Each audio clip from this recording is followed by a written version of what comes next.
anyone who's seen it and made it out alive.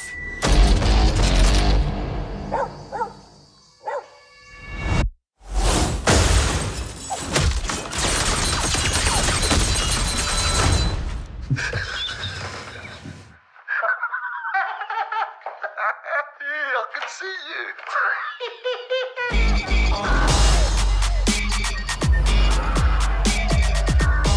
The world is changing. Soon, there will only be the conquered and the conquerors. Step into the spotlight. You are a good man Step into the spotlight. with a good heart. And it's hard for a good man to be a king.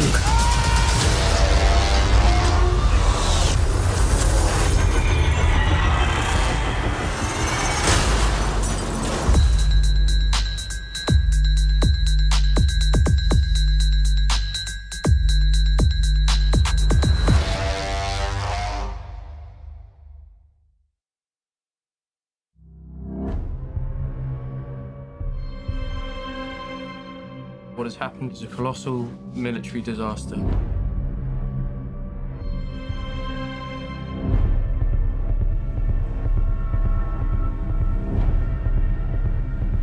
We shall go on to the end. We shall never surrender.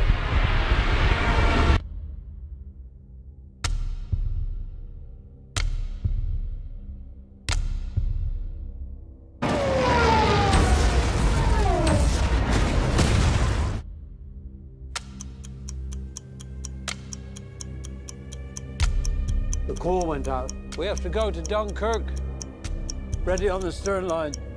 What are you doing? You know where we're going. Into war, George. I'll be useful, sir. One of ours. He's on me. I'm on him.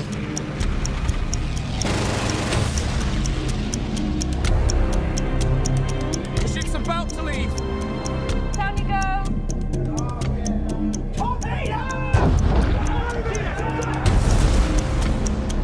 They need to send more ships.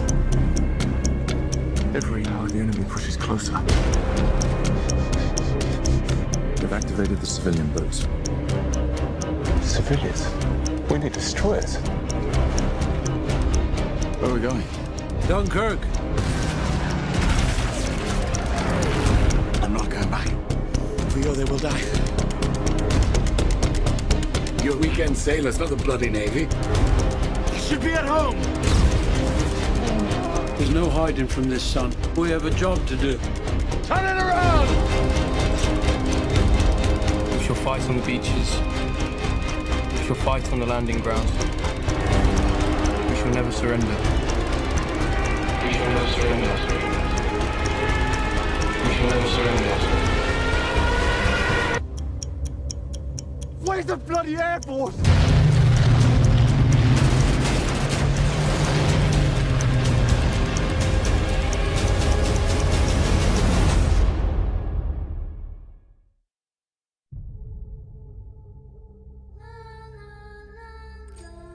One badge.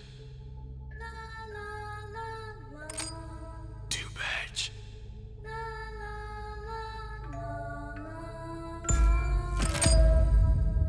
Billion time.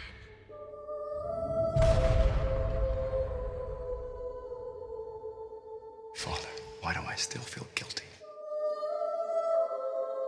The guilt means your work is not yet finished.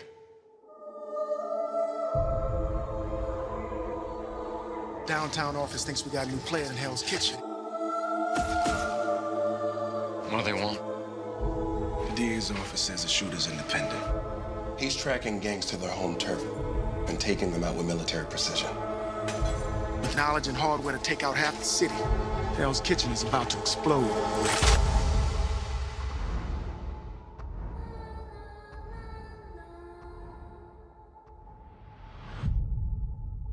Bang.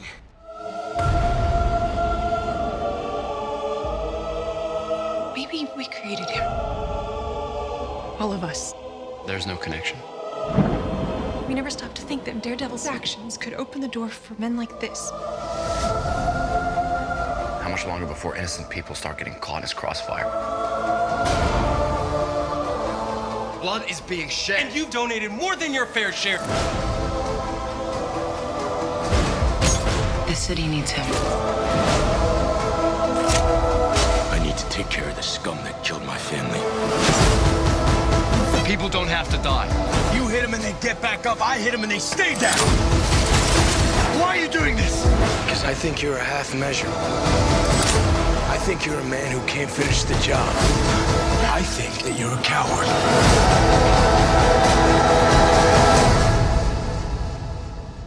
You know, you're one bad day away from being me.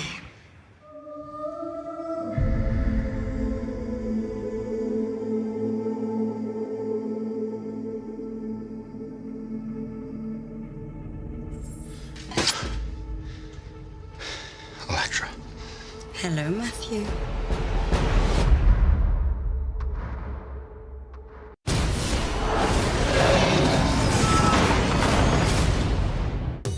Wow, this is a fun group. Welcome to detention. Spencer, Bethany, Fridge, Martha. You're all here for a reason. Hey, person walking. You should be thinking about who you are and who you want to be. You'll have plenty of time to figure that out while you're cleaning out the basement. Are you gonna help or are you too pretty? I'm too pretty. Yo, what's this? A game for those who seek to find a way to leave their world behind. Jumanji. You pick a character and you're that person in the game. Which one do I pick? I don't think it matters that much. Moose Finbar. Sounds like a badass. I'll be the curvy genius. Dr. Smolder Bravestone. I guess I'm Ruby Roundhouse.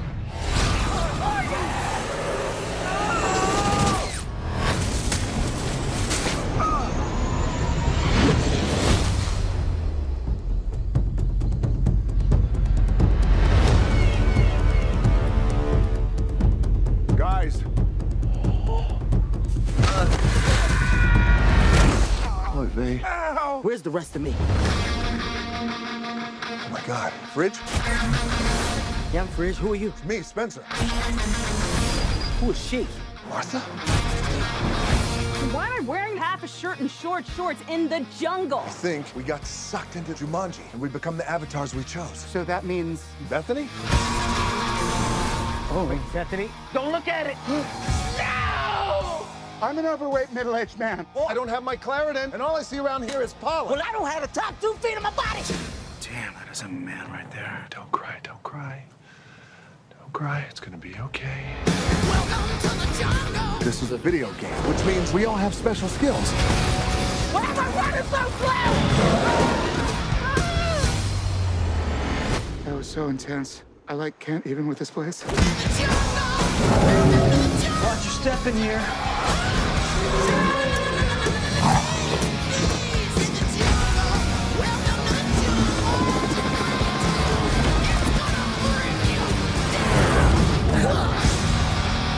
Maybe we're all in a coma. What? That old game machine must have electrocuted us, and now we're all... Oh my God! You better get in there and save her. I'm not gonna get in there. You get in there. I got a backpack on. You don't get in water with a backpack. Everybody knows that.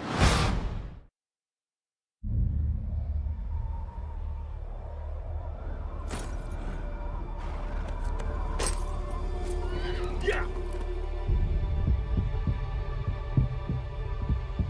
We have to be ready.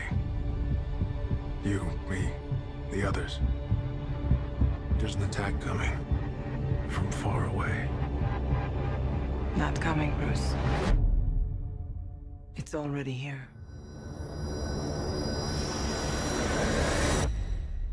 The others. Where are they? Arthur Curry, the Aquaman. It's on him. Organic and biomechatronic body parts. He's a cyborg. You should probably move. Barry Allen. Whoever you're looking for, it's not me. You're the Batman? They said the age of heroes would never come again. It has to.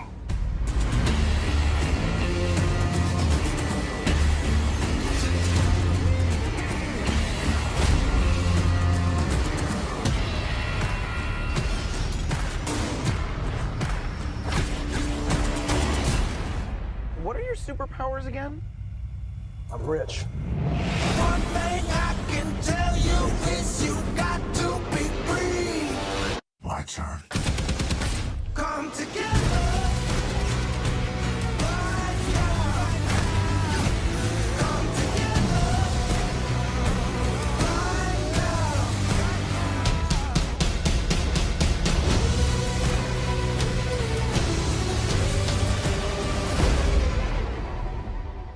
Shall we? It's good to see you playing well with others again. Just like a bat. I dig it. Maybe temporary. Yeah!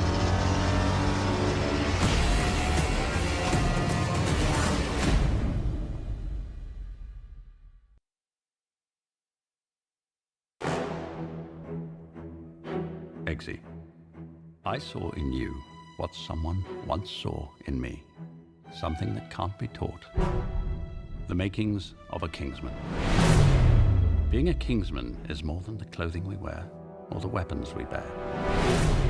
It's about being willing to sacrifice for the greater good. I hope you're ready for what comes next.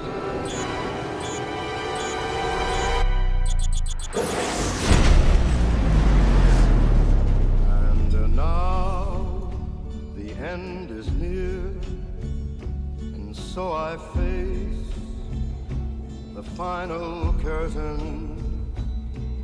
My friend, I'll say it clear, I'll state my case, of which I'm certain. For what is a man? What has he got, if not himself? Then he has not. The record shows I took the blows and did it my way. Oh my God. Hi.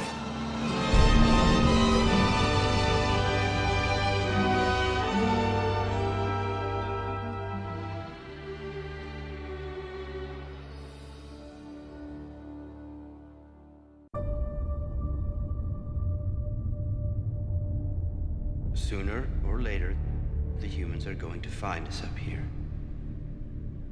You should have known this day was coming.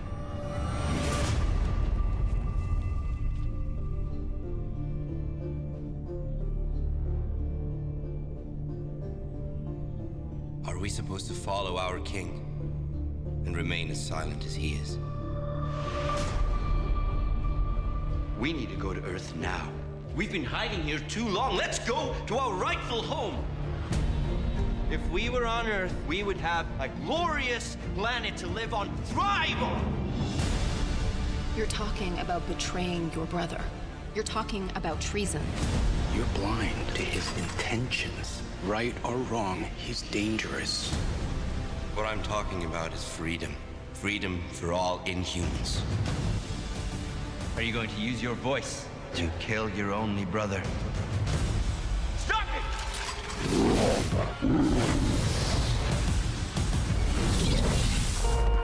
What the?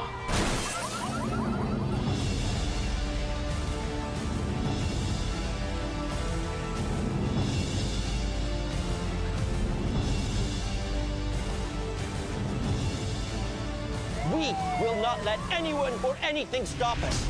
We will create our destiny.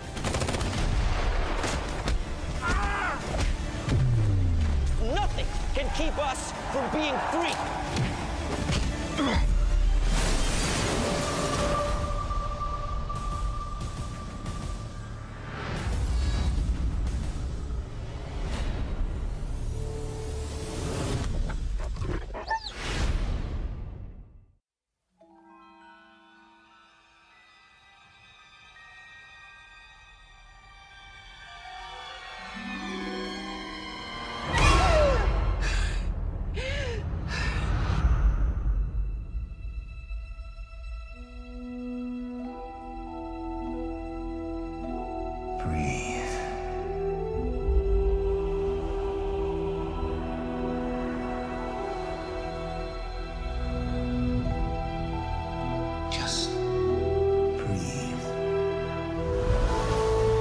Now, reach out.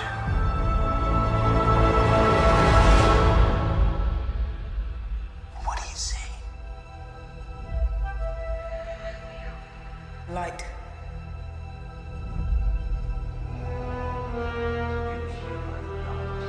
Darkness.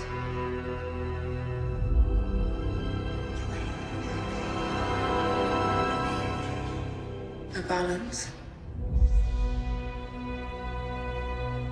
It's so much bigger.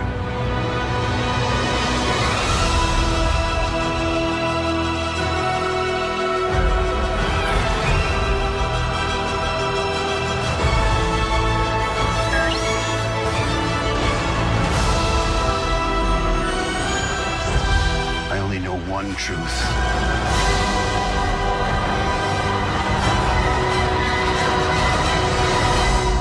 It's time for the Jedi to end.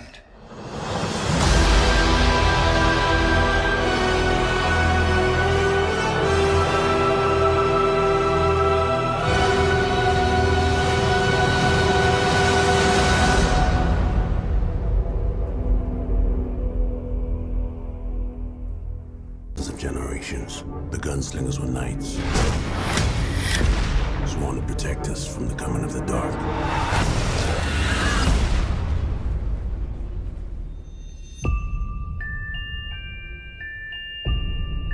These visions, as you call them. What do you see? I see a tower, the man in black, and the gunslinger. They're just dreams. They're not real, Jake.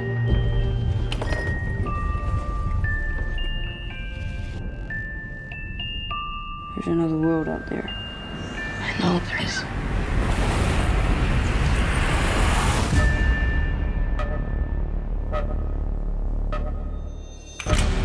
Whoa! Who are you? It's you. You're a gunslinger, right? There are no gunslingers. Not anymore. Why does the man in black want to destroy the tower? The tower protects both our worlds. If it falls, hell will be unleashed. He's like the devil, isn't he? No, he's worse. You can't stop what's coming. Death always wins. Your world might be gone, but mine isn't. You let...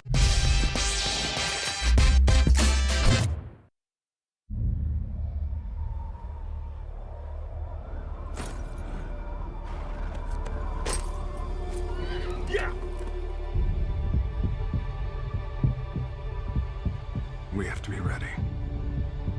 You, me, the others. There's an attack coming from far away. Not coming, Bruce. It's already here.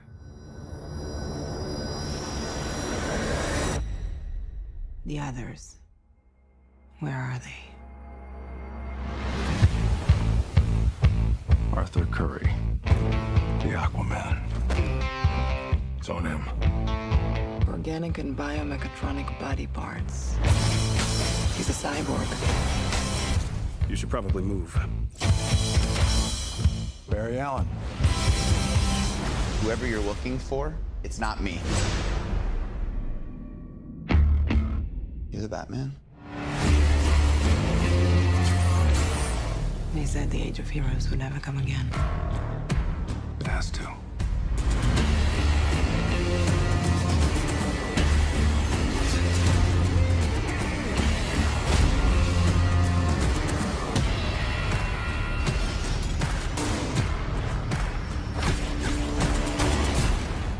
What are your superpowers again?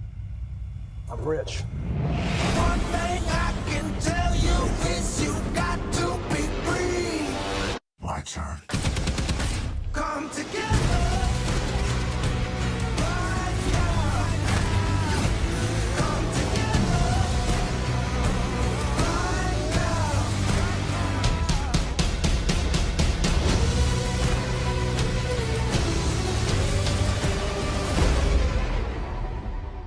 Shall we? It's good to see you playing well with others again. Just like a bat. I dig it. Maybe temporary.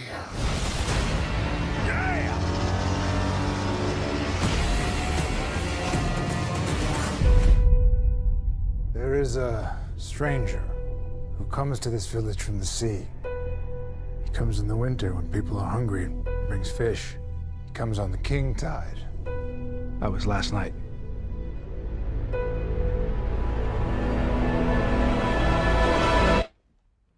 Talk.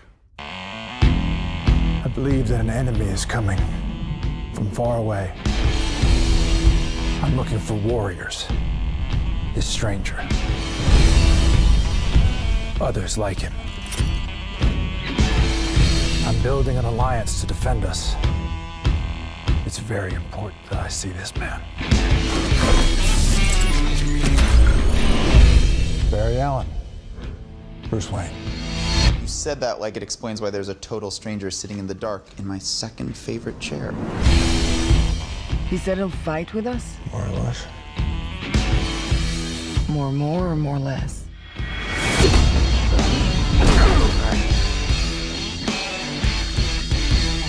Probably more or less. He said no. He said no.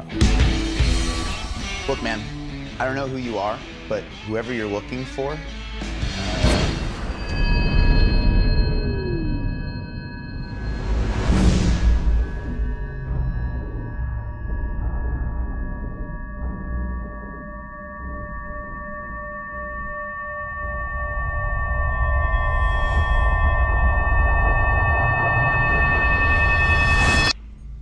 So you're fast.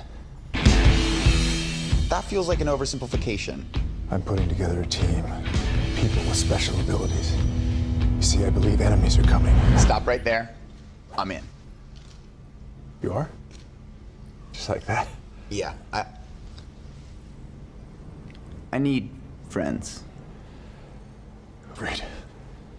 Can I keep this?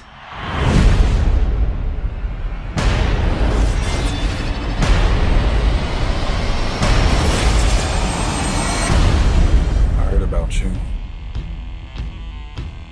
Didn't think you were real. I'm real when it's useful.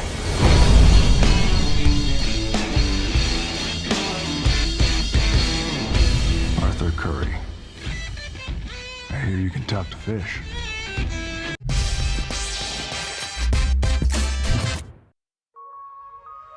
When you're a kid, I think that you'll always be protected, cared for. We like hanging with you. Thanks. You shouldn't think it's too much. Hanging out with us makes you a loser too. But when you're alone as a kid, the monsters see you as weaker. You don't even know they're getting closer until it's too late. Where's the poison ivy? Nowhere. Okay, well, I'm starting to get itchy. I'm pretty sure this is not Do you good use for the my- same bathroom as your mother? Sometimes, yeah. Then you probably have crabs. That's so not funny. Aren't you guys coming in? It's gray water. What the hell's gray water? It's basically piss and shit. So I'm just telling you, you guys are splashed around in millions of gallons of dairy pee. So, are you serious? What are you? Doesn't smell like caca to me, senor. Have you ever heard of a staph infection? Also, your This staph is infection. so unsanitary. This is literally like swimming inside of a toilet bowl right now. You're the reason why we're in this position right now. Guys. This is your... Whose sneaker is it? It's Betty Ripsom's. What if she's still here?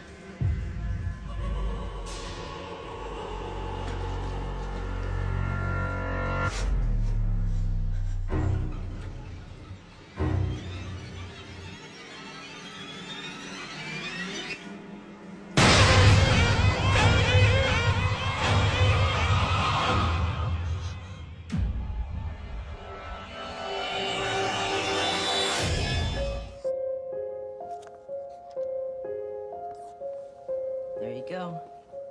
She's all ready, Captain. Thanks, Billy.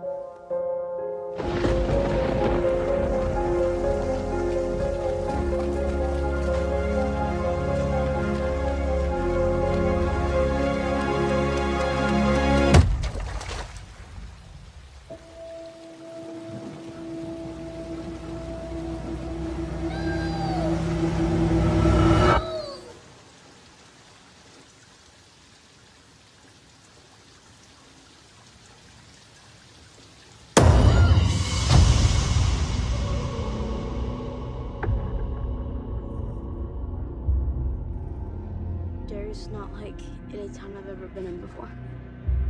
People die or disappear 6 times the national average. And that's just grown-ups.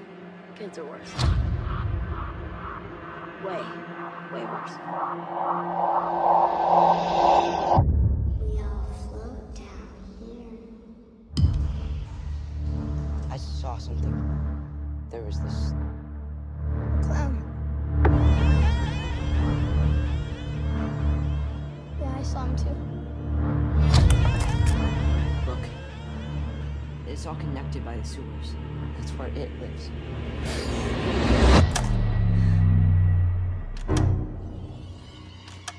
What happened? Bill?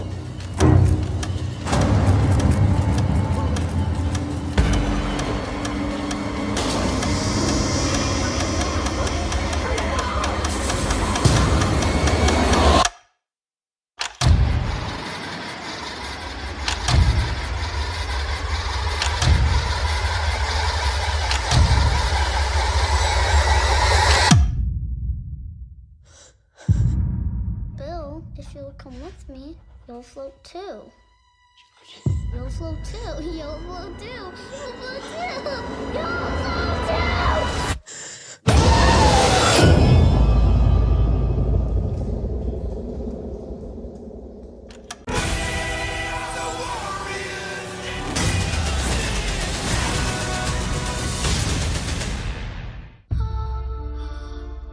Diana. Fighting does not make you a hero. What if I promise to be careful? Just a shield then. Diana. No sharp edges. Be careful of mankind, Diana.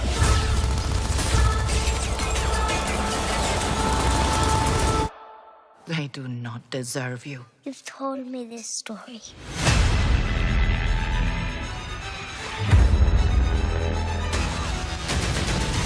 What is this place? Who are you people? We are the bridge to a greater understanding. Right. What is your mission? Well, here's the thing. You are in more danger than you think. The boys in the trenches called her Dr. Poison. Millions would die. The war would never end. I'm going, Mother. If you choose to leave, you may never return. Who will I be if I stay? Will come when you have to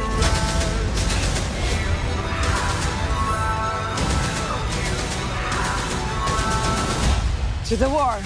Well, technically the war's that way, but we gotta go this way first. How can a woman fight in this? Ooh. Who is this young woman? She's my,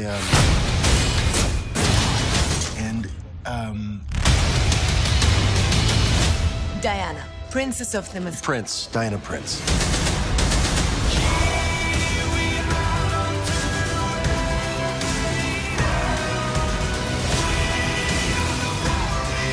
If you believe that this war should stop, help me stop it right now.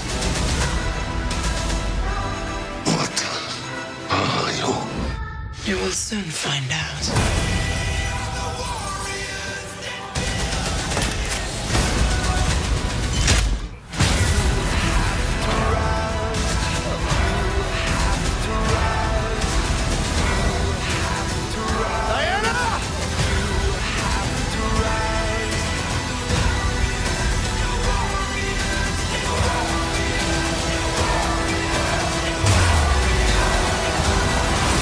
Wonder Woman, rated PG-13. Experience it in IMAX 3D June 2nd.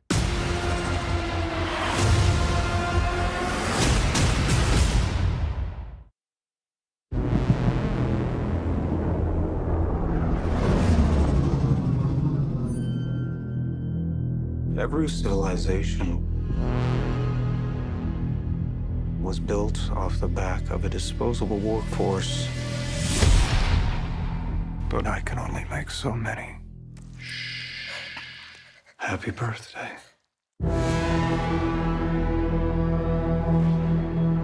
There is an order to things. That's what we do here. We keep order. world is built on a wall that separates kind. Tell either side there's no wall, you bought a war.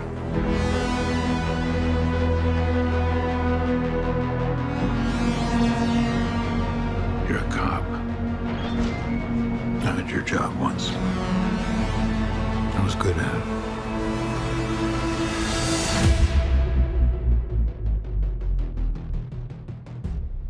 I know. What do you want? I want to ask you some questions.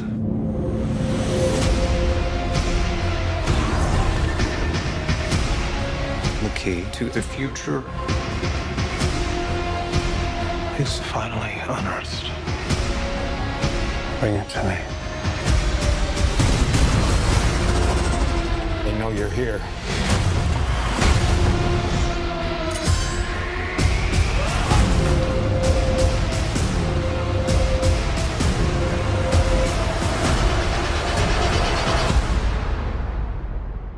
I always told you, you're special. Your story isn't over yet. There's still a page left.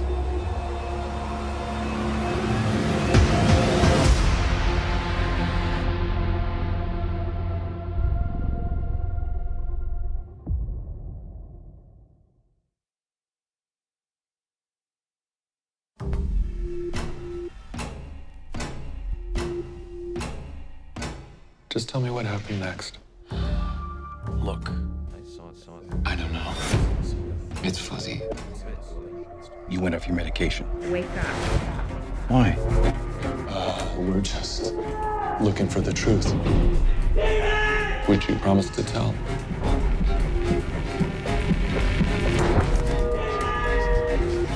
I told you they took her. Sydney Barrett, the girl who disappeared. She didn't disappear. She took my place, and I took hers. Wait, what? It was her power, I think. Can you explain that? So is he crazy, or...? Continue. He believes he's mentally ill. But he may be the most powerful mutant we've ever encountered. Can we take a break? Please? Of course. Let's take a break.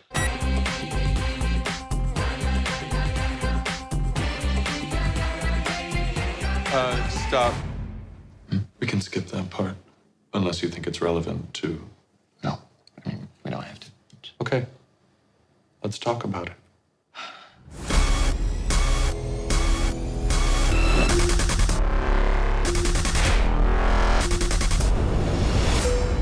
Look at me. I know what I am. What's that?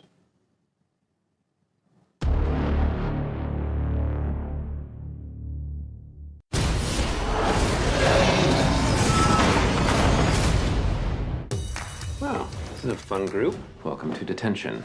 Spencer, Bethany, Fridge, Martha. You're all here for a reason. Hey, person walking. You should be thinking about who you are and who you want to be. You'll have plenty of time to figure that out while you're cleaning out the basement. Are you gonna help, or are you too pretty? I'm too pretty. Yo, what's this?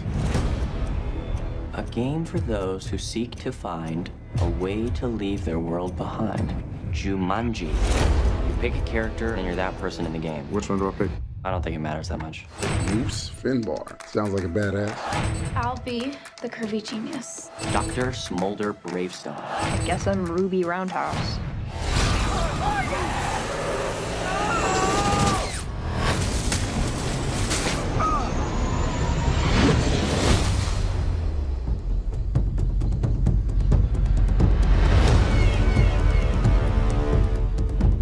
Guys. Oh, V. Ow! Where's the rest of me? Oh my God. Fridge?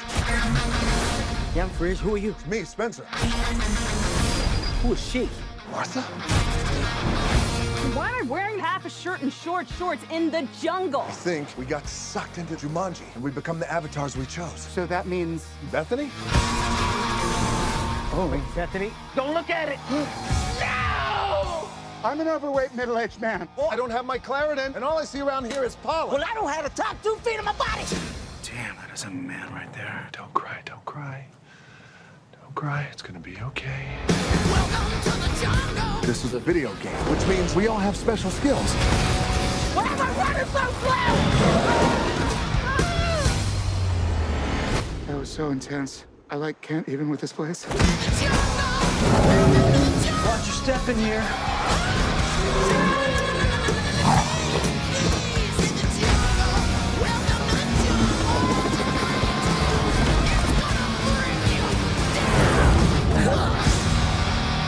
Maybe we're all in a coma. What? That old game machine must have electrocuted us, and now we're all... Oh my God! You better get in there and save her. I'm not gonna get in there. You get in there. I got a backpack on. You don't get in water with a backpack. Everybody knows that.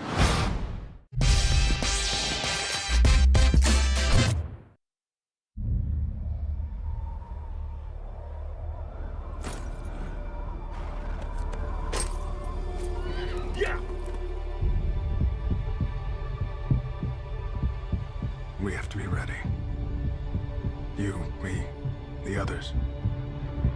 There's an attack coming from far away. Not coming, Bruce. It's already here.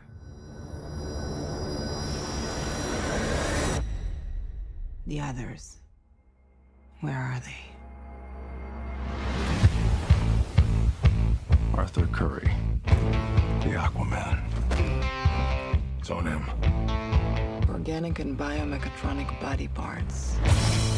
He's a cyborg. You should probably move. Barry Allen. Whoever you're looking for, it's not me. You're the Batman? They said the age of heroes would never come again. It has to.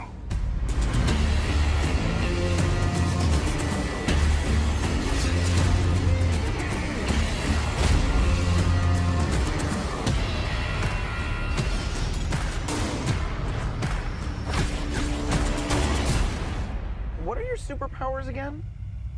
I'm rich. One thing I can tell you is you got to be free. My turn. Come together. Right now. Come together. Right now.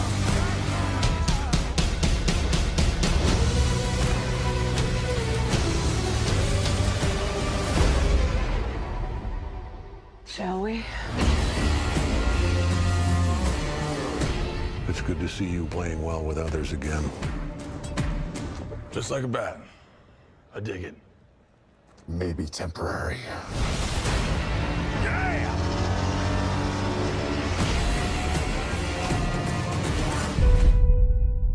There is a stranger who comes to this village from the sea. He comes in the winter when people are hungry and brings fish. He comes on the king tide. That was last night.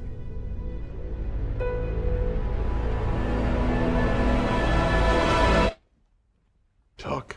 I believe that an enemy is coming from far away. I'm looking for warriors. This stranger. Others like him. I'm building an alliance to defend us. It's very important that I see this man. Barry Allen. Bruce Wayne. You said that like it explains why there's a total stranger sitting in the dark in my second favorite chair. He said he'll fight with us? More or less. More or more less?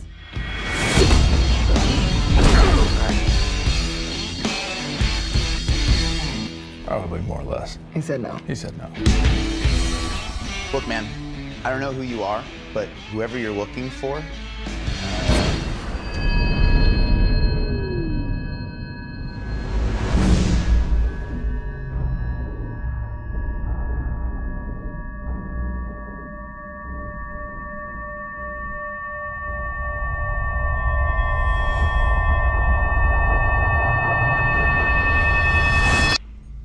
So you're fast. that feels like an oversimplification. I'm putting together a team. People with special abilities. You see, I believe enemies are coming. Stop right there. I'm in. You are? Just like that? Yeah, I need friends. Great. Can I keep this?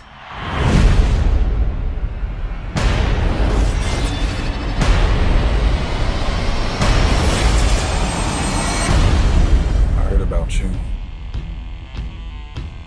Didn't think you were real. I'm real when it's useful.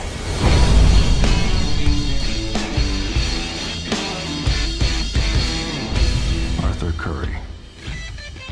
I hear you can talk to fish.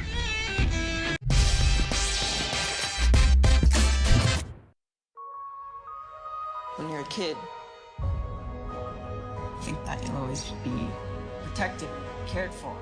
We like hanging with you. Thanks. You shouldn't think us too much. Hanging out with us makes you a loser too. But when you're alone as a kid, the monsters see you as weaker. You don't even know they're getting closer until it's too late. Where's the poison ivy? Nowhere. Okay, well, I'm starting to get itchy. I'm pretty sure this is not Do you good use for the my- same bathroom as your mother? Sometimes, yeah. Then you probably have crabs. That's so not funny.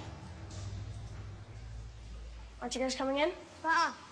It's gray water. What the hell's gray water? It's basically piss and shit. So I'm just telling you, you guys are splashed around in millions of gallons of dairy pee.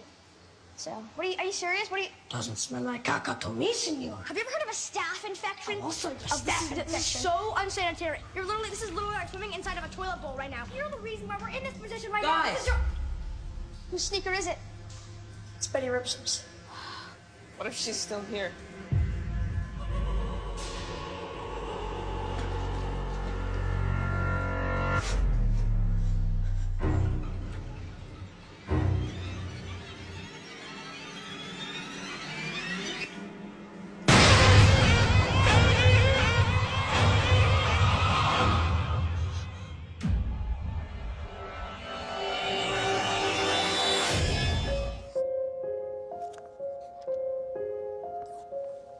There you go. She's all ready, Captain. Thanks, Billy.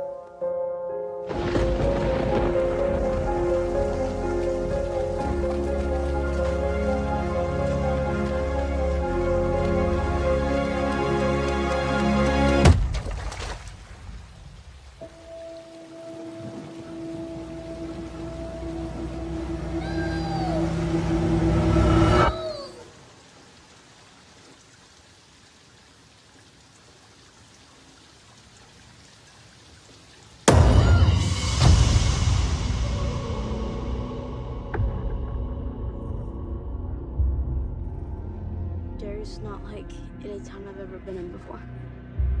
People die or disappear 6 times the national average. And that's just grown-ups. Kids are worse. Way, way worse. We all float down here. I saw something. There was this Clown. Yeah, I saw him too. Look, it's all connected by the sewers. That's where it lives.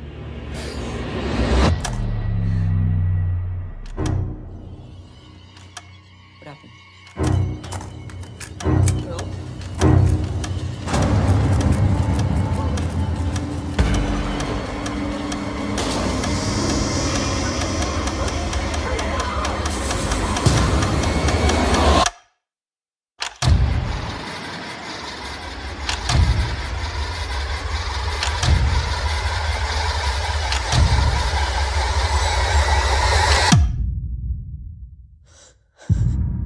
Bill, if you'll come with me, you'll float too.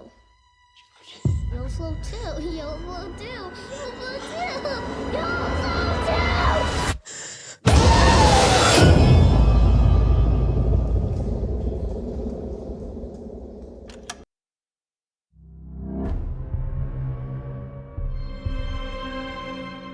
What has happened is a colossal military disaster.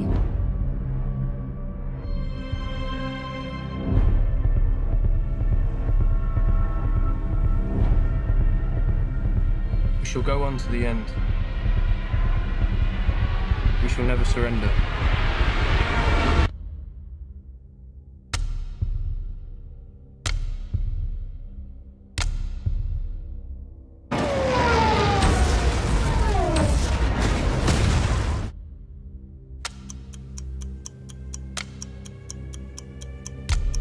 The call went out. We have to go to Dunkirk.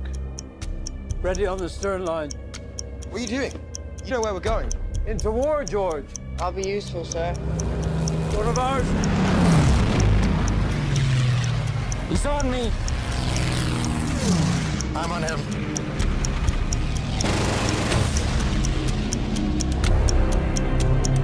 The ship's about to leave. Down you go.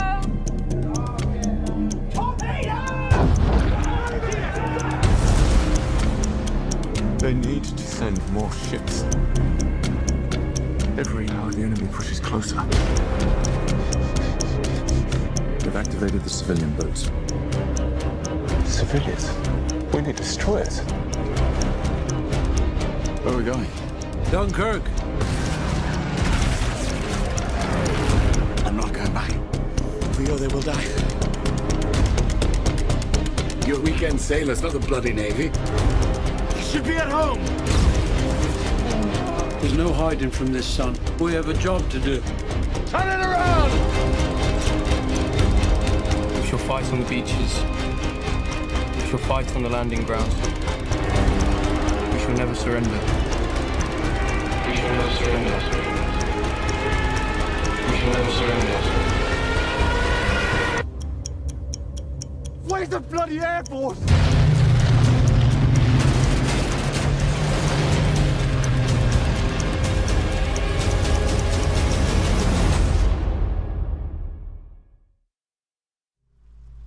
All the people that make life miserable, make life dangerous.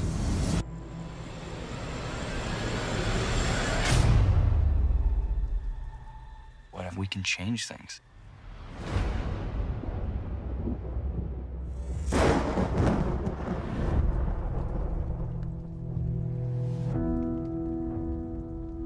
The human whose name is written in this note shall die. Shall we begin? You're a death god. Yes. What exactly can I do with this death note? Put your name down and see what happens. It's not gonna solve a few crimes. It's gonna solve all crime. Do you think that I'm crazy? I think you're not crazy enough. We could change the world. The killer has taken credit for over 400 deaths. Although we do not know how he kills his victims, we do know he's not some omnipotent force. He's a person, like you or me. You're the one who flew into the sun. I'm just here to make sure you burn. We're not the good guys anymore. Hope you know what you're doing.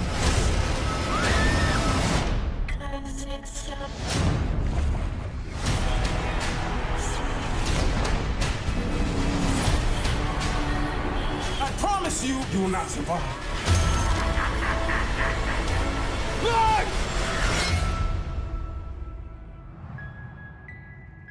What they want is a god. So let's give it to them.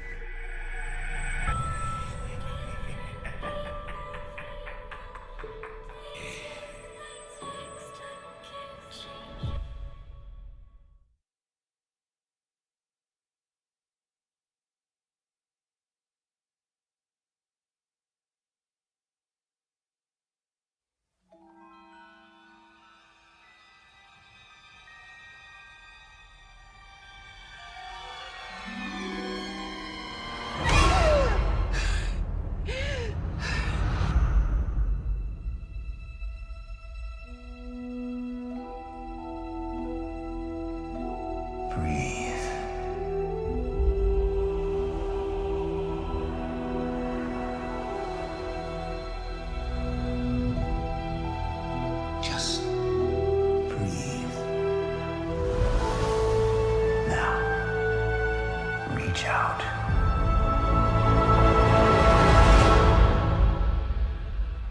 What do you see? Light.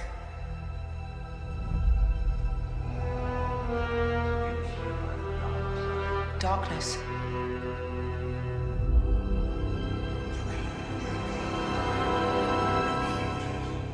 A balance.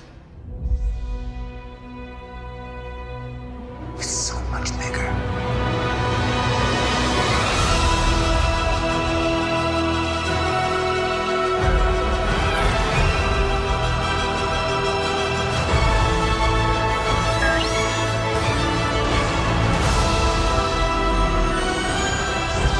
I only know one truth.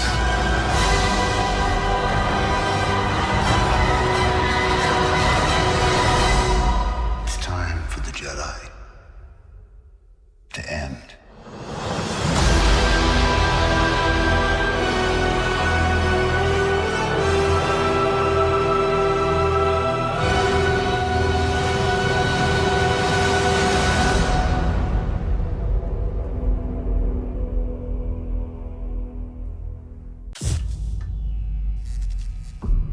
Tell me something.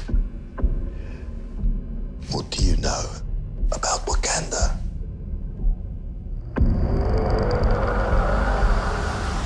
It's a third world country.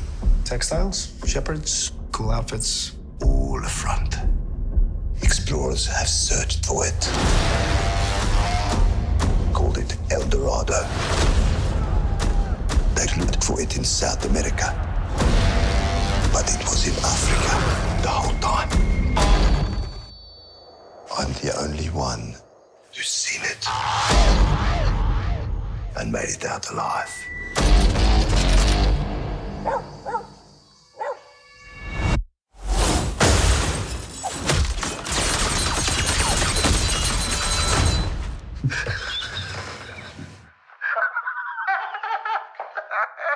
I can see you.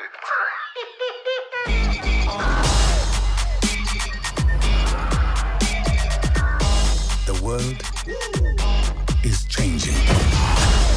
Soon, there will only be the conquered and the conquerors.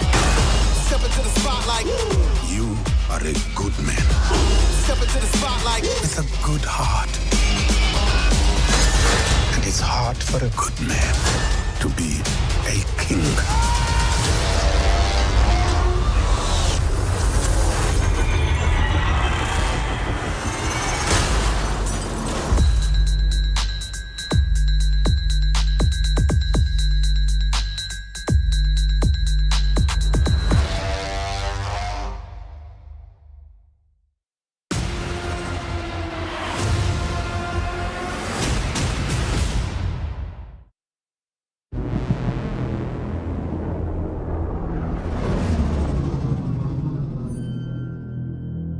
Every civilization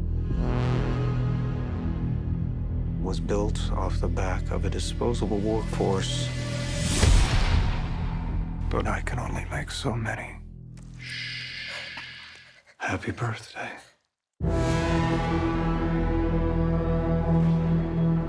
There is an order to things. That's what we do here. We keep order. The world is built on a wall that separates kind. Tell either side there's no wall, you bought a war.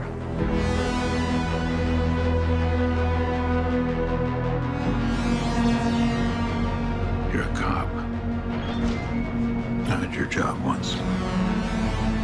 I was good at it.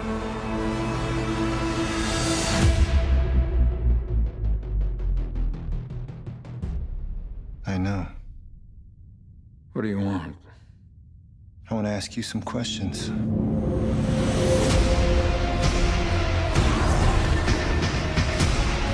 The key to the future is finally unearthed. Bring it to me. They know you're here.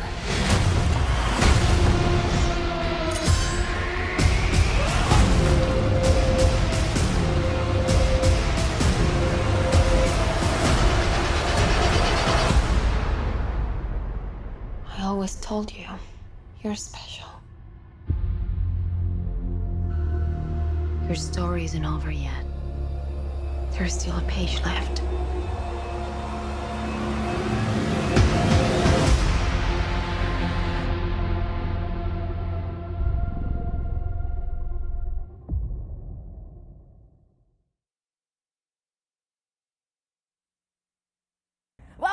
Welcome to IGN Live from Comic-Con! I don't care if you like Doctor Who, Dr. Zayas, or Doctor Strange, this is the place for you. That's right, for the next...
The latest on your favorite shows.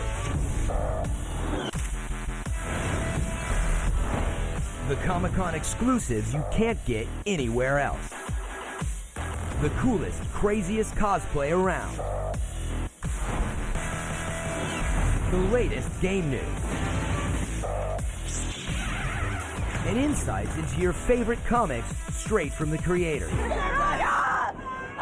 James is really annoying like that. Comic-Con is sold out, but we've got your exclusive pass inside. It's quite exciting. Comic-Con. So let's hit the floor. IGN Live at Comic-Con starts right now.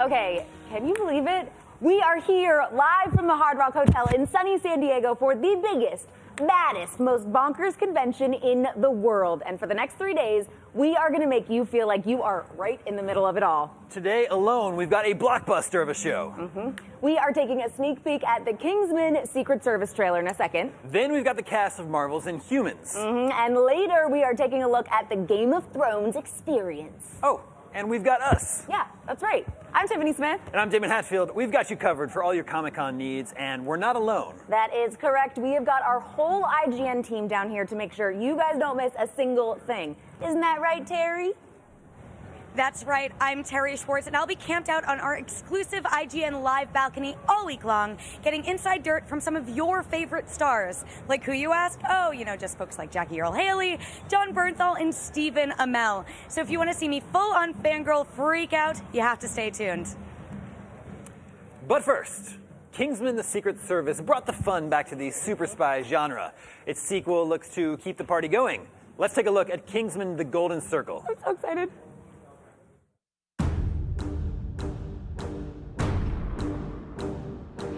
We're from the Kingsman tailor shop in London. Maybe you've heard of us?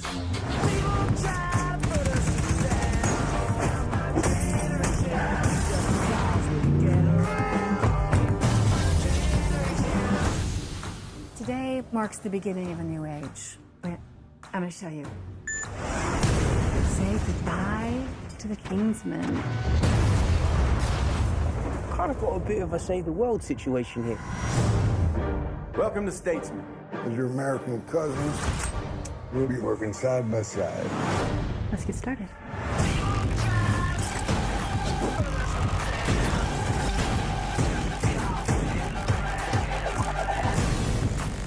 We've got brains, skills, skipping rope.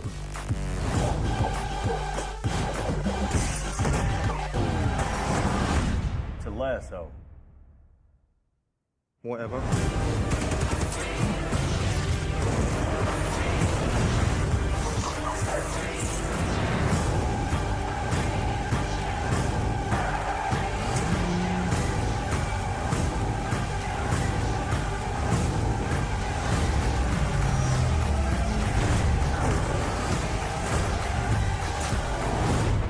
It's very American. Fuck yeah.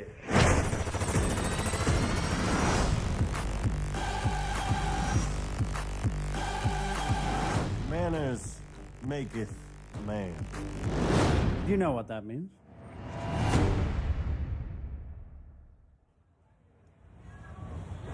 They've survived time-traveling killers and the end of the world. Let's see if they can survive 5 minutes in the IGN hot seat, or hot balcony. With me, right here, with me now is the cast of Sci-Fi's 12 Monkeys. How are you guys doing? Well, thank you.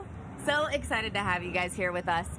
Make sure you guys turn on all of your IGN notifications so you don't miss out on a single thing. Right now, you guys, I want to get into the show. Obviously, the end of last season was super crazy. You talk about a time travel show in general to begin with.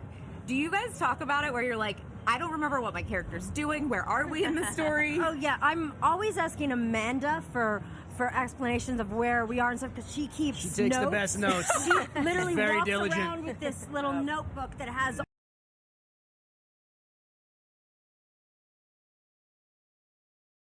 all the...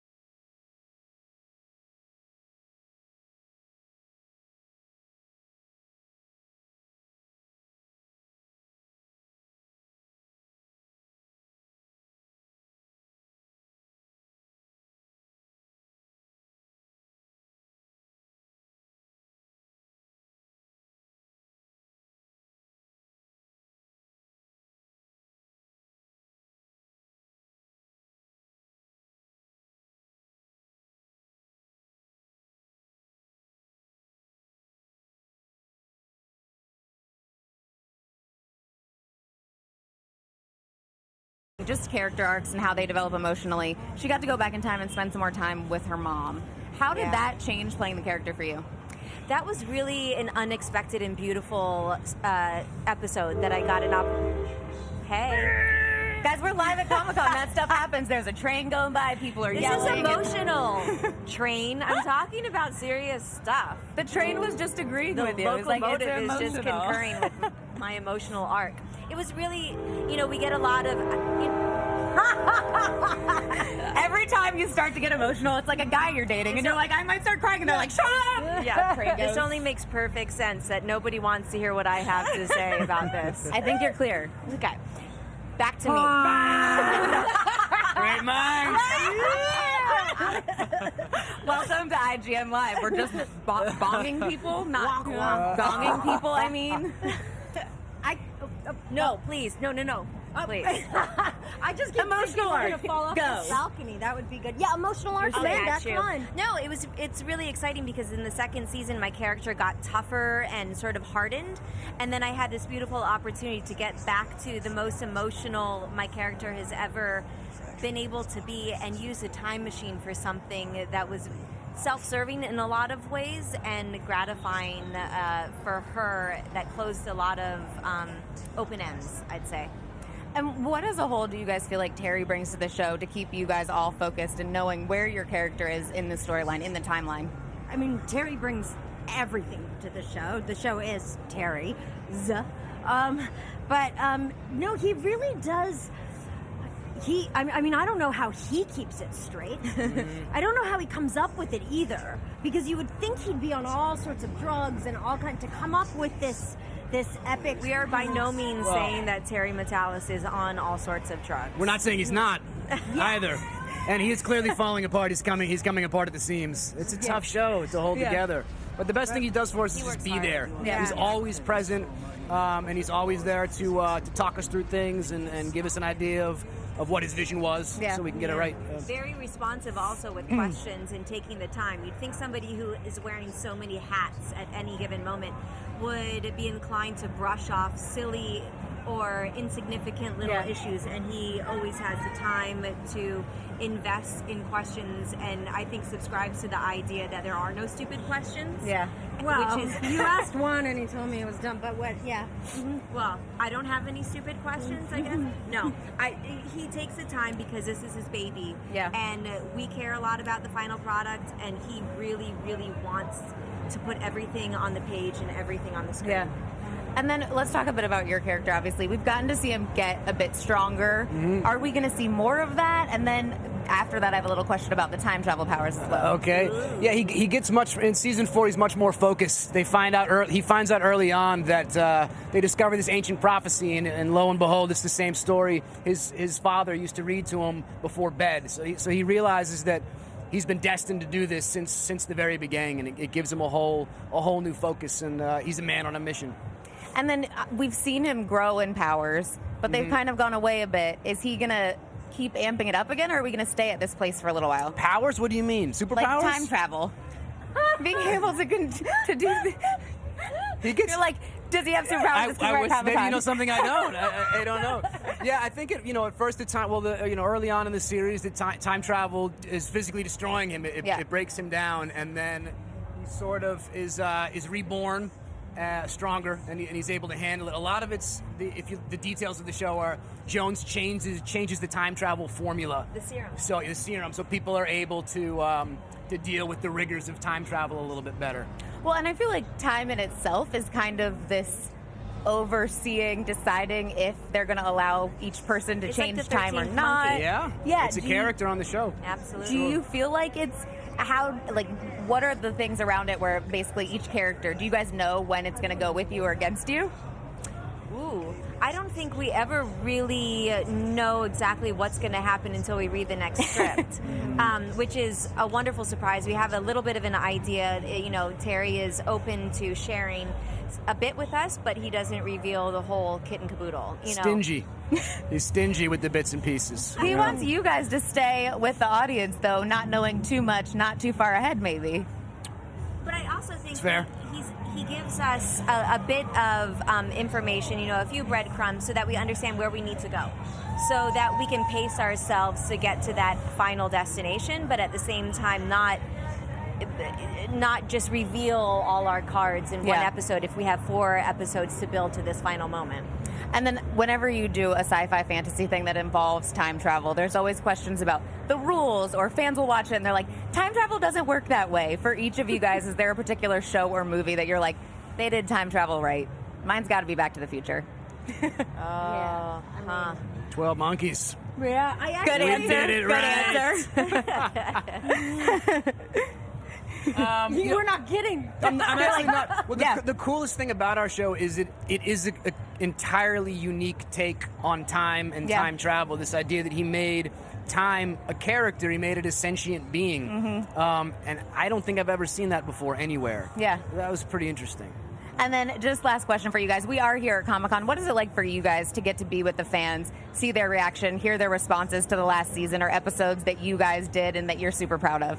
I mean, it's amazing. It's like nothing else. I remember my first Comic-Con seeing someone take the time and dress up as your character, and it's like nothing else. Yeah, it's really nice. You know, as a TV and film actor, you don't get a curtain call, and this is the closest thing you have to it. You get to come out here and interact with people, and they get to tell you how much they appreciated what you did and what it meant to them, and it's a nice interaction to have.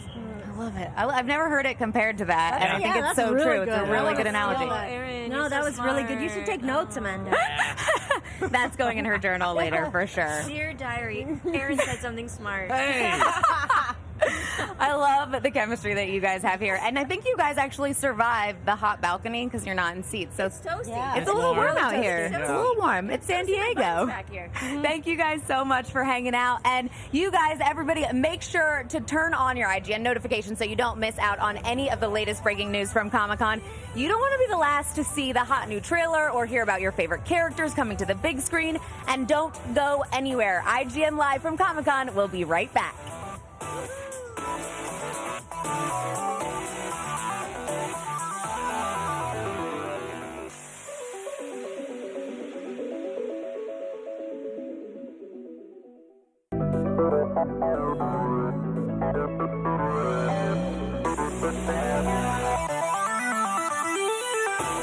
IGN Live at San Diego Comic-Con 2017 is presented by Telltale's Batman: The Enemy Within, available for download August 8th. Breaking news and brand new trailers to reviews, let's plays, and the latest tips and tricks. IGN brings you the videos you crave everywhere you watch. Whether you're on the IGN app, PlayStation, Xbox, YouTube, Facebook, Snapchat, or IGN.com, IGN's got you covered on everything you care about. IGN, the #1 source for video game fans worldwide. IGN is everywhere you are. Like us on Facebook to get the latest trailers, gameplay, and funniest memes. IGN on Twitter will keep you up to date on everything happening within the realm of gaming, movies, and TV shows. Follow our Instagram to get behind-the-scenes stories and one-on-one celebrity access. And subscribe to IGN Snapchat as we take you on movie premiere red carpets and the show.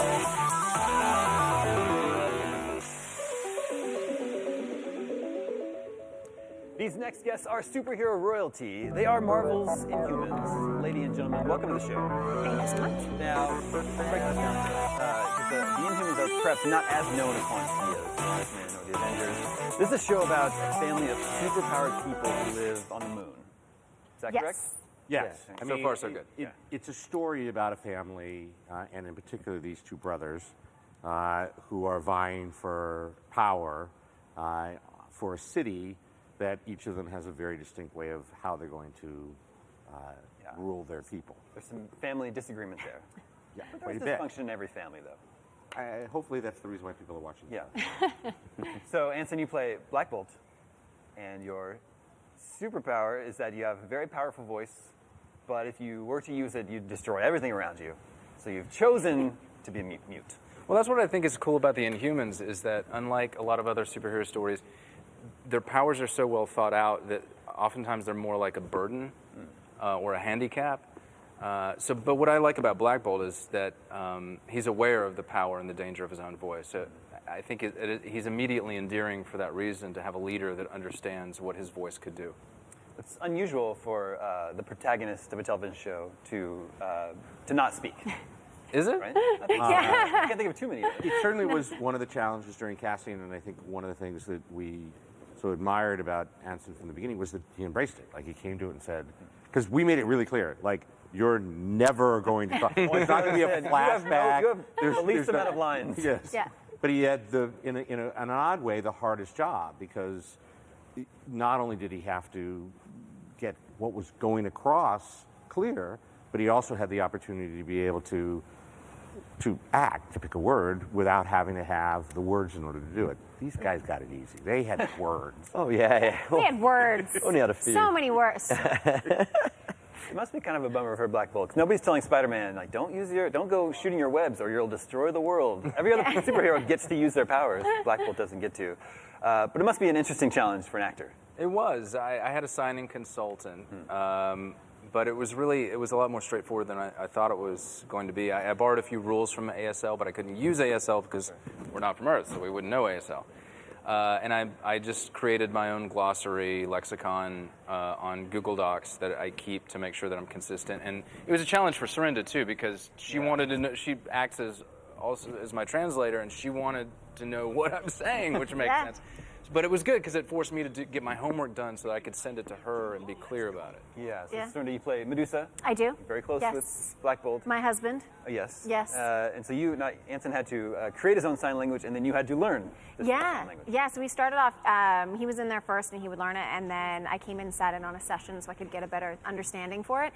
And then each night I'd get a video, and it would be him doing the signing for me, because I had to be able to speak to our audience, to our people, but I also had to make sure that it was timed correctly. I needed to know what words he was saying, because I was saying his words. Like, he communicates, but silently. So I'm the one who has to bring the voice to it. So it was really interesting dynamic as an actor to make sure that, you know, I'm also supporting the other actor for how he wants to say it and things like that. So every once in a while I'd be like, hey, Anson, will you read this for me? So I can understand, you know, the cadence and the inflections, how he would say it. Sure. Because our characters have been together for so long that this is second nature. Serinda wants to do this and be like, okay, Medusa's out, and just sort of like, she can do it all on her periphery. Yeah. It's really interesting.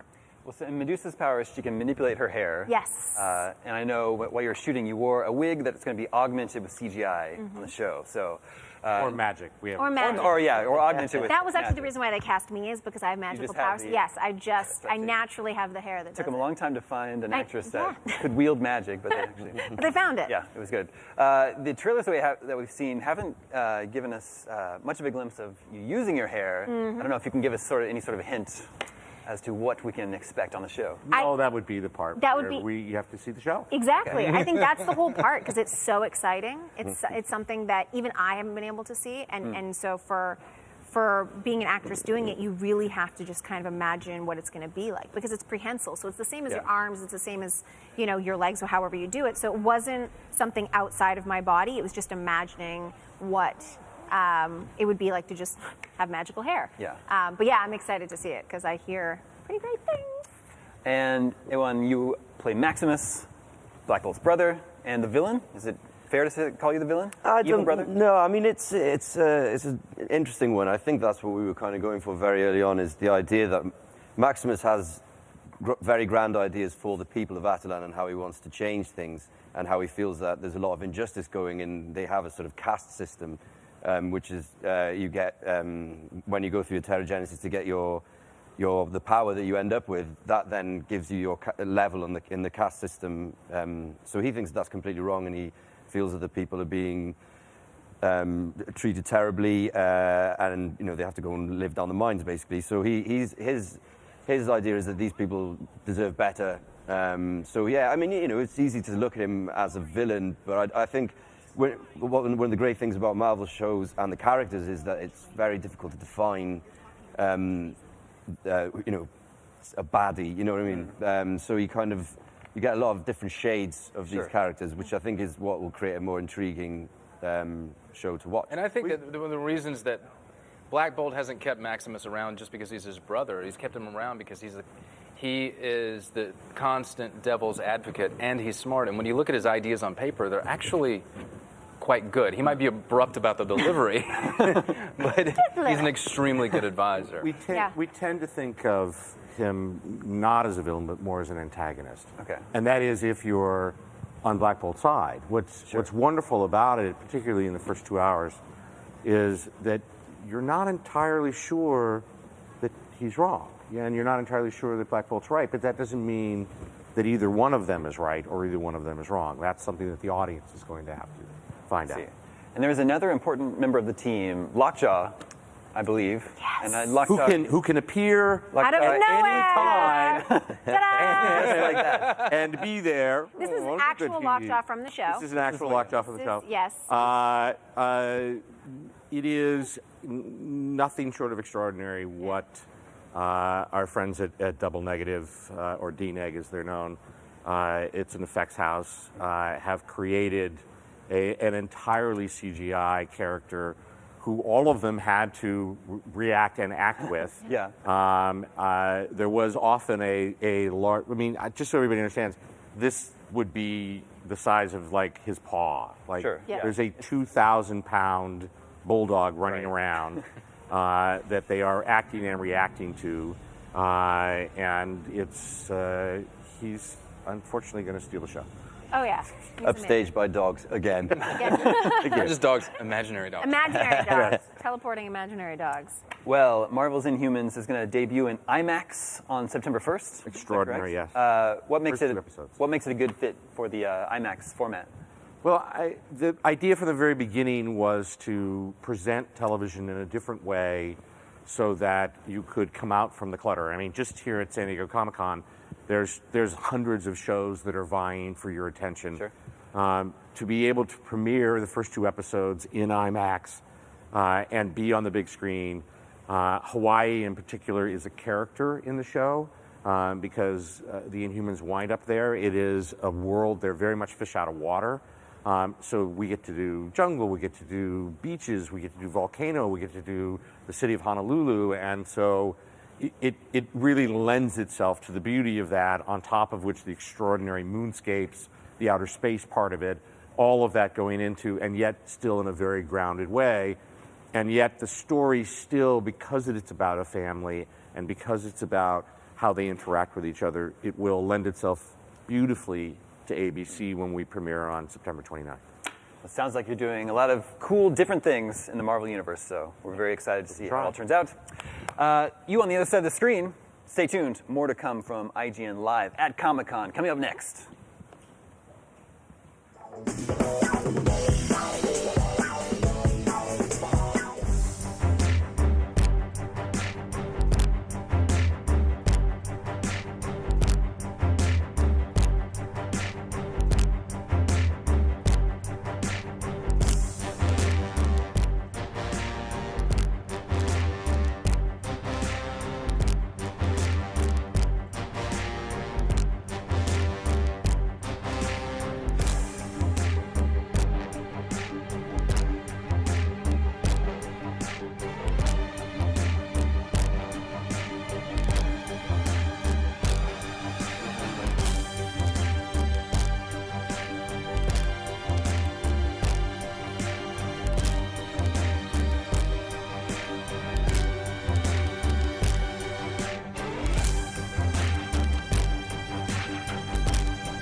I know most people's favorite superhero is Batman or Iron Man, but I'll take Ryan Penagos from Marvel's Digital Media Group. You try responding to comic book fans on Twitter and tell me that doesn't take some sort of superpower.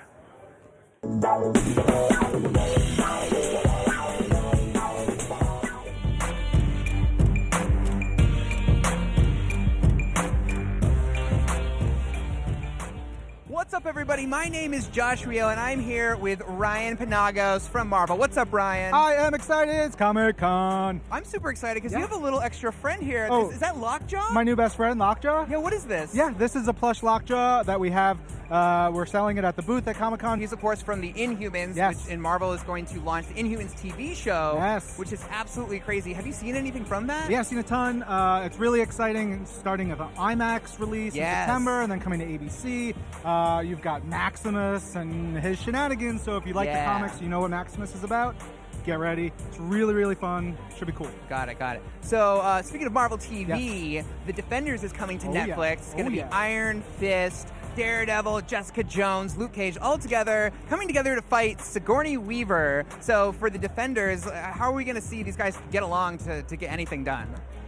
It's going to be a tough thing because they have conflicting personalities and they're awesome and they all have their superpowers and super just personalities and experiences. So I think that's going to be part of what makes the show cool, is them coming together, figuring out how to work together. I'm going to shift gears to the comic books. You know, we're at Comic-Con, and they have Marvel Legacy coming up. Is it a relaunch or reinvigoration? It's bringing back a lot of the things that fans are looking for, while still celebrating and putting to the fore all the characters and experiences and stories that we've loved for the last couple of years. So you like you know, all the characters that are newer from the last couple of years, but you also want the older characters, the things you grew up on. Yeah. It's like having your cake and eating it too. It's going to be awesome. Let's talk about the big video game you guys have. You recently announced the Marvel VR game. Yes, Marvel Powers United. It's a VR game exclusive to Oculus Touch and Rift. There's 4 characters to play as: Hulk, Rocket Raccoon, Captain Marvel, and just announced Deadpool. Oh, and so I got all to right. play as Hulk. Your arms are giant and green. You can just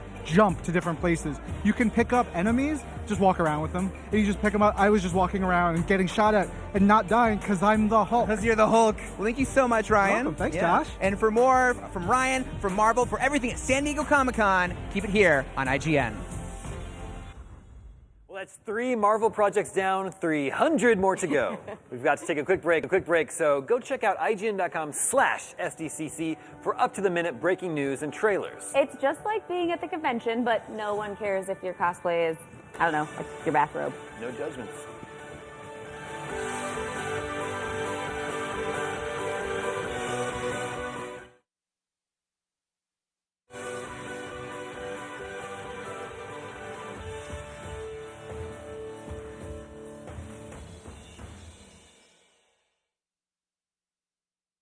IGN Live at the IGN show.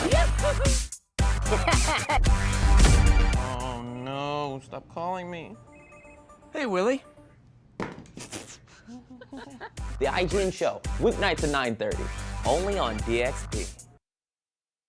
IGN is everywhere you are. Like us on Facebook to get the latest trailers, gameplay, and funniest memes. IGN on Twitter will keep you up to date on everything happening within the realm of gaming, movies, and TV shows. Follow our Instagram to get behind-the-scenes stories and one-on-one celebrity access. And subscribe to IGN Snapchat as we take you on movie premiere red carpets and the show floors of the world's biggest entertainment events. Find IGN today on all of your favorite platforms. IGN is everywhere you are, whether you're on Facebook, Twitter, Instagram, or Snapchat. IGN gives you access to the best news coverage on everything you love, the hottest new trailers and gameplay, and all the one-on-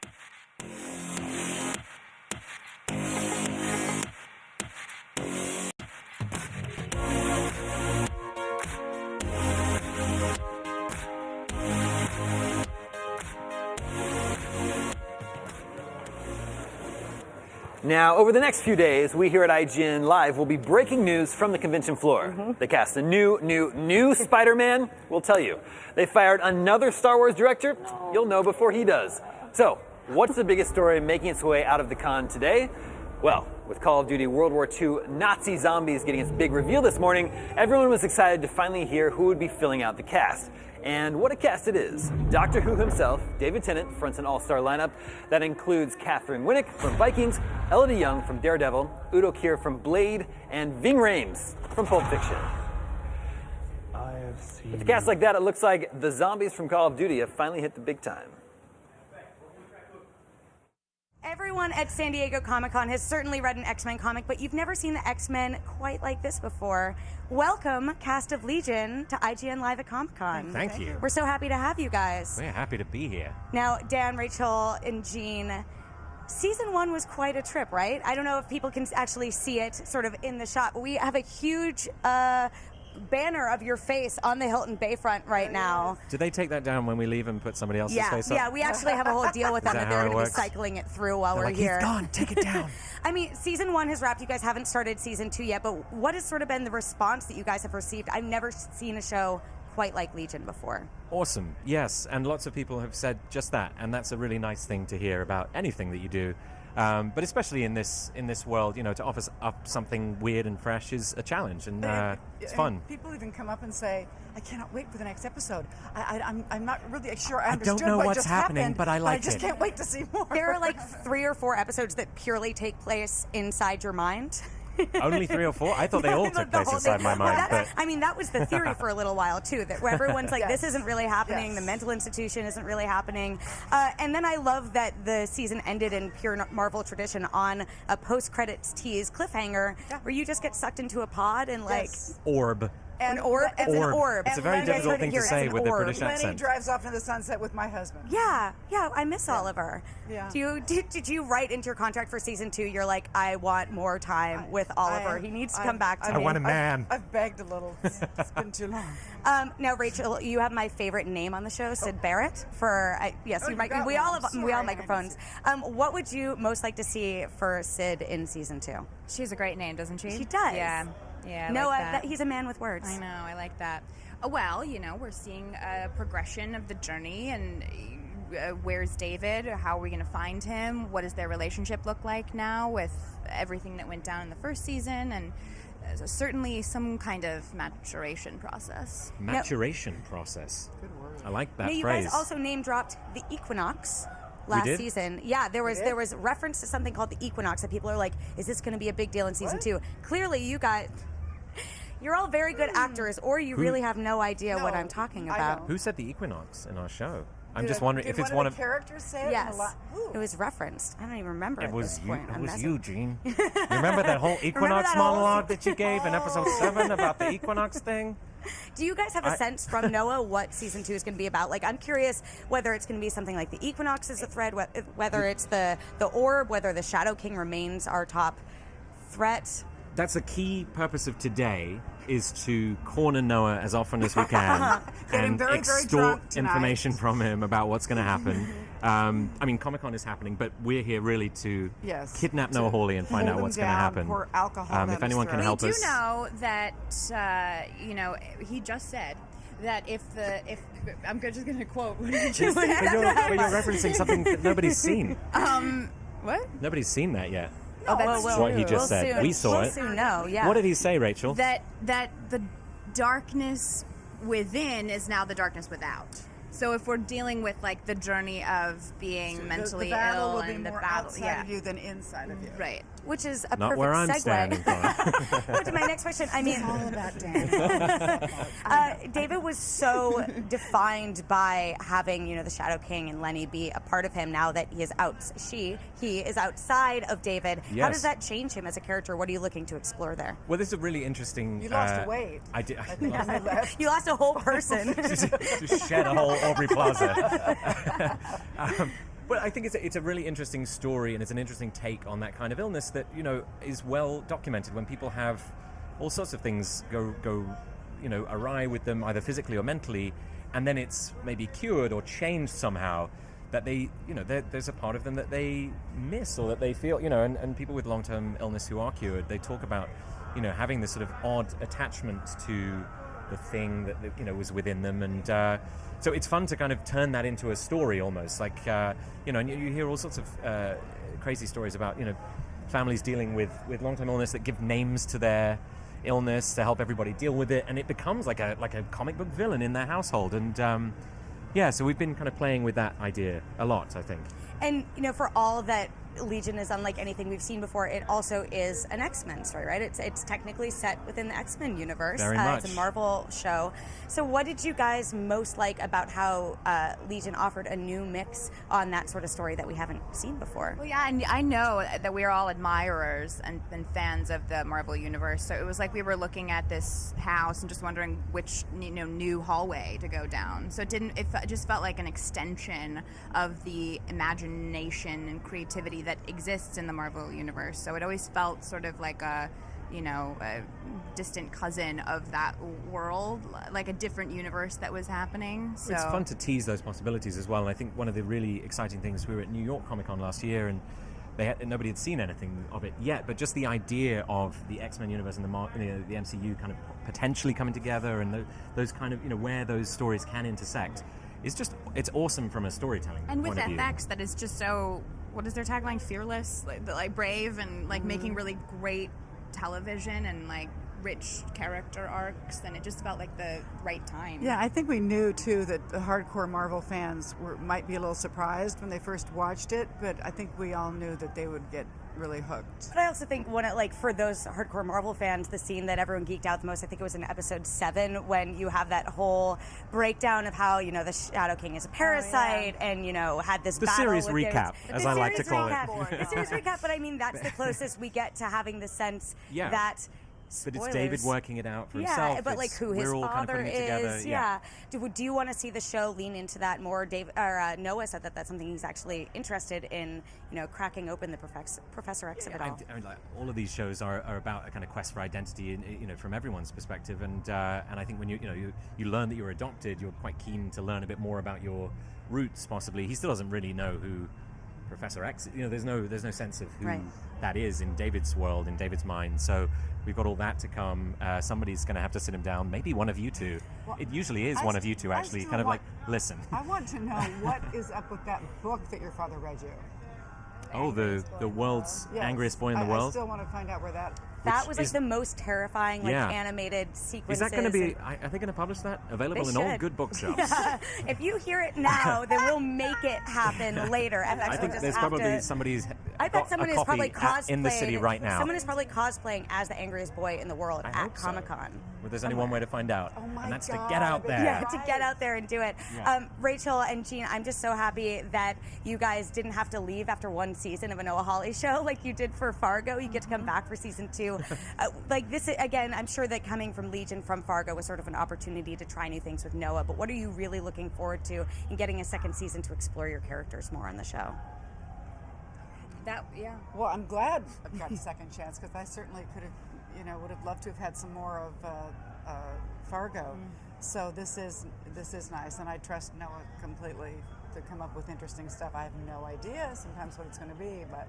Yeah, this really is so different from Fargo. So expanding and growing on what we did in season 1 makes sense. Like, it doesn't feel like super abnormal. Like, the chapter arc of what Fargo was fit for that story, and this feels like we have more to tell.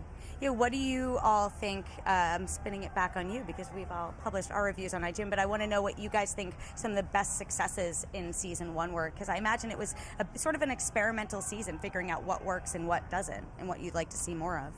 The hair. The what? The hair, for sure. Everyone's hair was great. Yeah. It's a great hair show. The hair. I want to see more like dance sequences. It's a very musical show. Sorry, Chief. If they do another dance sequence without me, I may have to lock myself in my trailer and refuse to come out. I've never done that. I've always wanted to try that. I think we can work in a foxtrot. You want to give us a little? I think that Jermaine and I need to tango. Oh, yeah. Don't you think Jermaine and I need to tango? Yes. We'll work it in. Yes. We'll pin down Noah today. Rachel, is there anything else that you would really like to see moving forward into season 2? Well, it is an experiment, like you said. So we're still experimenting. It's really about just imagination and creativity, and it's a very fun, playful world. Very playful. And just to keep that, the sense of playfulness, I think, is especially now that we have a little bit of the world underneath us a little bit. I don't know. It just feels like now the right Noah's time. going to remove all of that Totally. and replace it with Change something completely different. But you guys are also moving from Calgary to Southern California. Vancouver, You're yeah. there. We're now in Vancouver. now in LA. Apologies. Yeah. Confusing, Fargo and Legion set visits. Yes, the show's moving to LA. Start shooting in September. And that's about all we can say. Well, that's the perfect place to end this. Thank you all so much for coming Thank by, you. IGN. We really appreciate it. And we'll see you for season 2. Thank you. Thanks, guys. Sometimes being bad feels really good. Just ask our next guest, the cast of AMC's Preacher. That's how you're meant to do that. Yeah, we didn't do that well at all. We did. We did that I was so badly compared to you. No. Dominic, Ruth, Joseph, welcome back to the show. Thanks for having me. I'm sure I told you this last year. I am a fan of your television program. It's really good. Good, man. It's really good. Thank you. I mean, I like season 1. I've been watching season 2, and it feels like you got all the introductions out of the way, and now you guys are just full steam ahead, firing on all cylinders, just telling this totally gonzo story. It is completely bonkers, yeah. It's been good since last year. Good to get into the comic, to finally get into the madness Yeah, of exactly, Garth's mind and the comic books. So at the end of season 1, Anvil, the setting of season 1 blew up.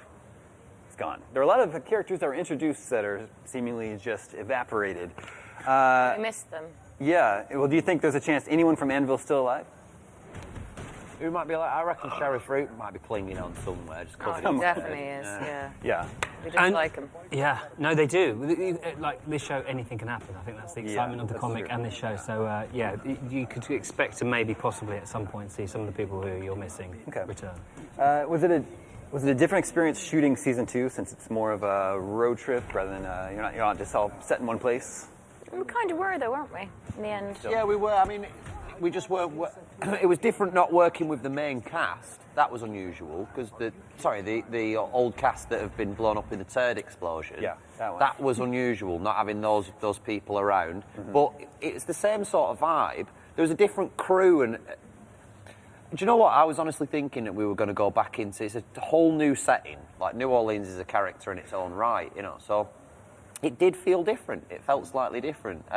Just as much fun. It's been completely insane. Slightly more intense, though. Didn't you feel like we were kind of in a pressure cooker because there's the three of us? Yeah, yeah. And so sort of our external relationships are quite limited. So, but that kind of feeds into the show itself because there's all these internal dynamics are brewing and tensions are mounting. And I think that we're kind of thinking about how we relate to one another and how this threesome and triumvirate is actually going to work. This season so far has been very tulip heavy. Not that that's a bad thing. But can we expect to see more of Cassidy as the show goes on? Really, you had an amazing fight scene in season 1. Yeah. That we can look forward to. There is I want to say but there isn't. There isn't. He's sort of he's a bit. There's a much more domesticated version of Cassidy this year. He's got Dennis to contend with this year, who's a nightmare. Can we swear? I can't do anything to stop you. He's a fucking nightmare. So there's a lot of Dennis being a nightmare. If you say fecking, it's not swearing. Fecking nightmare. Yeah, it's not the same thing. It's like. It's different. It's like me saying bloody, it's no big deal. Yeah, man. He's a bloody nightmare, is our Dennis. So we've got Cassidy attempting to be... He's doing what Jesse did. I think that's why he was so fascinated. Jesse was seeking redemption, trying to do the right thing. And I think he's having a stab at it. People are being told to be quiet back there, aren't they? Yeah, Poor they're getting a little bastards. rowdy. I bet they're bored. They're bored, aren't they?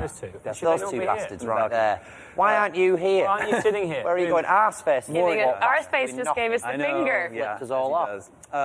All right, Jesse's driven this whole season to find God. If and when he does find God, what does he want to say to him? He wants to hold him accountable. He wants to know why he's left everyone alone. He wants some answers about the things that he feels guilty about. He wants to Where have you been? Appease the wrongs of his past. Where have you been? What have you been doing? You missed your dinner. We actually you may or may not, even at this point, have discovered, we may have stumbled across him. I see. I've watched the first 3 episodes. Should I not say? What did you say? No, it's the same thing. We've just done an interview and nearly given away the whole... Yeah, we keep giving away massive chunks of it. The whole big thing. You got to give us something then. You got to give us a scoop.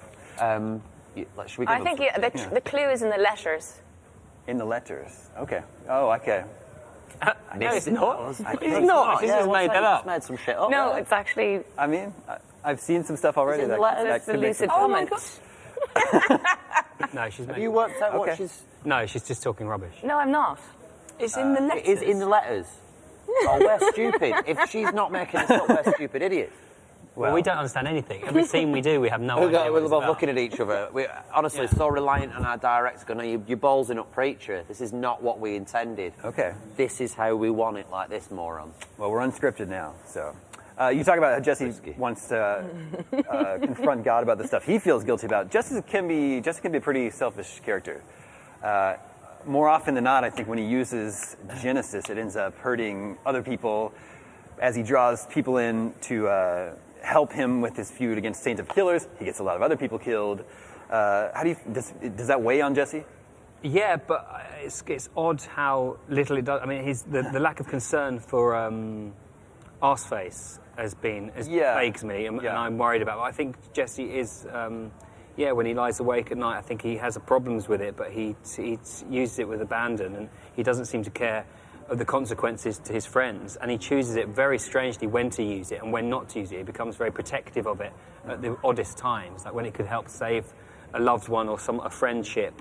He won't use it. He becomes gets on his pedestal about it, but he doesn't understand it. He doesn't understand the complexity of it, the power of it, and I think it's a very good demonstration of how people with that amount of power have no inclination or idea of what the right thing to do with it is. And he's just trying to find his way with it, and ultimately he has this very specific aim. But I think what he's doing is he's sacrificing a few for the many, isn't that the kind of... Yeah. That's one way to look at it. It's the moral dilemma, isn't it? Of, of having a responsibility. When it suits him, yeah.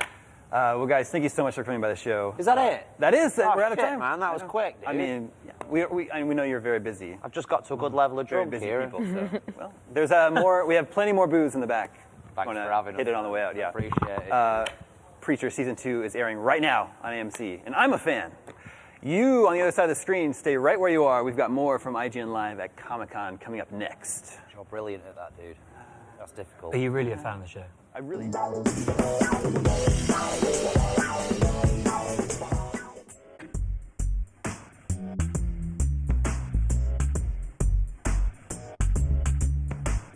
Hey everybody, Max here for IGN Access. I'm at San Diego Comic-Con 2017 and I'm at the LEGO booth. LEGO always puts on a good show at conventions like this. They make beautiful life-size replicas of familiar things, such as good old Luke Skywalker, based on his appearance in The Last Jedi. But these ones are especially cool this year. I really like this. You lose a lot of detail when you make something this big just out of bricks. You know, LEGO's cool and everything, but I've always liked the small things. What really works here is his mechanical hand, which pretty much just looks like a Technic set, and kind of makes me want just a LEGO of just a mechanical hand. What's really nice is they used a single stud right here to get Mark Hamill's birthmark. His birthmark Hamill, I guess. They've also got a Chris Hemsworth as he appears in Thor Ragnarok. He's got his cool big turquoise swords. And then, of course, there is a Flash based on the Ezra Miller appearance in Justice League. Of course, they are, in fact, all made out of Lego bricks. And then, of course, there are, Lego sets and the usual. We have lots more Star Wars, DC, and Marvel, and plenty more coming up from Comic-Con 2017. So don't go anywhere. Keep it right here on IGN. Those Game of Thrones folks don't have it so bad. It's so hot in San Diego right now. I actually wish winter was coming. All right, I get what you're doing. Let's take a sneak peek right now at the Game of Thrones activation here at Comic-Con, if for no other reason than to cool off just a little bit.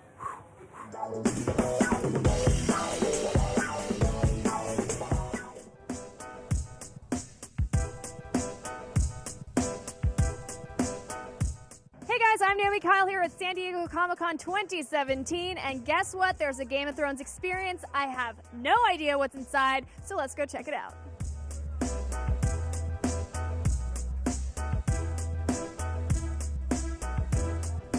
All right, HBO, let's see what you got.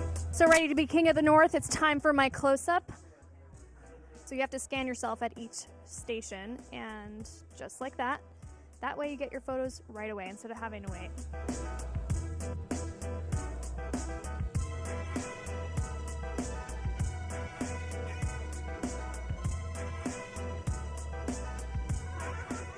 That was awesome. I'm officially in Game of Thrones. Thank you for casting me and for my close-up. I don't know if I'm allowed to touch these pieces, but I'm gonna touch them anyway. They're kind of weighty.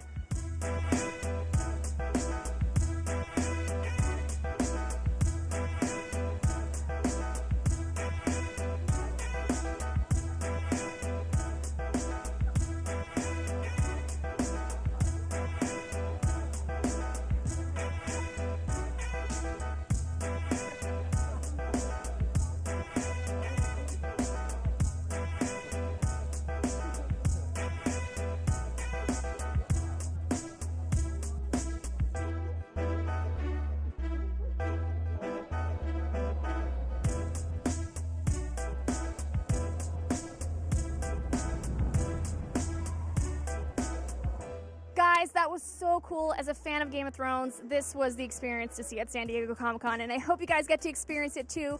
For more videos like this and to get to see everything that's going on here at the show, stick with IGN Access all week long. Unless you're stealing a car to drive to San Diego, keep those butts in those seats, because IGN Live from Comic-Con will be right back.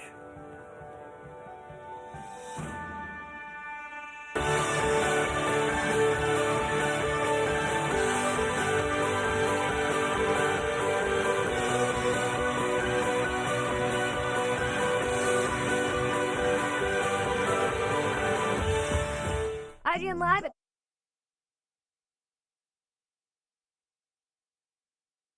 IGN is the world's #1 media brand for video games and entertainment. From breaking news and brand new trailers to reviews, let's plays, and the latest tips and tricks, IGN brings you the videos you crave everywhere you watch. Whether you're on the IGN app, PlayStation, Xbox, YouTube, Facebook, Snapchat, or IGN.com, IGN's got you covered on everything you care about. IGN, the #1 source for video game fans worldwide. IGN is everywhere you are. Like us on Facebook to get the latest trailers, gameplay, and funniest memes. IGN on Twitter will keep you up to date on everything happening within the realm of gaming, movies, and TV shows. Follow our Instagram to get behind-the-scenes stories and one-on-one celebrity access. And subscribe to IGN Snapchat as we take...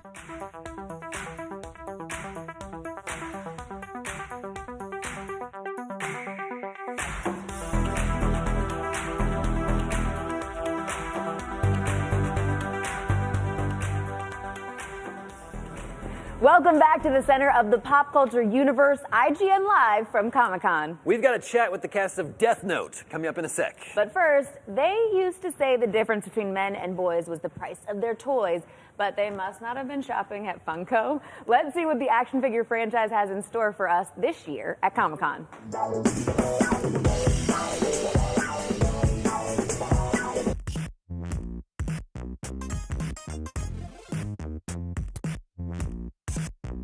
Hey guys, Max here for IGN Access. I'm at San Diego Comic-Con 2017, and I'm at the Funko booth. If you're unfamiliar or if you've been living in a cave for quite some time, Funko is huge right now, and collectors go nuts for convention exclusives. These guys have pulled out all the stops for what they got at Comic-Con this year. Let's start off with something pretty impressive. This is the first officially licensed Supreme Leader Snoke action figure, and it glows in the dark. This is, of course, a limited edition exclusive, but also it's the first Snoke. We still have no idea who this dude is, and we have to wait until December when The Last Jedi comes out to find out what his story is. And of course, fans of Doctor Who finally get a Clara. This has been something that Whovians have been hounded Funko for quite some time, and now they get it, assuming they show up to SDCC and manage to, get their chance. Rick and Morty is huge right now, and here's Tinkles and a ghost in the jar.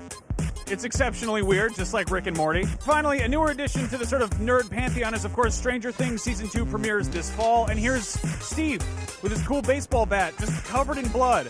If you want to get your hands on any of these, I believe there are between 60 and 70 Funko exclusives here at Comic-Con. You got to show up very early, 6 a.m., be at the sales pavilion, enter the raffle to get in line to buy the toy here, or you could just eat the cost and check eBay. We have lots more coverage from Comic-Con coming up. So keep it right here on IGN. Don't go anywhere.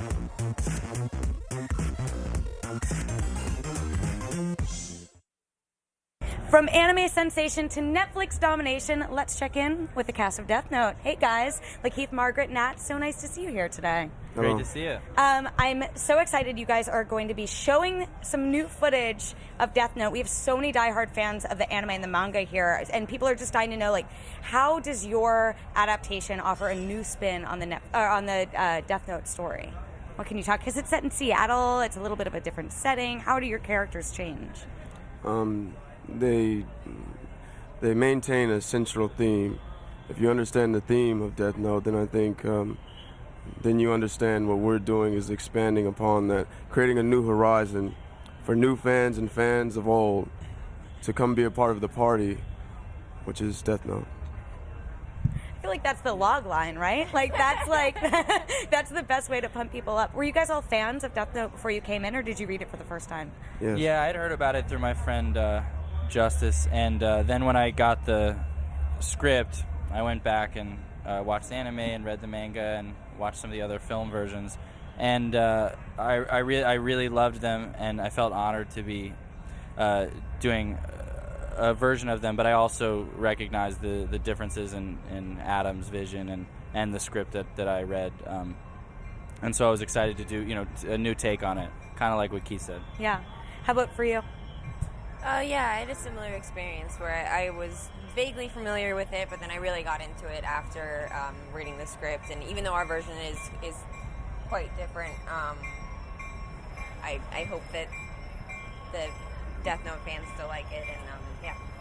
I love that Light is essentially a villain in a lot of ways,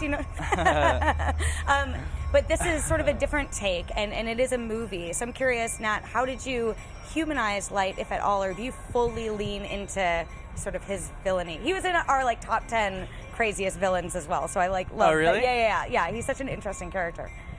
Well, I mean, it's definitely in a lot of ways he's a villain, but as soon as I got the part, I made my own Death Note, my own personal Death Note, and I thought it would be that I definitely didn't think I was enough of a sociopath to write too many names down, and they were flowing out of my hand.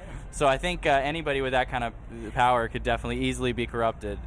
Or I'm just as evil. I was going to say, I was like, I really hope this interview It was doesn't very go south. easy I don't want to connect to my character because I'm as evil as the character is. Like, Keith, how about for you with Elle? Like, how does your sort of take on that character compare? Is it pretty close to what we know all already? struggle with morality and questions of life and death.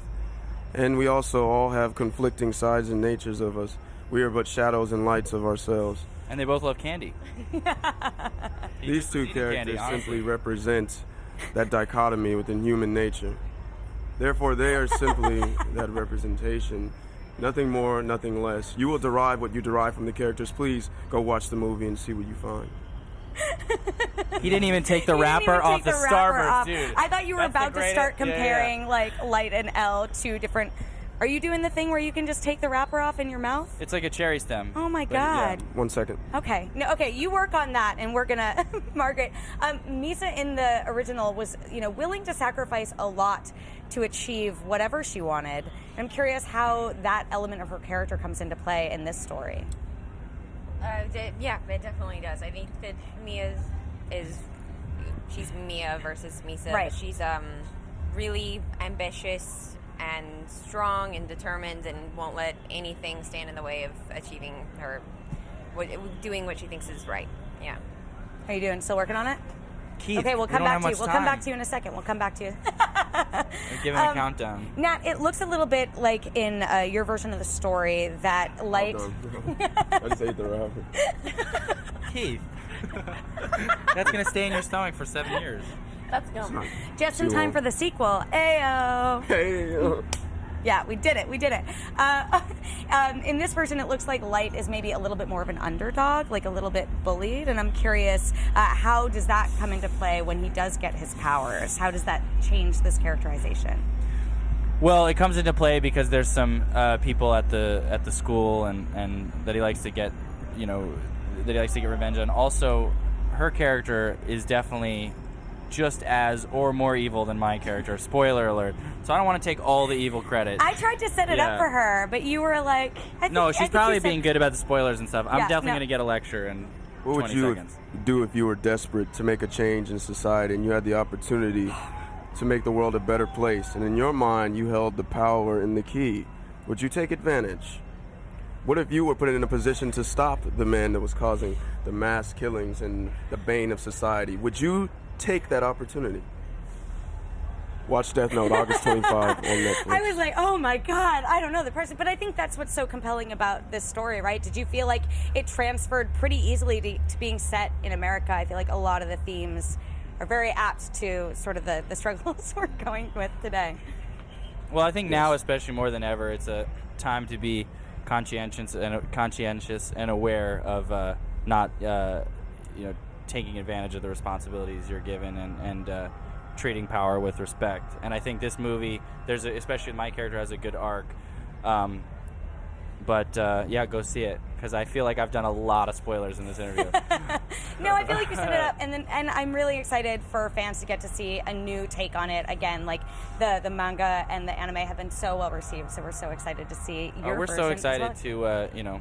to have been a part of it and to be premiering it here. It couldn't be more exciting. Do you have one last really good straight to cam pitch before we go?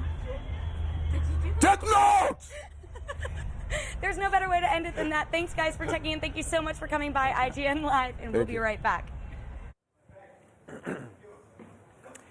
Well, that's a wrap for our first hour of IGN Live from Comic-Con, but we're not done yet. If you like superheroes, Lego, or the creeping dread of death, then you are not going to want to go anywhere. Be sure to download IGN's app. It is the #1 most used IGN app in the App Store.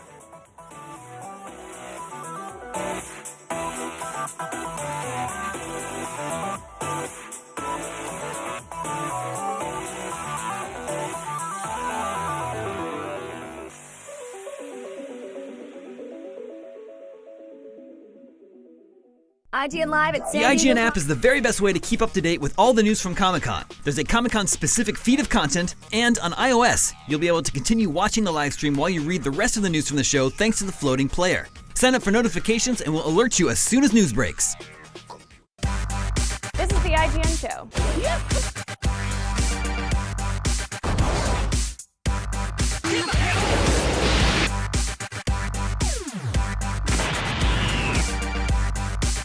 We take a look at the highly anticipated. Oh no, stop calling me. Hey, Willie. The IGN show, weeknights at 9:30, only on DXP. The IGN app is the very best way to keep up to date with all the news from Comic-Con. There's a Comic-Con specific feed of content, and on iOS, you'll be able to continue watching the live stream while you read.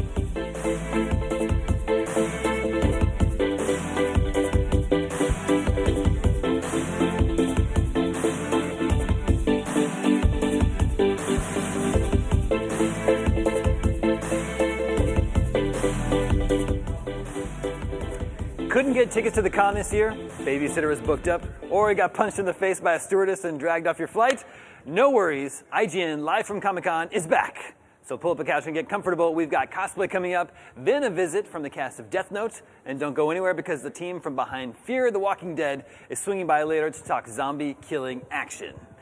But first, everyone knows the best dressed people at Comic-Con aren't the celebrities, it's the cosplayers. Let's take a gander at some of the best looks from this year's show floor.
If you've ever wondered where the spooky doll from the Conjuring movies came from, this is the movie for you. Please welcome the cast and director of Annabelle Creation.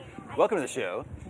Jim, you've already reviewed this movie. Yes, I liked it. I liked it even more than the first movie, and it's rare that you see a horror sequel that's better than the original. So it's a pretty remarkable accomplishment. I wanted to ask you though something kind of. There seems to be two universally scary things that creep everyone out: clowns and dolls. And New Line has them both down. Yeah. Okay. Sorry, so that's funny to me. I was wondering what does make dolls so creepy and everything. Why are so many people scared of them? This probably has to do with that, like they're little miniature versions of people. So you kind of, I think it's that uncanny valley thing where you kind of expect them to move almost. Yeah. You know, in the corner of your eye, which is breaks your brain somehow. The dead eyes must be part of it. It depends on the doll. Yeah. Porcelain dolls creep me out. Yeah, there's just just something kind of, I don't know why. Well, I want to ask you too about just the, trying to make a movie where the title character doesn't move. Yeah. How do you make something scary that is unmoving? Because you managed to do it in this movie. I was trying It's a fun challenge. Like, Yeah. I mean, you can't see her actually like walk around, but you can. You can throw a sheet over her and then have the sheet walk, or you can sort of get around it like that. But it's also fun just because, I mean, she's the source of evil. So you can play with all these evil things happening As you said earlier, around it's her. the portal. Yeah, she's like a portal Right, to for evil to come into our world, and then she can affect her environment and sort of manifest other faces of evil. So set up the movie for us. This is the origin story of Annabelle. Is that right? Yeah. Yes, that's right. So I play the creepy doll maker. I'm not creepy. Well, he's not originally creepy. He's like a nice guy. Something happens, and he needs to, fill a hole in his life. So he's a doll maker by trade. So he creates Annabelle, and kind of makes a deal with the devil. So that always works out well. It does work out well. Yes. I know how that story turns out. Not well, but that's kind of the beginning of it, and then Sister Charlotte shows up. Then Sister Charlotte shows up. Then my character, I play a nun, and 6 kids. We come into his house, because we need a place to stay, and so we have nowhere else to go, and that's where creepy things are happening. Sure. Yeah. Now, I'm curious, actually, one of the films that they're making now, The Nun, are you going to be involved in that, your character at all? I know you have to dance around things, but can you say if No, you're... I'm not. Huh? No, I'm not that nun. Not I'm that. another nun. A different nun. But you would have known that. But we have a connect. There's a connection there. Yeah. There is a Yeah. connection. Now, I wanted to ask sort of, David, I guess this is more for you, but you guys can chime in on this as well. There are a few different sequences in the movie that just are shots of doors.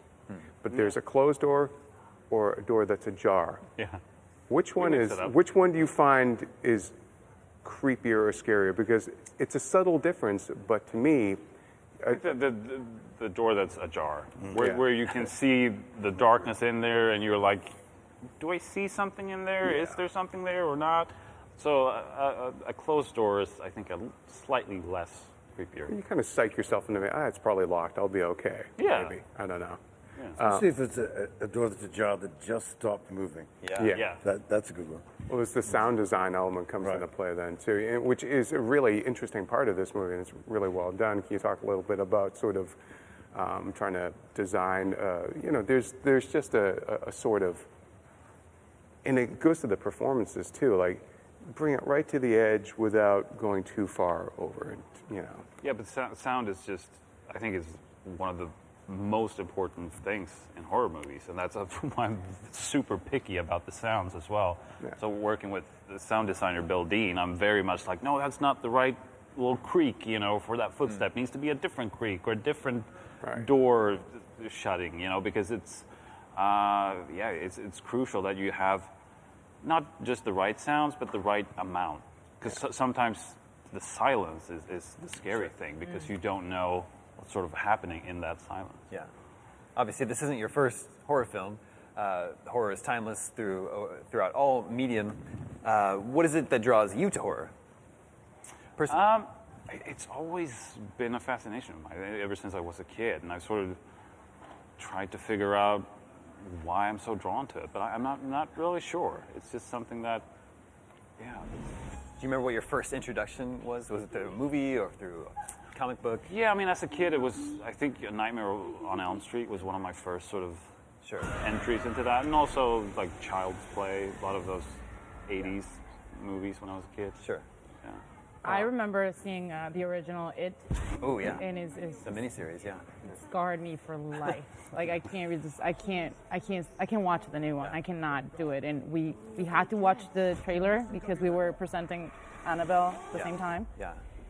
And it was painful. I think it's like the adrenaline rush. Makes you think that when you get scared, you get a hit of adrenaline that's addictive. And I think that's the big thing. It's like going on a roller coaster ride, hitting that curve. It makes you crap yourself. But you want to do it again when you get to the end of it. It's an adrenaline rush that we don't really get in life much these days. Yeah. David, I want to digress for one moment to ask you about Hollywood Reporter this morning said that, you might be directing the Shazam movie. What can you say about that? Is that report accurate? It is, yes. Okay. Yeah, no, the idea was that this was just all going to be about Annabelle. And then that sort of came out. But no, I'm very happy to say that is true. And it's really awesome. Like, I'm really looking forward to Are it. you scared that Annabelle gets jealous? Stalks you now. Stalks you, yeah. That would be funny. That doesn't freak you out, having Annabelle at home? don't know. No, it just freaks out people who come Older visit, guests, or yeah. especially people who sleep over, you know. What's the big draw for Shazam for you? Because, I mean, so far now you've done 2 movies where you work with kids, and of course Billy Batson is also a child. And so is that the big draw for you to do Shazam? Yeah, just because it's like the ultimate wish fulfillment, you know? Like every kid wants to be Superman, and here's the kid who gets the chance to be Superman. And, you know, finds out that could also be a challenge. Yeah. So you must be particularly then kind of excited to, you know, you've done horror now, your last couple of films, and this seems a far more sort of family friendly, or would that be a safe way to describe it? So was that the big thing you wanted to maybe stop scaring yourself for a while and go do something fun? I mean, I definitely plan on doing more horror, you know, working on that in various ways. I mean, there's Lights Out 2 it's coming up, so, you know. So the horror is something I'll definitely return to. But it'll be fun to try something that's a little different. Sure. You guys are in a nice position. Your movie's out, Annabelle Creation is out August 11th, and there's already a bunch of great reviews. Yeah. You screened it early, and everybody seems to really like it. Thank you. Very fortunate. Thank you. Awesome. I also wanted to ask you, though, about Annabelle. You know, the kind of Conjuring universe now is expanding and expanding. Where do you think they could go with Annabelle next? You know, now that we found out how it's been made and everything, where do you think they could take it I think next? there's still sort of ways to take it. I think this universe sort of allows you to go in a lot of different ways. You know, you have the main story of The Conjuring that's based on the actual case files, but then you have like The Nun or like The Crooked Man that you can do variations on, you know, not just have the same sort of style or the same kind of movie. I think it's sort of that universe allows for a lot of experimentation. Thank you so much. Yeah, thank you so much for coming by the show. I'm excited to see the movie. We've got to take another quick break, which gives you more than enough time to follow IGN on Twitter. 6 million other people do, so we must be doing something right.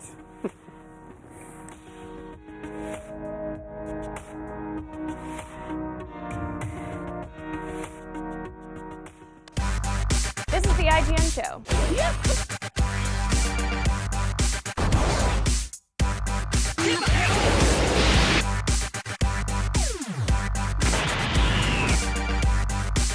We take a look at the highly anticipated. Oh no, stop calling me. Hey, Willie. The IGN show, weeknights at 9:30, only on DXP. IGN is the world's #1 media brand for video games and entertainment. From breaking news and brand new trailers to reviews, let's plays, and the latest tips and tricks, IGN brings you the videos you crave everywhere you watch. Whether you're on the IGN app, PlayStation, Xbox, YouTube, Facebook, Snapchat, or IGN.com, IGN's got you covered on everything you care about. IGN, the #1 source for video game fans worldwide. The IGN app is the very best way to keep up to date with all the news from Comic-Con. There's a Comic-Con specific feed of content, and on iOS, you'll be able to continue watching the live stream while you read the rest of the news from the show thanks to the floating player. Sign up for notifications and we'll alert you as soon as news breaks.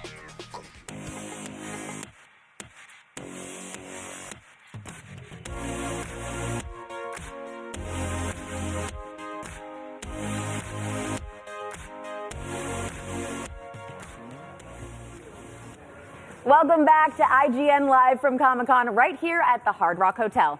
If it's Comic-Con, that means it's summer, and what happens all summer? What happens, Damon?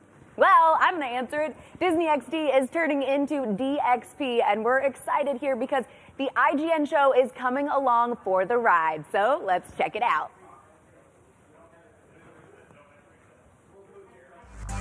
This is the IGN show.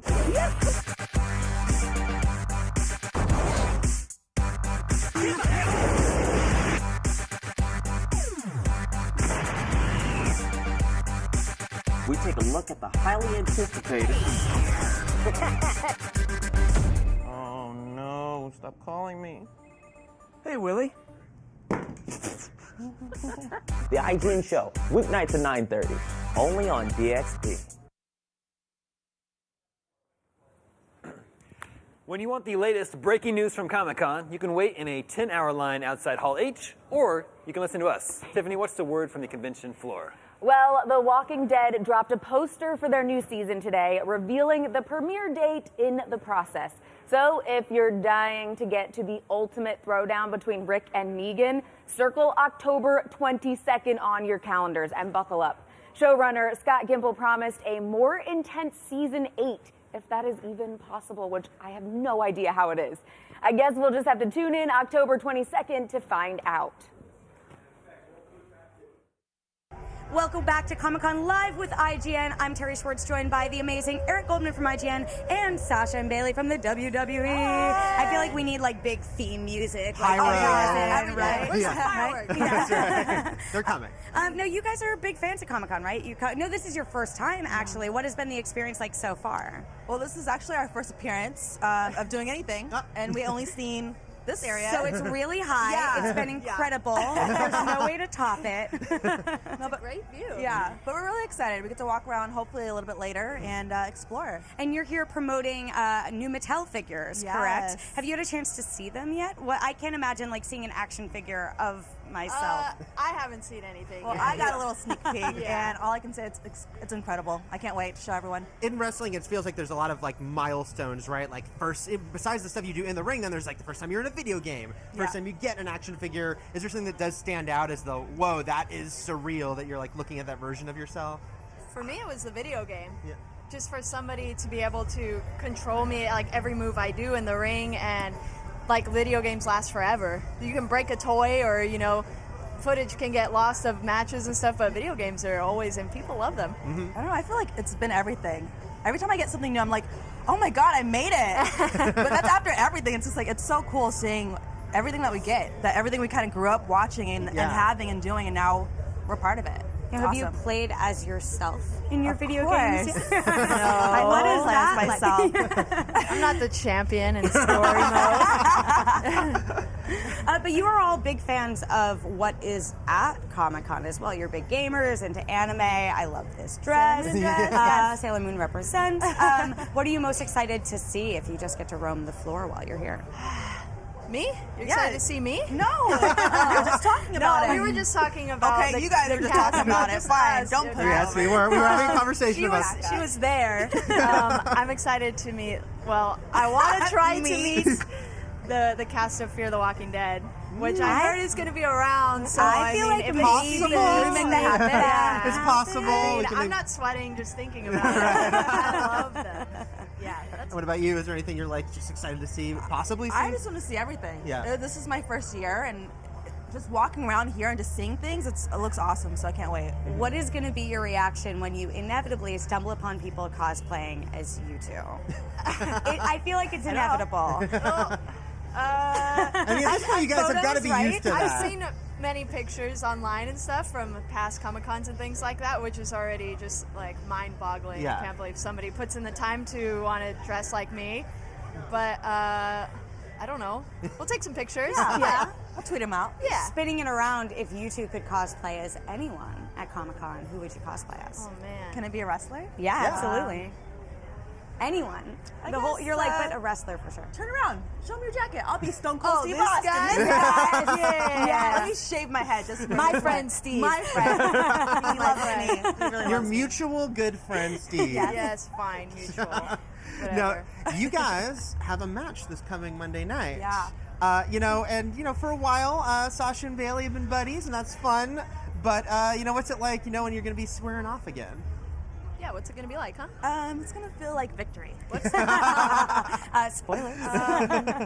We'll see. No, I'm excited. see. I'm excited because I guess I kind of like having matches against her. But I mostly win them when I wrestle her. Oh, yeah, right. I'm more excited for my title opportunity at SummerSlam. Oh, no, you mean my title opportunity that I deserve. Where have you happen. When they see you two, they're like, you guys are getting a little too close. We're going to spin this around. We're going to make you fight each other. You're a little too friendly off screen. How does that news get delivered that it's like, all right, you guys are going to have a match coming up soon. Get ready. Get into that. Oh, sort of through mindset. Kurt Angle? Yeah, we just found out like that. Yeah. And I was like, whoa, I'm backstage with Kurt Angle. That's even cooler. Oh, it's true. It's damn true. Yeah. Nicely done. You guys did have epic matches in NXT. I was lucky enough to be at that Brooklyn sort of very rightfully famous one. Yeah, like when you're in the middle of a match like that, you've got to like do your match, but do you also get that feeling like, oh, whoa, this is really working. Like this is an amazing match, or is it only after the fact that you kind of look at it? No, that was like the first match that I ever felt really just comfortable, and I was like, wow, there's something just amazing going on right now. Mm-hmm. And I remember being in that match and just laying still after taking something like, this is so cool. Just hearing the fans' reaction, I'm like, wow, this is everything I dreamt of. A lot of people ask that, like, when did you know that everybody was into it? But I think I was obviously, I don't know, I was just living it second by second. It wasn't until, like, the end of the match, when it was all four of us in the ring, that the crowd erupting, just all four of us being there and hugging and stuff, was when I was like, whoa, this is special. And, like, it wasn't really even meant to be. It just happened. I might have been a little emotional in the crowd that night. I've seen a lot of men cry. Yeah, Seth Rollins cried. I mean, he'll probably be mad that I pointed that out, but he did. No shame in that at all. It's been such a great couple years for women's wrestling. You guys have done so many milestones, so many firsts. Has it just been amazing to be a part of that and to really get that, spotlight that you're getting? Oh, yeah. Yeah, even just being here, a part of this Mattel panel and everything we're doing this whole year. I mean, I don't know. I didn't know that we would have come this far so fast. Yeah. It's all happening so fast. Well, we're so excited for you both to be here. We're so excited for you both to experience Comic-Con for the first time. You got to find those cosplayers, post those photos. Get back to us. Sasha Bailey, thank you so much for taking the time to come by. We'll see you guys soon on IGN Live. Hello there. If you have any thoughts or questions for us, tweet at IGN with the hashtag SDCC2017. Yep, just like Thando Zungu did when he said, can we expect another Justice League trailer to drop? So, Warner Brothers DC is riding a high right now, coming out of Wonder Woman. Justice League is coming out this fall. Yep. Comic-Con is a really good time to drop superhero movie trailers. All of this seems to come together for me to make a delicious soup of yes, let's drop another Justice League trailer. I think that obviously, working for DC All Access, I don't find these things out until right before. You don't know? it You happens. can't share. There's any no inside behind the scoop scenes? that they don't trust me Look, that much. You know what? You that can tell, much. How about you can tell me? Everybody watching at home, just sort of close your ears for a I'll second. just use this as an example. Okay. Last year, we got the poster, the new poster that had come out for Wonder Woman. I didn't know that was happening until it happened, and everybody saw it, and I was like, oh my God, this is the coolest thing ever. And obviously, you get to talk to people after it happens first. But I think it would be, Saturday is the big day of those panels, DC and Marvel. And that is the next movie coming out. So I feel like it would be really smart to have the Justice League trailer come out.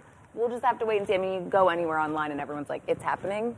So we'll see. I'm ready to see another Justice League trailer, if that means anything to DC. I'm ready for it. Everyone's watching and they're like, well, Yeah, everyone's. he wants to see it, Okay, so go. let's do it. Damon said, okay, go. Well, and I think it's really interesting because this year at Comic-Con in particular, there's usually so many more studios come out, so many more films get trailers that drop here. Yeah. And this year it really is, the focus is really DC and Marvel. Yeah. So, I think we're going to get some good new stuff from Marvel. I think we're probably going to get some new stuff from DC as well. Yeah, I think so. DC doesn't want to let Marvel have all the spotlight. All right, we've got to take a quick break, but we will be right back with a look at the all-new Lego Ninjago. And don't forget to turn those IGN notifications on if you want the latest breaking news from Comic-Con. Like, if that trailer does drop, it's like having Hall H right inside your phone.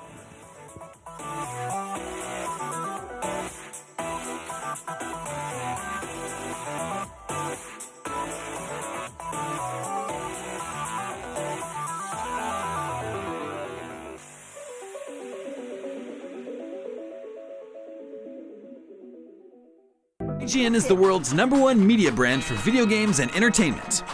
From breaking news and brand new trailers to reviews, let's plays, and the latest tips and tricks, IGN brings you the videos you crave everywhere you watch. Whether you're on the IGN app, PlayStation, Xbox, YouTube, Facebook, Snapchat, or IGN.com, IGN's got you covered on everything you care about. IGN, the #1 source for video game fans worldwide. IGN is everywhere you are. Like us on Facebook to get the latest trailers, gameplay, and funniest memes. IGN on Twitter will keep you up to date on everything happening within the realm of gaming, movies, and TV shows. Follow our Instagram to get behind-the-scenes stories and one-on-one celebrity access. And subscribe to IGN Snapchat as we take you on movie premiere red carpets and the show.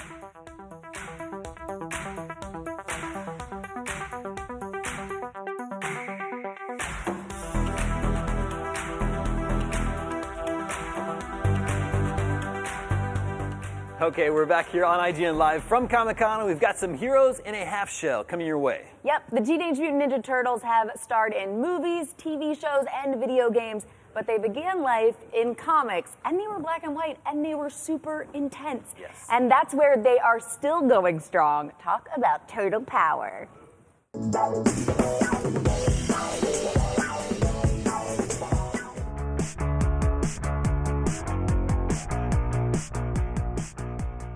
What's up, everybody? My name is Josh Riel. I'm here at Comic-Con at the IDW Publishing booth with the co-creator of Teenage Mutant Ninja Turtles, Kevin Eastman, and the co-writer of the Ninja Turtles comic book with Kevin, Tom Waltz. What's up, guys? How are you doing? Great. Doing awesome. What is it about anthropomorphic animals that people just love and can't get enough of?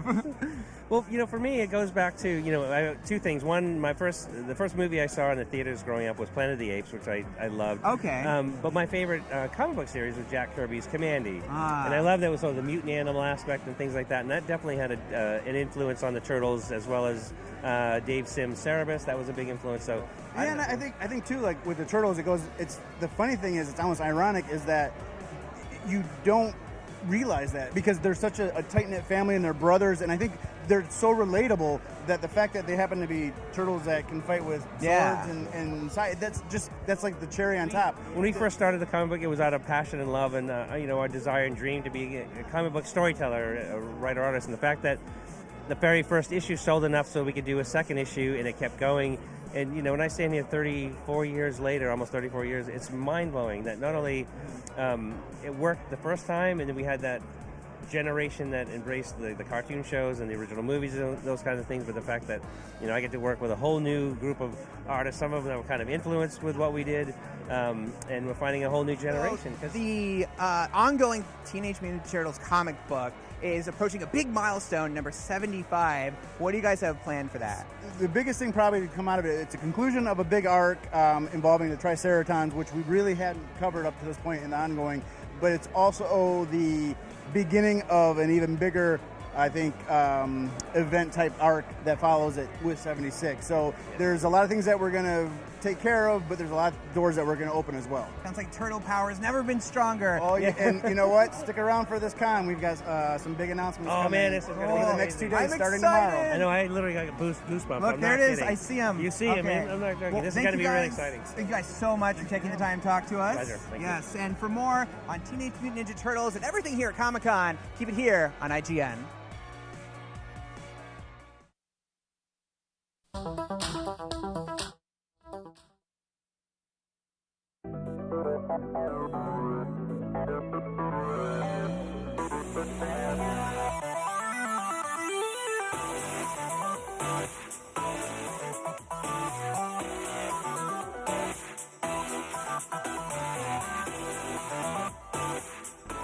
Welcome back to IGN Live. This next group makes me wish I was cosplaying as Chris Hardwick right now. Is the first family of Fear the Walking Dead. Guys, welcome to the show. Thank you. Thank you. Now, you're back from mid-season break on September 10th. Is that right? Sounds correct. right? I'm being told that checks out. What delightful misadventures do we have to look forward to? More shenanigans with the Clark family. Yes. I think the second half of the season is just as powerful as the first half. It just keeps moving. It's very epic in scale. It's lots of exciting locations, and we try to take over. Yeah. Well, it's definitely bloodier and grittier next half as well, I think. Because we left off and there was a truce, but I'm thinking that how long can that last? Things aren't going to go great, right? Is that truce tenuous, to say the least? Well, I mean, now you're in charge in a certain It's sense. a hard-won truce, that's for sure. It's very fragile. So, what do you expect? It's the apocalypse. Yeah. It's not going to be easy. No. And, Frank, he made a big, Frank Nick made a big move there, to say the least. How much is this weighing on him? He, it was a spur-of-the-moment decision when he came in there and said, I sort of got to do this. But is this something that now is sort of eating away at him, or is it just kind of, no, we have to look forward and sort of survive? I don't think it's that. I mean, I don't think it's that big a. I don't really know I don't really know. Mm-hmm. Is it written that do I get remorseful? Not really. I don't think so. You feel a little I feel, indebted to Troy, to be. That's right. Yeah. To be honest. I think there's like a sort of. Yeah. I feel obligated or something to do with Troy more than to do with Dayton. Mm-hmm, mm-hmm. I think what's been interesting here is that, especially for Madison, is she's trying to protect her family, and they're with this group that they have a lot of reasons not to necessarily really trust in, but they can kind of use them.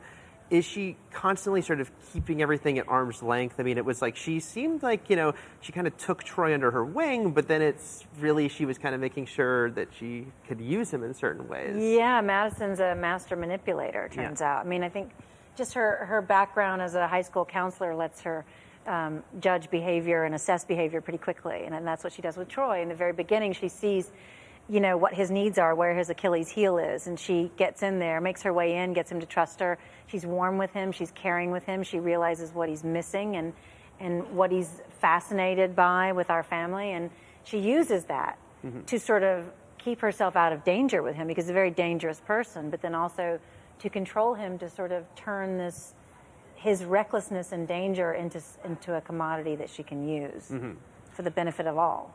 Similarly, for Alicia, she's got this relationship with Jake. Yeah. But you had a really interesting moment, I thought, in the first half of the season where you were kind of asked what your feelings were about him, and it was kind of like, she said she liked him, but that was sort of secondary to what the circumstances are. I mean, what's nice about this is that it's not a relationship that has any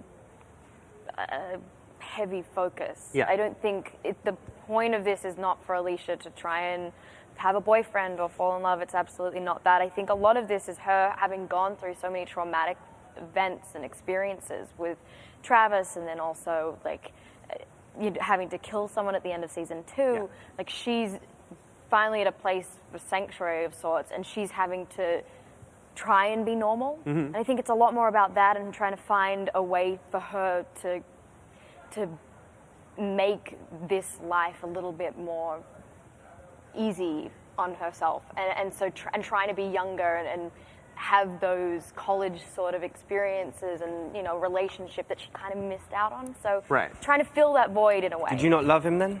No.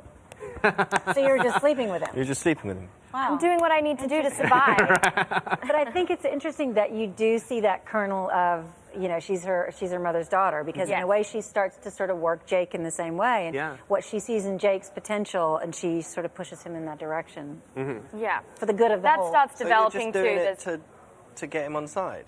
No, there are some interesting developments that happen, I'd say, in the second half, but I don't think she's going in there with an ulterior motive. It's more just like, it just happens. It happens. Because she's smart like her mother. Hussies, both of you. Hussies.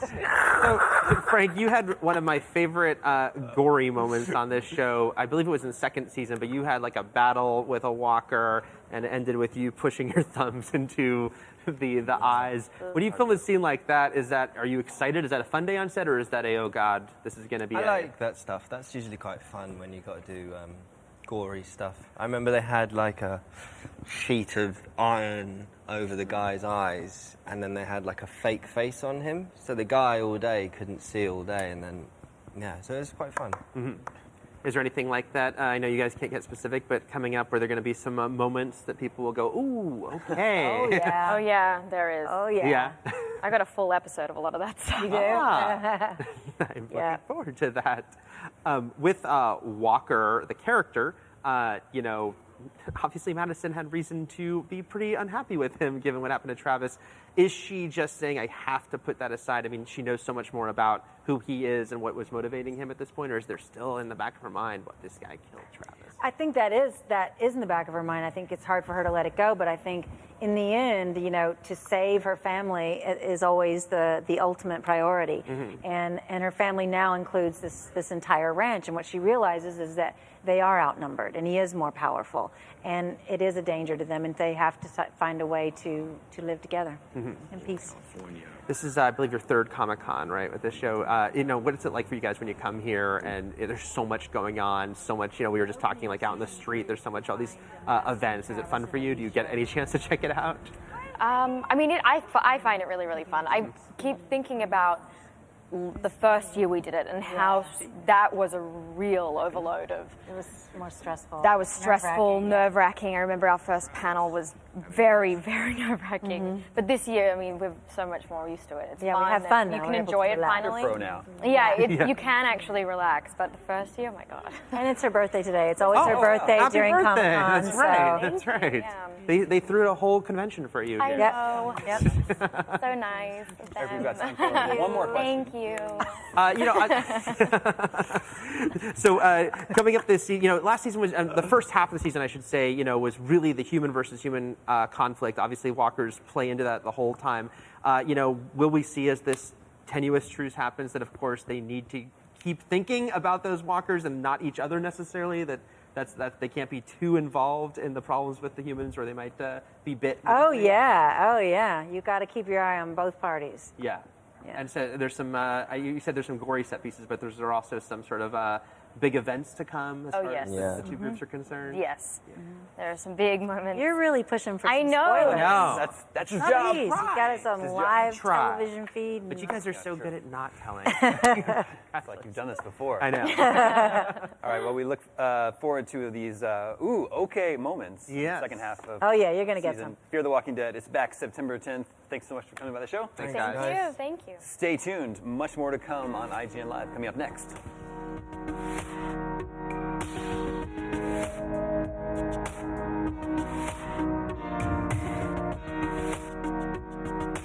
IGN Live at San Diego, the IGN show. Oh no, stop calling me. Hey, Willie. The IGN show, weeknights at 9:30, only on DXP. IGN is everywhere you are. Like us on Facebook to get the latest trailers, gameplay, and funniest memes. IGN on Twitter will keep you up to date on everything happening within the realm of gaming, movies, and TV shows. Follow our Instagram to get behind-the-scenes stories and one-on-one celebrity access. And subscribe to IGN Snapchat as we take you on movie premiere red carpets and the show floors of the world's biggest entertainment events. Find IGN today on all of your favorite platforms. IGN is everywhere you are, whether you're on Facebook, Twitter, Instagram, or Snapchat. IGN gives you access to the best news coverage on everything you love.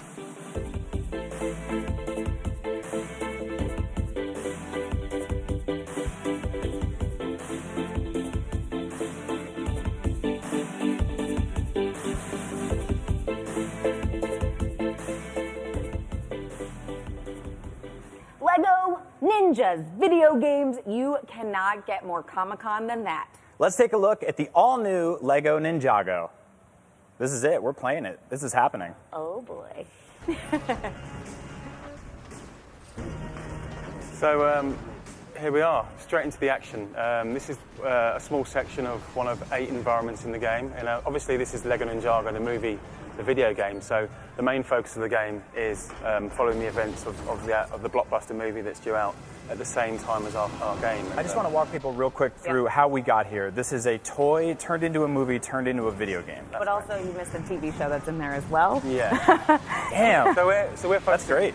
We're focusing more on the movie and the events of the movie. So, you'll be able to pick up this game after watching the movie, take it home, and relive all of the action from the movie, from the fantastic movie. And Is this the first time for you guys that you're releasing a game like right on the tail of the movie, right around the same time? 'Cause Day and usually day, yeah. For Lego, it's the movie comes out and it's a little bit later. Yeah, I mean that's generally the case, but we have. I mean there are exceptions to that rule. I think Lego Jurassic World, for example, launched day and date, but Sure. generally speaking, yeah, it's quite new for us. Yeah, definitely. So we're looking at a flying section here. It's incredibly chaotic. I really like it because it's sort of evocative of like Star Fox. But with a lot more Lego explosions everywhere. That's right. And obviously, if you are not familiar with Ninjago, there's always dragons that are heavily involved, which we're seeing here. Yeah, that's Lloyd's Dragon Mech, and these are Lego play sets actually. So you can actually buy these off the shelf and build them yourself, and recreate all this sort of action in the safety of your living room, which is quite cool. But yeah, it's quite dynamic. It's a sugar rush of explosions and stud collection and stuff like that, which is really cool. And I think that's important to point out to parents that if you wanted to recreate this using sets, it would cost you millions of dollars. Yeah, pretty much. And here you can do it for the price of a video game, which is fantastic. And you can destroy it and rebuild it. Which is the best part, and also the worst part of owning Lego is dropping them and never being able to put it back together. But in the video game form, it doesn't matter. So now we're getting a look at our hero. That's correct. I mean, well, these are two of the heroes. I mean, we have many heroes in the game, but this is Cole and Kai, and this is sort of following the early sort of, the opening of the movie. Lord Garmadon's invaded Lego Ninjago City, and it's now down to you and Cole and Kai to get your mechs, basically. So you get to explore these huge environments. Our development team have really gone to town matching the movie reference. They've poured over the reference material and recreated what is a stunning city. These are massive open world environments, so they look stunning. And for people that don't know, the premise of the film is obviously there are ninjas who are ninjas by night, but teenagers by day. Yeah, exactly. And there is someone trying to invade the island of Ninjago, and they need to protect it. That's correct. And another little part is that one of the ninjas, the villain, is his dad. Yeah, that's right. So Lloyd, or Lloyd, as Lord Garmadon calls him. Yeah, it's quite embarrassing for him. He gets bullied at school because of it, and Lord Garmadon is constantly invading Ninjago City, and it's down to the ninjas, the Ninjago team, to repel him and use all their sort of mechs and cool tools at their disposal to get rid of him. So yeah. So I'm noticing that the sort of movement of the characters is a little more kind of dynamic than we've seen in a lot of the Lego games. Yeah. Specifically, we saw the character jump up on the top of the wall, spring upwards, do that wall grab. That's right.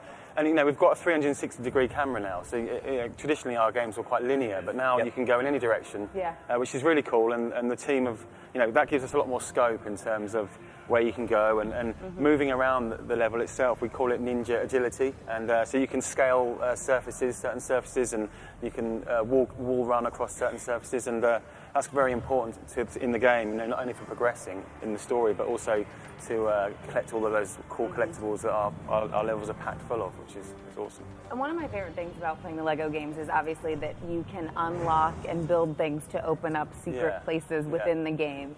Are there going to be even more of those? Are there hidden moments or hidden things that you're like, oh my god, I can't wait for people to see this? Yeah, and I don't want to give too much away, but building is a massive part of the game. Multi-builds, make a return. We had those in Star Wars, and they were proved to be very successful. So it gives us a lot more scope in terms of not only how you progress through the levels, but also in terms of humour and stuff like that, which is obviously a massive part of our games. But lots of building, lots of smashing things apart, lots of stud collecting and stuff like that as well. Definitely. Now, in a lot of the games based on movies, obviously you have this roster to rely on of hundreds of Marvel characters or every scientist that ever helped a dinosaur break loose in Jurassic World.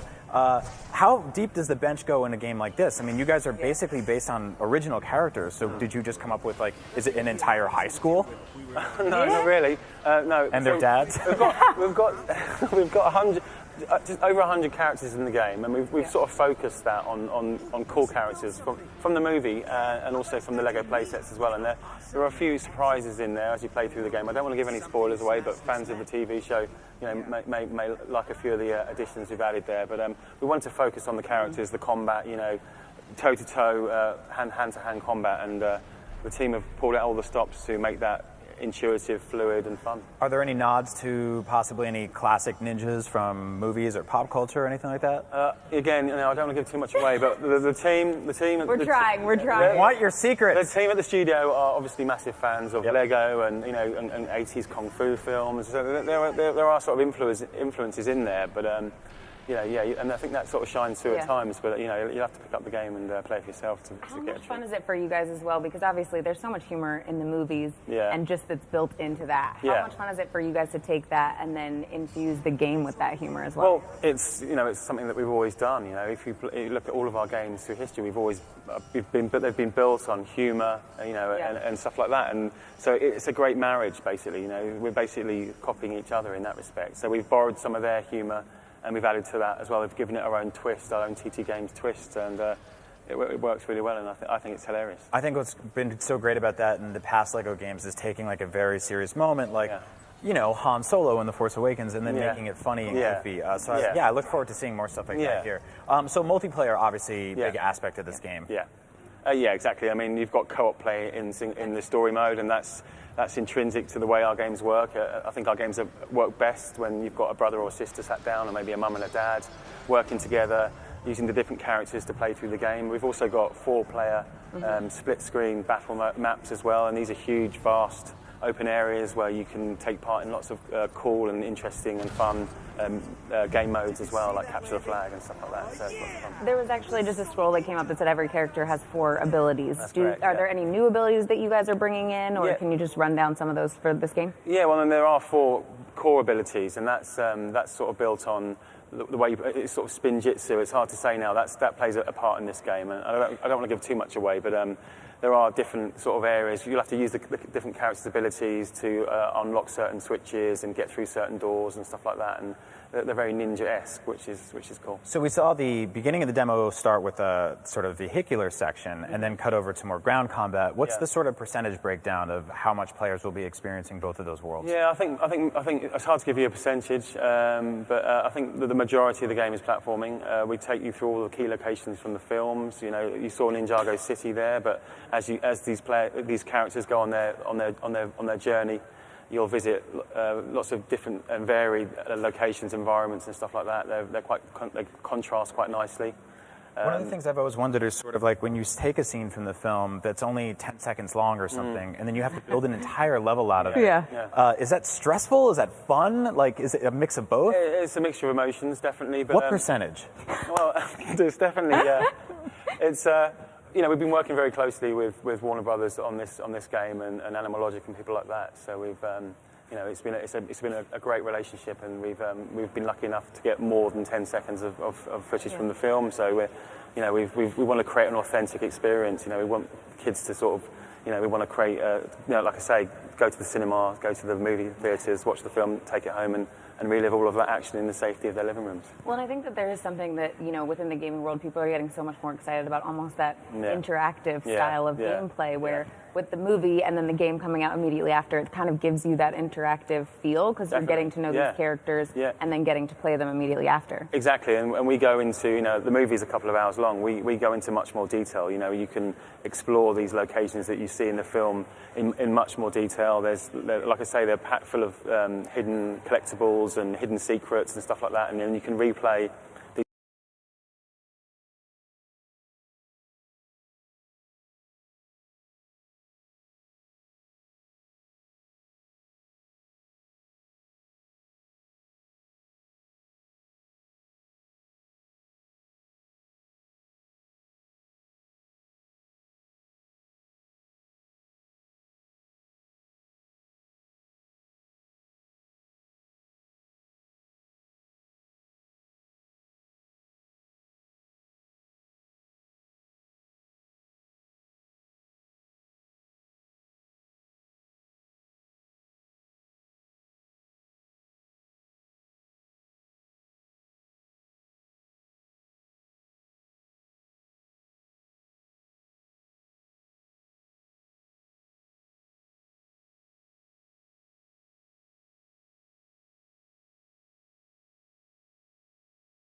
And the game does justice to that.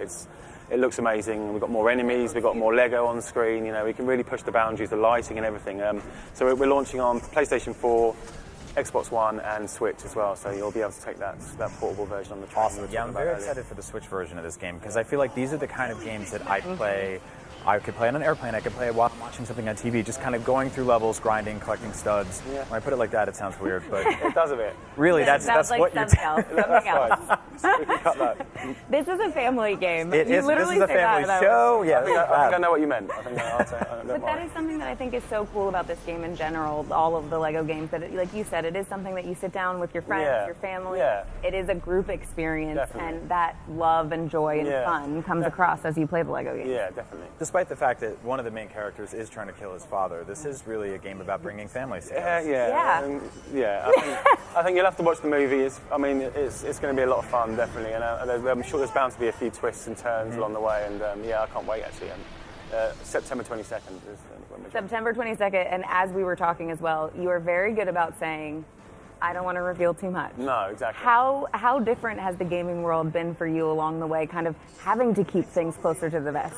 Yeah, it's these movie houses, they're very sensitive about these things, and rightly so. You know, I've worked on Star Wars games, I've worked on Jurassic World games, and luckily for us in those games, we had a fair chunk of content that had already been released, so it was a relatively easy job keeping that last piece a secret. But on this game, obviously, 90% of it's still a secret, so it's frustrating, but it's sort of exciting at the same time. Yeah, it's kind of cool. You get to reveal the big surprise all on the same day with everything. Exactly, yeah. So great. Well, thank you so much for hanging you. out with us Yeah, and it's been a telling pleasure. us even more about Lego Ninjago. We tried to be ninjas to get some info from you, but you... The toys, the TV show, the video game, the movie, the show. I almost You're got just not stealthy enough. Clearly we haven't passed our ninja training yet, but we're working on it. We're working on it. Thanks a lot. Thank you so much.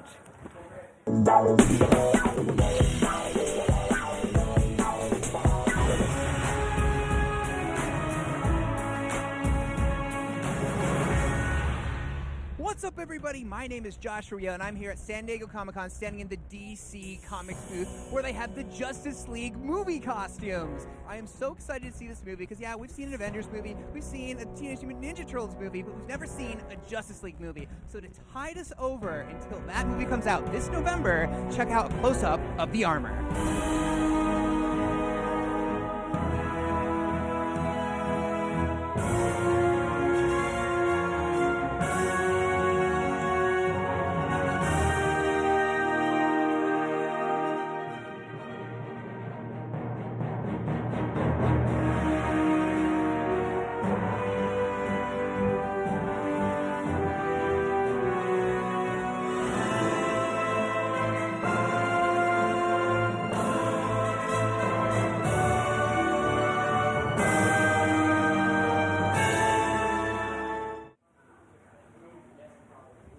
We awarded Super Mario Odyssey our Game of the Show award at E3 last month.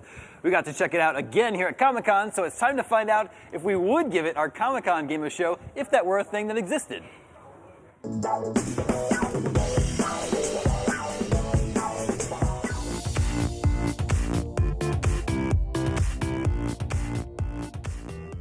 Hey guys, Marty and Justin here from Comic-Con 2017. Justin, last night we got to go hands-on with a ton of Nintendo stuff, including IGN's E3 game of the show, Super Mario Odyssey. Mario looks so good. I'm so happy to see Mario go back to sort of its more behind-the-shoulder, exploration-focused view. I mean, Super Mario 64 is my second favorite game ever made, and I love Galaxy 1 and 2, but I'm really happy to see Mario doing some sort of light puzzle solving and exploration again. Yeah, I love the fact, I didn't get to play this at E3. Somehow I was the only one at IGN who didn't play it. I love the fact that these worlds are absolutely massive and sort of, you don't really have an objective. You're tossed in and it's like, go do something. It reminded me a lot of, kind of like Banjo-Kazooie, which I loved. Yeah, I mean, that was the way that I played the demo. Just so people know, it's a 10-minute demo, right? Go do whatever you want in 10 minutes. And so I did the desert world. You're plonked down into the world, and there's a little town there that looks fun to explore. There's some sort of ruins behind that.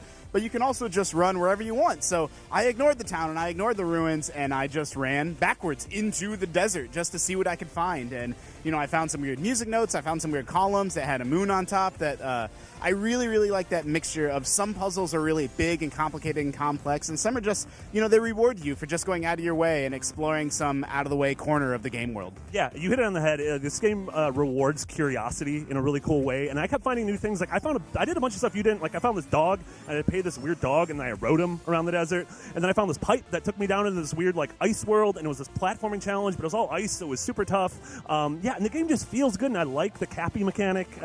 The cappy mechanic mixed with sort of the open-ended exploration really gives you a feeling that kind of anything is possible. Like when I throw my cap at something, like am I going to possess it? Is it going to turn into something else? I threw my cap at a flower and it turned into a little platform that I could bop off of. And it really, as you said, it rewards that sense of exploration and really makes you feel like you want to sort of dive into every nook and cranny. Yeah, absolutely. One of our most hyped games of the year. We're going to have so much more on Super Mario Odyssey and the Ghostbusters leading up to its release on October 27th. So for everything else Mario and Comic-Con, stick right here on IGN. Just watching IGN isn't enough. Be sure to download our app at any of your local neighborhood app stores. You'll get all the latest Comic-Con news and so much more. Well, that wraps up another hour of IGN Live from Comic-Con. But don't go anywhere, because we've got a Dark Knight, some deadly robots, and even more coming up right after the break.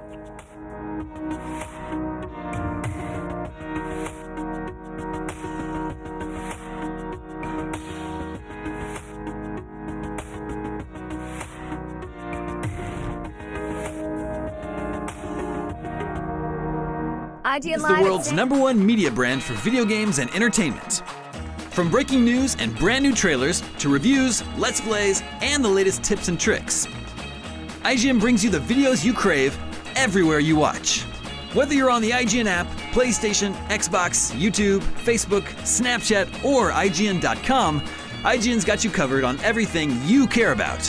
IGN, the #1 source for video game fans worldwide. IGN is everywhere you are. Like us on Facebook to get the latest trailers, gameplay, and funniest memes. IGN on Twitter will keep you up to date on everything happening within the realm of gaming, movies, and TV shows. Follow our Instagram to get behind-the-scenes stories and one-on-one celebrity access.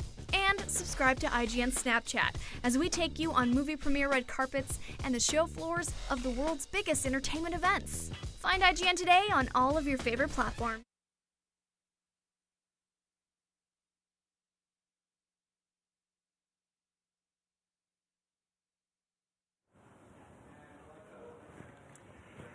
IGN Live is back for another hour of Comic-Con action, coming to you straight from the Hard Rock Hotel in scenic San Diego. I am Tiffany Smith, cosplaying as Tiffany Smith.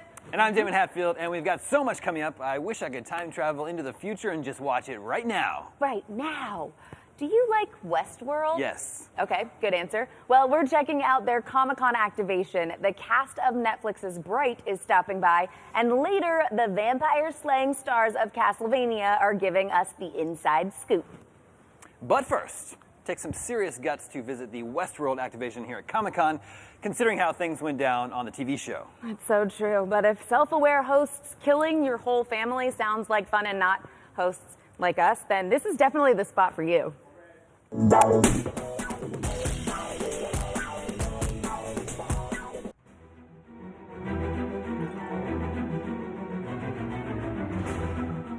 Hey guys, I'm Naomi Kyle, and we're here at San Diego Comic-Con 2017. I'm about to go check out the Westworld Experience. I've seen some people come out of there, and they all look super stoked. So let's go check it out for ourselves, shall we? So one of the hosts now is guiding us into the elevator. It's the real thing. We're going to Westworld. I'll take that one, and that one, and that one. I'll just take all of them. I wonder which one I should pick. Classic pistol. Concealed carry. All right, so we have costumes here. The Man in Black. Maeve, of course. Last but not least, William.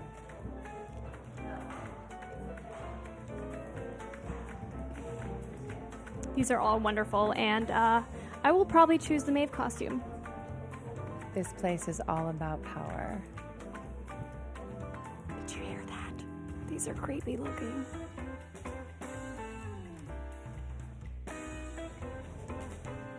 She kind of looks familiar. Just saying. So, Shogun World. That's what that is. Yeah, they hinted at it in the show. Now it's happening. At least, it looks like it. Welcome to Westworld.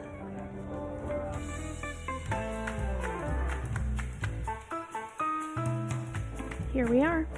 She said she liked my hat. I agree. Cheers. That was hands down the best experience I've ever had. Oh my goodness, I want to go through it one more time just to take it all in a little bit more. Guys, of course, for everything else, stick with us here at IGN Access because we're going to be here all week long. Stay tuned. Get a good long look at our next guests because if you watch horror movies through your fingers like I do, you're never going to see them clearly ever again. Please welcome the cast of It. How are you guys doing? I'm pretty good. I clapped for you guys. Pretty It's good. fine. I'll do it. It's all good. So I'm so excited to have you guys here. I watched the first trailer for this movie and was horrified. I'm so scared of horror movies. point. So what was it about this movie when you guys heard about it, the auditions, that made you say, yeah, I want to be a part of that? I don't know. I'm not a huge fan of horror movies because I get scared of that stuff way too easily. So it's really ironic how I'm actually in one. So I just did it and hoped for the best, and it worked out. Yeah, for me, I actually didn't really want to do it at the start because I thought it was too scary for me. And my mom was like, no, you have to do this. And then I was like, fine. And then I went, and now we know all these amazing people. Yeah. So. For me, actually, my first audition process wasn't even a horror thing. It was just like, it was more just like, it was actually a speech in the movie. Yeah. That turned into Wyatt's character speech, but that was my audition.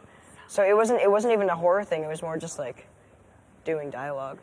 And obviously, this film and Stephen King properties have such a crazy fan base already. Yeah. Have you what's the craziest thing that has happened to you guys so far, meeting some of those fans and them having seen the trailer? I don't know if we've met a lot of. No, not yet. Not yet, because we haven't done a lot of press yet. But, I'm trying to think if any crazy stuff happened. Not really. Nothing. A couple of pictures leaked. I mean, that's just like a thing that you get. That's just when you just like make stuff. Yeah. But a lot of people were just like they're taking pictures of the sets and stuff. Yeah. Well, we're just like, this is so super weird because we've never had that before. It's so bizarre too because the photo came out of what Pennywise was going to look like, and then there's a little bit of footage. And I heard that you guys didn't even get to see him out of character. The first time you met him was on set in his full Pennywise look. Right. Yeah, they kept him away from us for the first maybe month and a half or something like that. And then finally, when it came to shooting day, it was crazy. It was just, we were stuck in this super small house in Toronto. Yeah. Like, super hot, like 100 degrees. Well, still, you know what I mean? Like super hot, like it was the hottest summer or something of Toronto in like 30 years. And we were like stuck in this little house in no AC. And Bill showed up with just, he's 6'5" and a giant clown. Like, no, that's when I would just say no, and I'd be like, I'm done, okay, bye. Yeah, that was the point that we were all like, what did we just get ourselves into? Yeah. Well, and I love that so much because, in horror films so many times, you're like, is that a realistic reaction? But for you guys, it genuinely was. So I'm going to ask you to throw one of your friends under the bus. Okay. Who was the biggest scaredy cat of Pennywise? Maybe not I'm Pennywise. the biggest scaredy cat of the group. I get scared of everything. And me and you both. Me and you both are the scaredy cats of the group. I don't know. I would say Jack was not like scared. But I would say we were all more like uncomfortable. Yeah. Because like we never had that like with the 6'5" up close and personal and Well, and I definitely have a fear of clowns because of seeing the film version, original. Oh, version. yeah. Did you guys see the original version? Did you have an idea of what you were getting yourselves into from seing it that way? Yeah, a little bit. It's so different. Yeah. From ours. I don't really know. I didn't read the book or watch the original miniseries. Clearly, because you'd be too scared. Yeah, exactly. You and me together, though, literally, I'm like, I watch movies like this. I cover my face the whole time. I do too, but I mean, I literally will wear a scarf around my neck so I can pull it up and kind of see through it, but not. I don't think I've ever watched a horror movie like at a theater before. Like I maybe I have, but I don't. Well, you are about to see one of the scariest ones because when the movie comes out, you're gonna go. That's true. That's true. There is such a great part about this movie too that is a bond about friendship and the bond that you guys have together. Did you guys do anything offset to really create that, or was it kind of immediate? Well, where do we get started? Where do we get? Whoa. Yeah. Whoa. Wow. After every shooting day, I would say 8 hours, we just keep hanging out and go back to Wyatt's house. Always my house. And because his apartment was just a tiny bit bigger than ours and had like one more room, so we were like, oh, let's take advantage of that. Yeah. So. And take advantage of him too. Yeah. Yeah. Look, and his materials, and let's not respect them. Yeah. Thanks. Yeah. But yeah, so we'd always chill out at Wyatt's house every day. Or we try to, and then we try to convince our parents, and they'd be like, maybe. Yeah. And then just go out for drinks. Yeah. And 2 weeks before the shoot, we all did bonding exercises with our acting coach, Ben Perkins. Yeah. Shout out to him. He's awesome. He is the best. We had 2 weeks of just bonding exercises. Yeah. And I feel like the second day we met, felt like we've been friends for like 6 Yeah, years. it was so crazy. I've never... Do you guys remember that one exercise where we had to like pretend that the rest of the Losers Club they were all dead? Yeah, And then we all had to like there give was our reaction. Well, I think the actual improv game was like one of the losers is dying and you'd have to remember. No, it's the reverse. I thought it was the box. Jaden was stuck in the box. Oh, I was about to say, I was like, let's play one of these games together. I'll play with you guys. You pretend like you're dead and you get in a box. And I was like, no, I'm going to pass. Well, what it entailed is they were like, okay, well, let's come up with something. And so we all huddled together. We're like, okay, Jaden's stuck in a glass box and he's never going to get out. What's our reaction? And we're like, break. And then Jaden gets down and he lies down. And we do this huge emotional thing. It was way too long. It was 30 minutes or something. It went on way too long. But by then we were just so into it. Yeah. And clearly you guys are bonded from doing it. So even though it took 30 minutes, it seems to have worked. Yeah. Yeah, it definitely did. Yeah, there's plenty other ones where we did a song. What was that song? Oh yeah. So the first I think the first time we ever came in to Ben's sort of studio, he was like, okay, we're going to memorize the song. You're going to go into groups. It was me and Wyatt, and it was Jeremy and Jaden, right? Uh-huh. And Sophia and Jack. Okay. And Chosen. And Chosen and Ben. And oh, yeah. We all had to memorize this weird, 18th century English song that they sung in the war, and it was super dark and kind of weird. I definitely want to hear part of it. No, but it was something yeah, no, I remember. Rose, rose, rose, rose, will I ever see thee wed?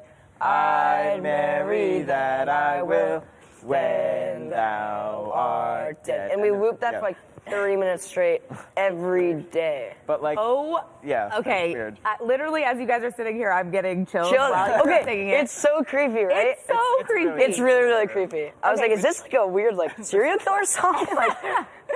Speaking of the creep factor, though, I feel like every time someone does a horror movie, there's always something that's weird or off that happens on set. Aside from singing the song, did anything happen on set? There was, I don't know, I guess there's a line in the movie about cicadas, and there were cicadas out, during the specific Yeah, we're summer. maybe it's cicadas, and it was wee! They make these super high-pitched frequency noise. But also what happened was we were in this house called the Niebolt House, and it was this old, I think it was an old, not parking, sorry, it was an old condo structure for, I forgot what those are called, but where they keep homeless people sheltered and they give them food and stuff. A homeless shelter. Yeah, homeless shelter. And it was 6 levels, and it was abandoned. Yeah. And they turned 6 levels? 6 levels, yeah. Oh, and wow. they kept it, and then they were like, okay, well, let's use the structure. And so we felt a weird sort of energy there, and someone saw a crew member, or I forgot it was Jack or Jaden. It was Jack. I think it's fake. It might be fake. It's probably He fake. saw, You never know. a little kid but, running in the top floor. Well, no, he said he saw a crew member with a green shirt, and we never saw the crew member again. which is kind of creepy. That's creepy. And I mean, I still really believe. creepy. Yeah, you didn't change shirts or anything. He could have just changed shirts to a blue one. He did. So I want to play a quick game with you guys because I feel like since you got to do the movie and you're like, oh, we're not scared anymore, we've gotten to see clowns, all this good stuff. It's called Fear or Happiness. So I'm just going to run through a couple things Sure. and I want you to tell me if it instills fear or happiness in you. Sure. The first one. Okay. Red balloons. Fat. What was this about me? It's a mix. It's Good 50-50. Go ahead. Happy here?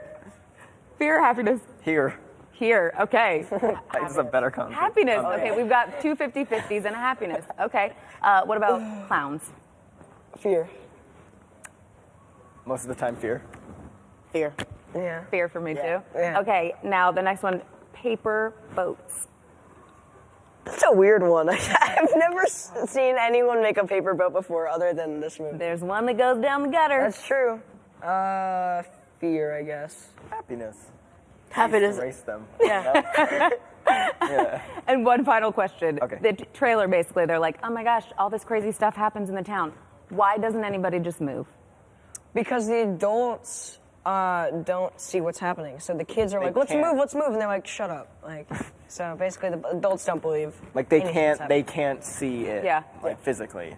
Most logical answer I've heard. Thank you guys so much for hanging out and chatting and singing that creepy song. Yeah, you're welcome. He's responsible for more nightmares than eating chili before bed. Horror maestro Stephen King is back with another of his greatest stories, The Dark Tower. That's why IGN has teamed up with Sony Pictures and MRC Studios to transform the Tipsy Crow here in the Gaslamp District of San Diego into the Dixie Pig from The Dark Tower itself.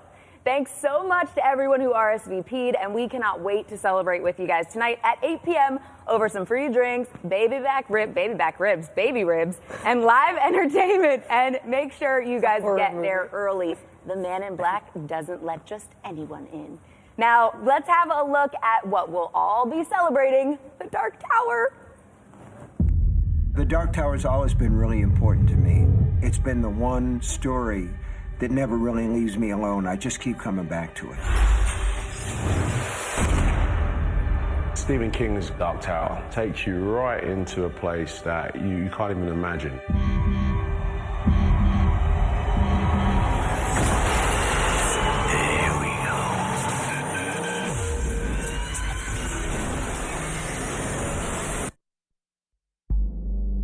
Dark Tower is really a corridor that connects all of Stephen King's work. Misery, The Stand, and It, The Shining. This is his magnum opus. Face me, Walter! The tower will fall. Roland Deschain, he's a gunslinger. A protector of the Dark Tower from the Man in Black. It's the age-old tale of good versus evil.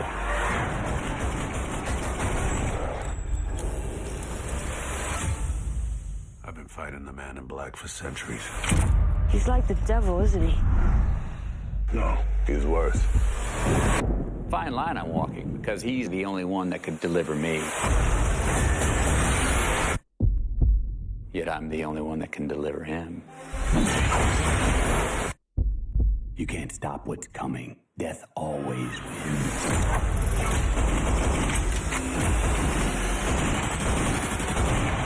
I will kill him for both of us. Whether you've read the books or not, you're going on a journey. I'm enjoying this game. To see these characters come to life in film, it's really incredible. I do not shoot with my hand. I shoot with my mind. I do not kill with my gun. I kill with my heart.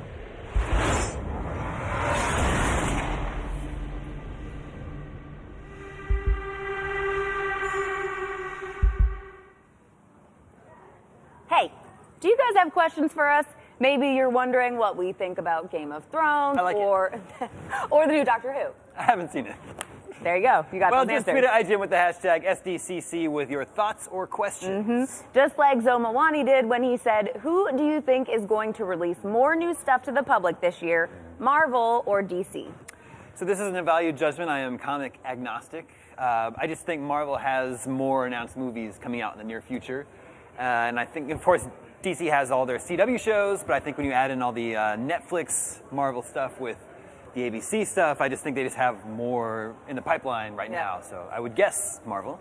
I love it that you say superhero agnostic. I say I practice superhero diplomacy. That's also another good way of putting it. It's interesting because I feel like it's not really about who's going to release more or not. When you look at the fact that we got D23, that happened right before Comic-Con, which D23 is basically a convention just for Disney, Marvel, Star Wars, all that good stuff.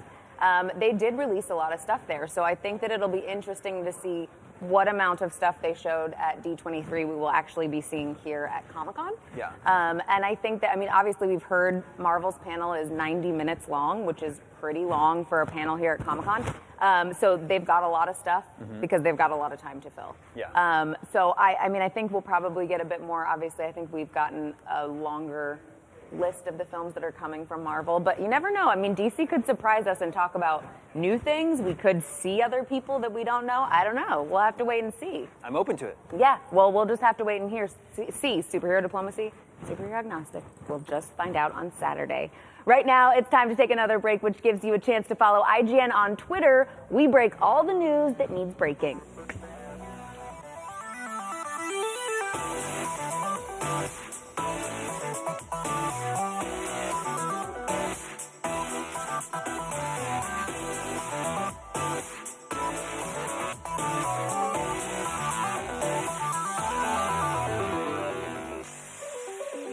IGN Live. This is the IGN show.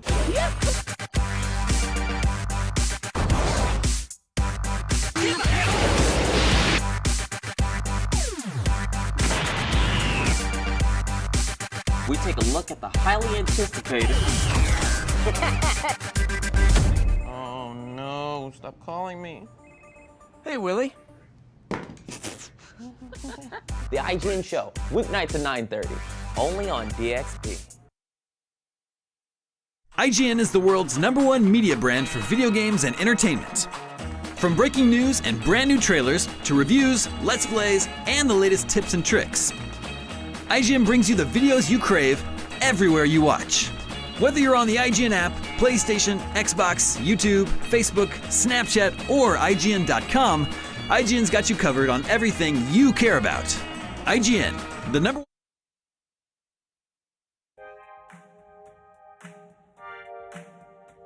Welcome back to IGN, live from the heart of Comic-Con. These super friends are finally teaming up on the big screen. Let's check out the trailer for Justice League.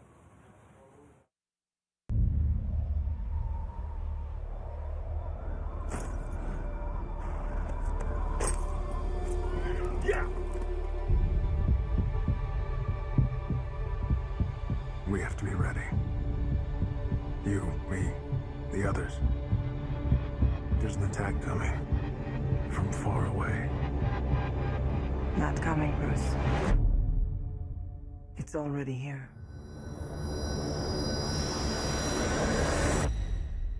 The others. Where are they? Arthur Curry, the Aquaman. It's on him. Organic and biomechatronic body parts. He's a cyborg. You should probably move. Barry Allen. Whoever you're looking for, it's not me. You're the Batman? They said the Age of Heroes would never come again. It has to.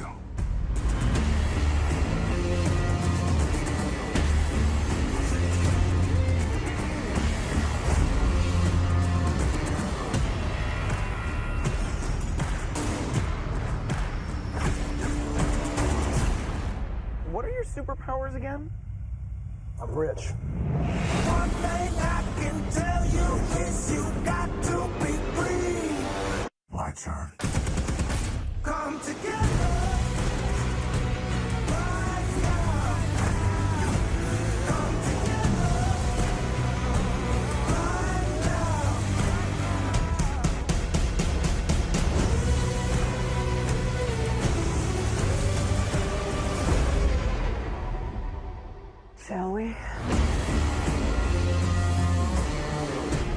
It's good to see you playing well with others again. Just like a bat. I dig it. Maybe temporary.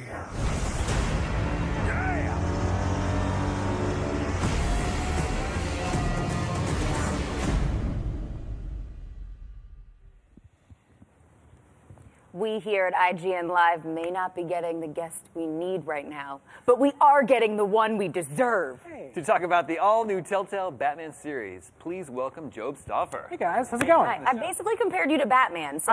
that's pretty high. comparisons. Thank you. It's a good one. It's a really, really You're good totally one. wrong, but that's fine. I'll take it. Season 2 of Batman, The Enemy Within, is that the name of the whole series or just the first? Yeah, that's effectively our season 2, is Batman: The Enemy Within. Just announced yesterday, along with 2 other series coming for 2018. Yep. You've been seeing a lot of it here at the IGN San Diego Comic-Con live stream. And, absolutely.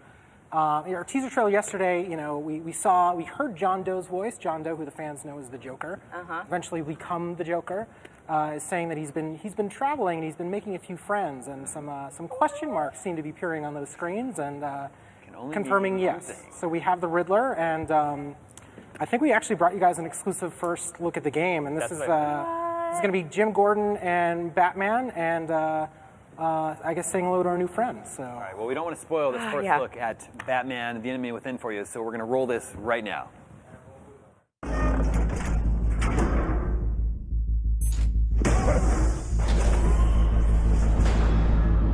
What the hell? Congratulations, you're almost done. That is, if you can withstand my short-range ultrasonic device. Let's test it out, shall we? The riddle! Use it to open the safe! I'll put a stop to this damn noise!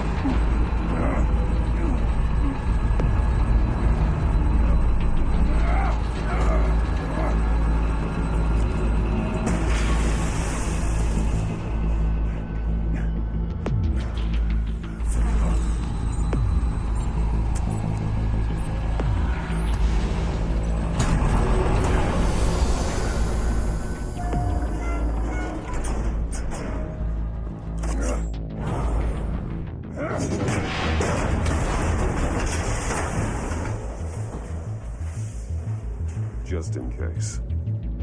Damn. Now, for the love of God, whatever's in that safe better be worth all this pain. It's a homing missile. Maury sold me missiles for all of my enemies. Everyone on my list gets one. Turn yourself in while you still have a chance. Don't say stupid things, okay? You don't have what it takes to be a player in this town. Not without giving up those values you hold so dear. Game on!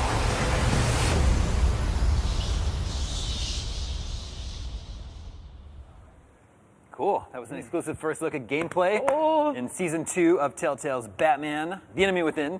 What's the Riddler up to here? So he's working with John Doe right now, and that's kind of where we're left off the Season 1. You don't have to have played it, but you need to know that at the very least, our canon, it's our own story, it's our own take on Batman. Bruce has found out that his parents, in every other canon, there were these great people and remembered very fondly, taking down the crime alley. Same thing happens in our story, but Bruce finds out that they were actually corrupt themselves. Oof. So in our story, Bruce is kind of meeting these villains on a more interpersonal level, meeting them as Bruce to John Doe and as Bruce to these other alter egos. And he's going to quickly find out that Riddler has actually, not much of a spoiler, Riddler knows or knew Bruce's parents back in the day. So as we explore his character and his family's history, we're going to find out that, a lot of people were out for the Wayne family and they were into some not so good things. And yeah, John Doe, Joker, Riddler, some other villains we're not spoiling. They're all going to be showing up in Season 2 and The Enemy Within. And it's all going to have our own take on it, just like in Season 1, where everyone expected Penguin to be this short, round, like, whack, whack guy. But he was, he was, our fans turned to calling him Cobble Hot, because he was this kind of, like, attractive, like, kind of suave, CEO type. And Yeah, so that's a lot of surprises, and it's coming out on August 8th, so it's really soon. It's right around the corner. Yeah, we're rolling right into season 2. Well, and speaking of surprises, the last episode of season 1 kind of ended with the Joker saying, I don't know how I'll top myself, but I'm going to try. When was the moment for you guys where you decided it's not going to be just the Joker, we are going to bring the Riddler in and have him really be the villain? Well, I mean, who really is the villain is still the question. And to spoil that now... Pun intended, the question mark. I think as soon as we, talking to DC and Warner Brothers, and as soon as they gave us the go-ahead to really put our own spin on this universe, all the ideas just started coming out of the writers' rooms, and, it's just a dream come true, for us to be working on this, and also, all these comic properties that we have going on. We just announced we have the 3rd episode of Guardians of the Galaxy is hitting this August 22nd. And also this week we announced we're going to be doing our final season of The Walking Dead. Right, yeah. So that's going to be in 2018, playing as Clementine again. Okay. You're going to see her story arc come to where it's going to go to in the 4th season. I don't know if my heart can handle it. Yeah, everyone's assuming things are going to happen, but, You just have to play it and see. Nothing's happened yet. Yeah. And you finally announced the 2nd season of Wolf Among Us. Finally, yes. Oh my God. 3 years of 3 years of fans, asking about that, and our lips have been sealed. Yeah. But sealed no more as of yesterday. 2018, probably the second half. We want to make sure our fans know what to expect. It won't be, we're already getting, is it January 1st yet, 2018? But no, it'll be sometime in the second half after The Walking Dead's 4th and final season premieres. We've just got like a back-to-back year of, nonstop awesome, comic-related stories that we're working on. And you guys have a lot of, plates up in the air? Is that the plates phrase? in the air? A lot Yes, of plates, plates in the air. But we've grown, and a lot of our success we really owe to comic books. And for sure. Telltale, more than 12 years ago was here at Comic-Con, talking to Steve Purcell and Sam Max Hit the Road, and that just grew and grew. And we met Robert Kirkman and talked about doing Walking Dead, and he was like,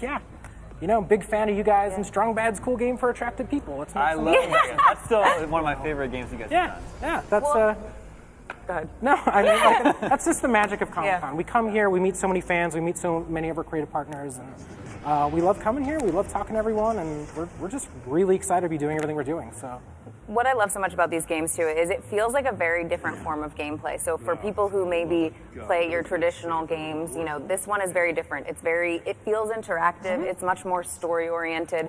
You feel like you are a part of this almost cinematic world. And and we have that feature in Batman now in all of our games going forward, crowd play. Right. So just like we did premiere right here at the Hard Rock last year for Batman Season 1, you can get together with your friends, just a couple people on the couch, or do it in a big movie theater, and everyone can control the story from their cell phone. Oh, that's so good. And they can actually now play over Mixer if they're live streaming.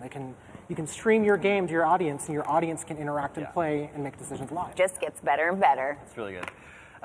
Any casting announcements to share for season 2 for Batman? For Batman, is specifically not, because we want to keep some of these casting, some of these players under wraps for a while. I will say, character-wise, Riddler, yes, definitely more villains. Amanda Waller is actually a big part of this story as well. Interesting.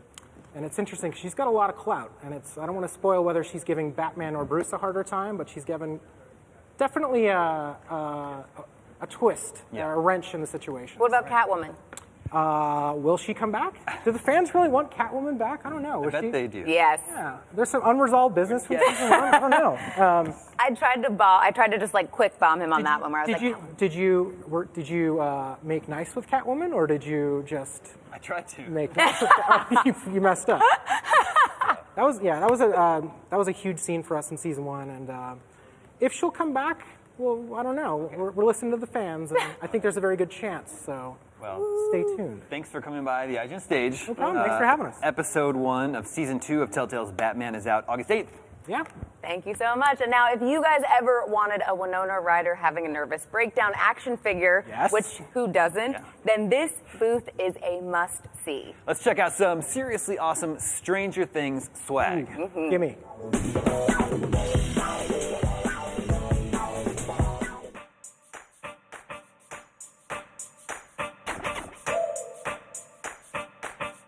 Hey guys, Max here for IGN. I'm at San Diego Comic-Con 2017, and hands down my favorite part of Comic-Con is checking out brand new toys, just like these awesome prototype McFarlane toys based on Stranger Things. These are coming out this fall. They're running about $20 a pop. and you got 11, and you got Chief Hopper. Now, if you know your toys, and I really hope you do, you should know what McFarlane Toys means. It means collector-grade sculpting and paint ops and everything. And, you know, the articulation comes and goes, but in this case, these are going to have about 16 points of articulation each, so you can actually pose them and make them do some stuff. They're about 7 inches tall each, so they're going to fit nicely in the Color Tops line if you collect those, or, you know, other branded action figures. They're going to have more to come, so they're probably going to dip into, you know, maybe some of the other kids, or possibly the Demogorgon. That would make a ton of sense. Of course, Season 2 of Stranger Things airs this Halloween, so I'm sure there's plenty of stuff we haven't seen quite yet. What I love here is the attention to detail just in accessories. I'm a big fan of weird accessories, and 11 has some that are weird but totally make sense, such as a wig, CB radio, and nice Eggo waffle. Though I'm sure that Eggo probably didn't sign off on that. Chief Hopper's got an alternate head with a hat, and, you know, his gun, which comes out of the holster. Action figures are great, and I'm happy they're still making them. I will be buying them until I'm dead, and then my kids can figure out what to do with them. We got lots more coverage coming up from Comic-Con, including probably talking to some people involved with Stranger Things Season 2. So don't go anywhere. Keep it right here on IGN. We've got to take a quick break, but if you just can't wait for us to come back, activate your IGN notifications right now. Just like you might hear the breaking news before we do.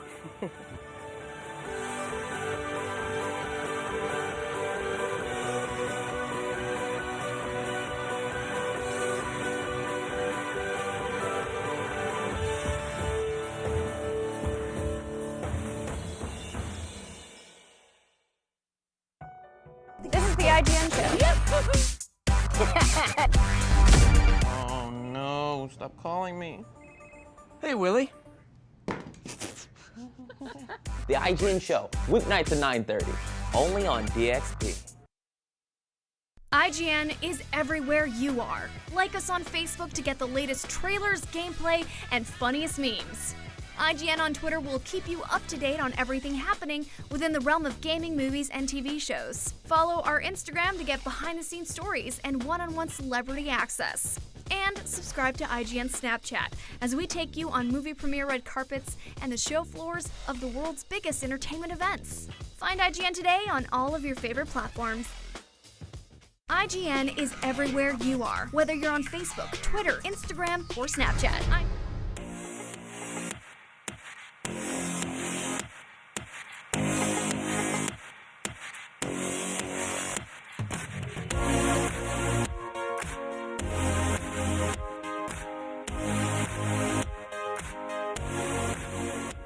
Welcome back to IGN Live from Comic-Con. We've got a marvelous cast coming up in a second, but first, I have a question. Where does Comic-Con get all those wonderful toys? Let's pop by the Entertainment Earth booth for a look at where your disposable income is going this summer. Just take all my money. Take it.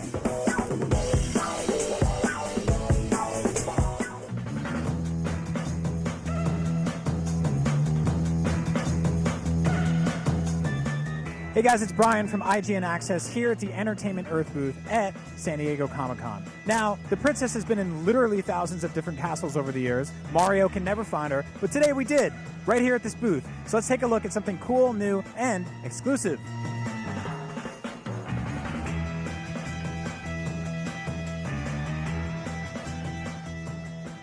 This is the Mario and Peach Comic-Con exclusive World of Nintendo 2-pack. We've got Mario and Peach in beautiful 8-bit styles with this awesome display box that looks like a retro TV with a clear panel display in the front, plus this cardboard NES on top. On the back, we've got this hero shot of these two, and if you pop them out, you can actually use this display box to put anything else you want in, including Luigi, because he needs a little bit of love too. Ladies and gentlemen, the princess has been reunited with Mario, and everything is great again. Until Bowser kidnaps her again for like the 10 millionth time. He's got to stop doing that. Anyway, we'll be here all week long at San Diego Comic-Con for IGN Access, so stick around. Wahoo! People are so obsessed with the Dark Tower this year at Comic-Con, you'd think they were rolling to Shane. Thankfully, IGN has teamed up with Sony Pictures and MRC Studios to transform the Tipsy Crow here in the Gaslamp District of San Diego into the Dixie Pig itself from the Dark Tower. If you've ever wanted to party inside the mind of Stephen King, tonight is your chance, but space is limited, so maybe leave your quartet at home. Now, here to talk about all things the Dark Tower, the director himself, Nick Arcel. Nick, I'm so glad to be talking with you again. Likewise. You're so close to the release of the movie. You've actually finished the cut, and you have something cool to share. Stephen King has actually screened it. What did he think of it? Yeah, well, actually, that was just one of the coolest things that happened to me these past like 2 or 3 weeks was that Stephen King had finally seen the finished film, and then he wrote me an email and he said, as far as I'm concerned, you've remembered the face of your father, which, like, if you you're a like- Dark Tower fan, it's a massively cool thing. So I was very happy. That's all I need. I'm out of here. Yeah, like, it's I was fine. good. I was You're very like, good. it's done. The Yeah, movie's exactly. technically It was released in good. my We're head. good. We don't It's have to worry fine. about all that. Exactly. I love that. I feel like I would have been so disappointed if he didn't make a Dark Tower reference when he emailed you back, Yeah, right? He's exactly. like, oh yeah, it's good, it's great. Yeah, it's fine. You're like, here, let me come What up with about 7 the- other yeah, things. yeah. Here's some suggestions for you. I mean, I imagine, like, you're such a big fan of these books. There's so many big fans of these books. Yeah.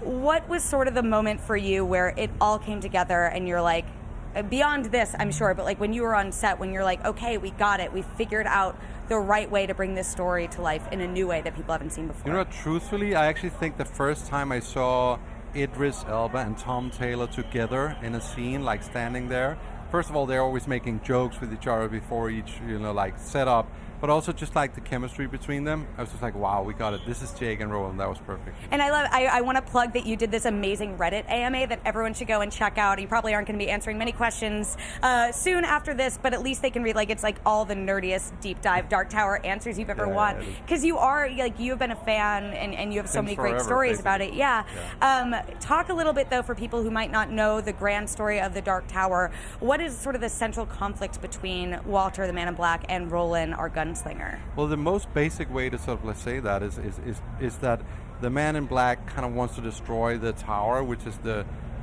thing, the foundation of all things, the life force and what holds the universe together. And Roland, the gunslinger, needs to kind of protect it and save it. However, when we begin this film, he's kind of like forgotten a little bit about that He's quest. forgotten the face yeah, of his father. he's forgotten the face of his father. And that's when he meets Jake, and they sort of like have to get back on the right path. Now, for the big Dark Tower fans, you've said that you've drawn mostly from The Gunslinger, which is the first novella, and then also the third book, The Wastelands. But you're also bringing in the setting, the Dixie Pig, that we Yeah. are bringing to life at Comic-Con. I can't wait to see it. I've Yeah, seen mock-ups. so It looks cool. amazing. Talk a little bit about what the role the Dixie Pig plays in your movie. Well, the Dixie Pig is basically how I see it and how it is in the novels. It's like, I think the bad guys on multiple worlds and in multiple universes have lairs everywhere. And the Dixie Pig is kind of the bad guy lair in our modern day New York.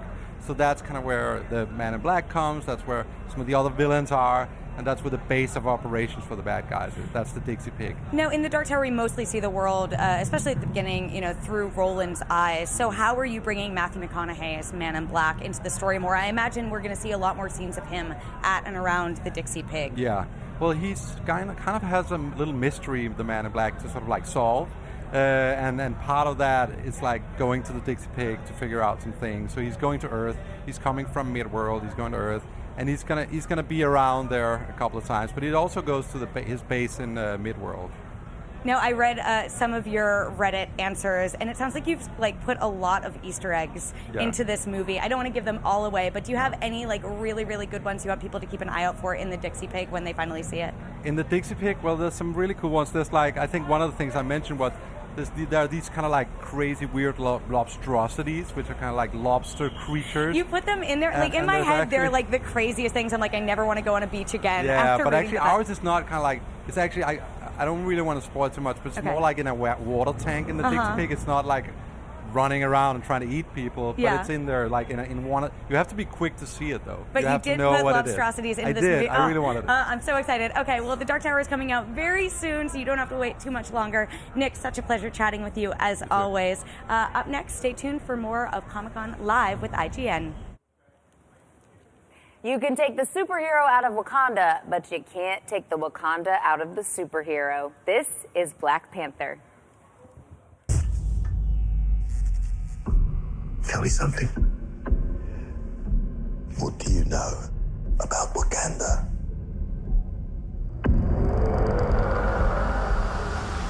It's a third world country. Textiles, shepherds, cool outfits, all front. Explorers have searched for it. Called it El Dorado. They looked for it in South America. But it was in Africa the whole time. I'm the only one who's seen it and made it out alive.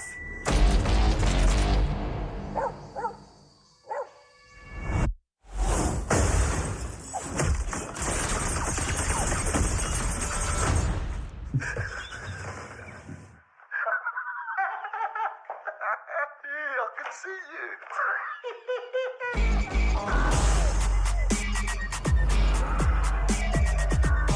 The world is changing.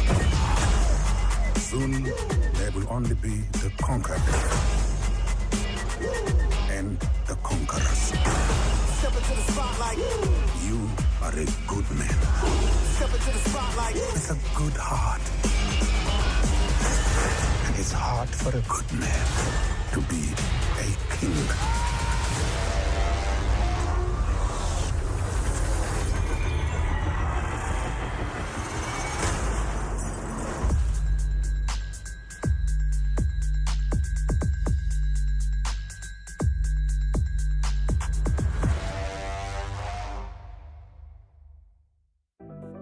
Because we've got loads more trailers, stars, and spoilers coming up next. Consider this your alert.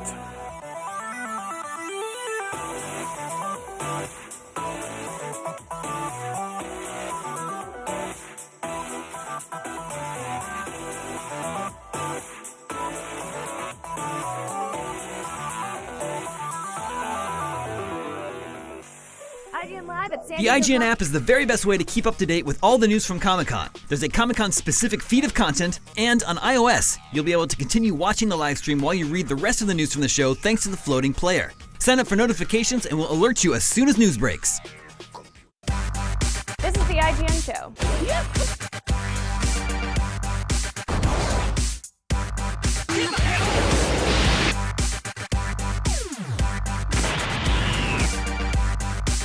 We take a look at the highly anticipated. Oh no, stop calling me. Hey, Willie. The IGN show, weeknights at 9:30, only on DXP. The IGN app is the very best way to keep up to date with all the news from Comic-Con. There's a Comic-Con specific feed of content, and on iOS, you'll be able to continue watching.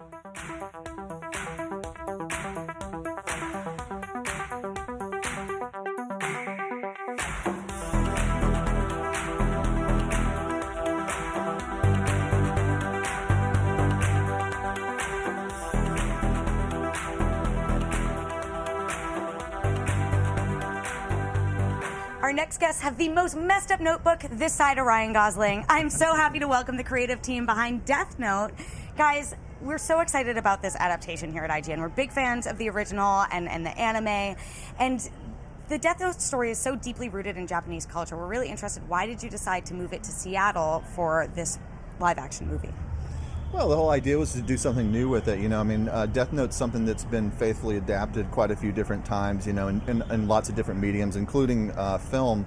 And so it kind of felt like, like the whole reason to do it was to try and do something completely new and unique. And so it could have been anywhere set in America, but Seattle is kind of where we ended up because I specifically wanted it to be sort of a rainy, kind of dreary-looking kind of world that it takes place in.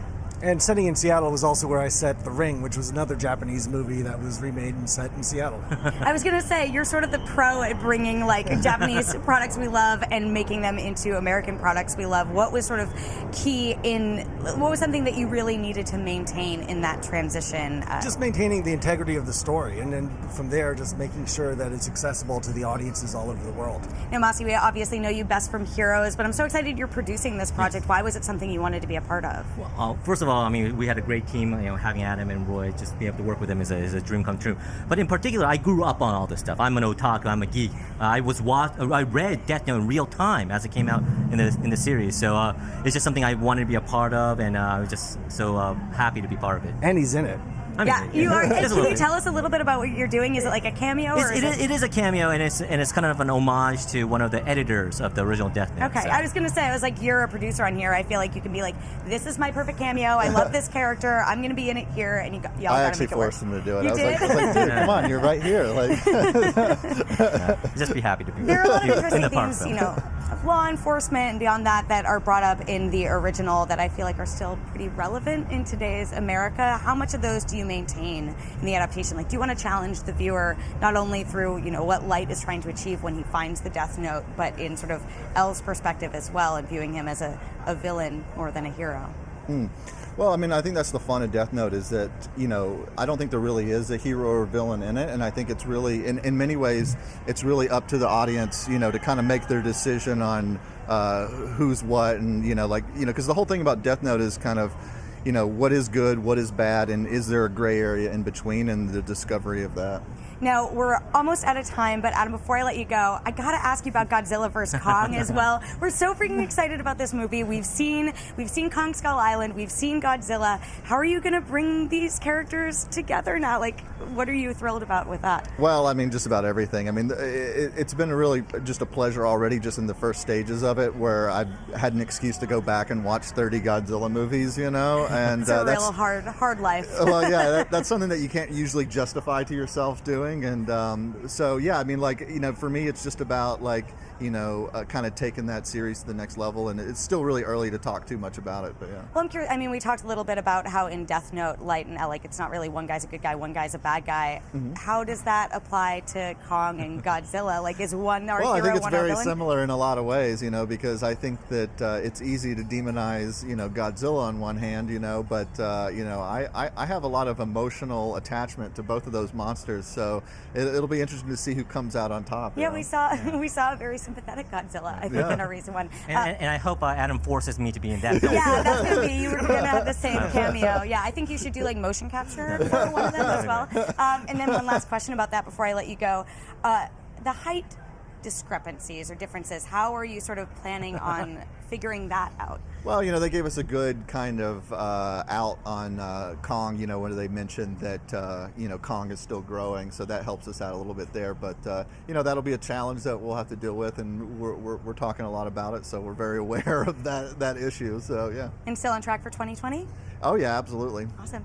Can't wait to see it. Can't wait to see Death Note, guys. Thank you so much for coming by, taking the Thank time. you. All right. Back to you guys inside. Let's step away from the fanboy and fangirl clogged streets of San Diego for a sec and travel to a land far, far away where dragons are real and cosplaying would get you killed. This is IGN Reacts Skyrim.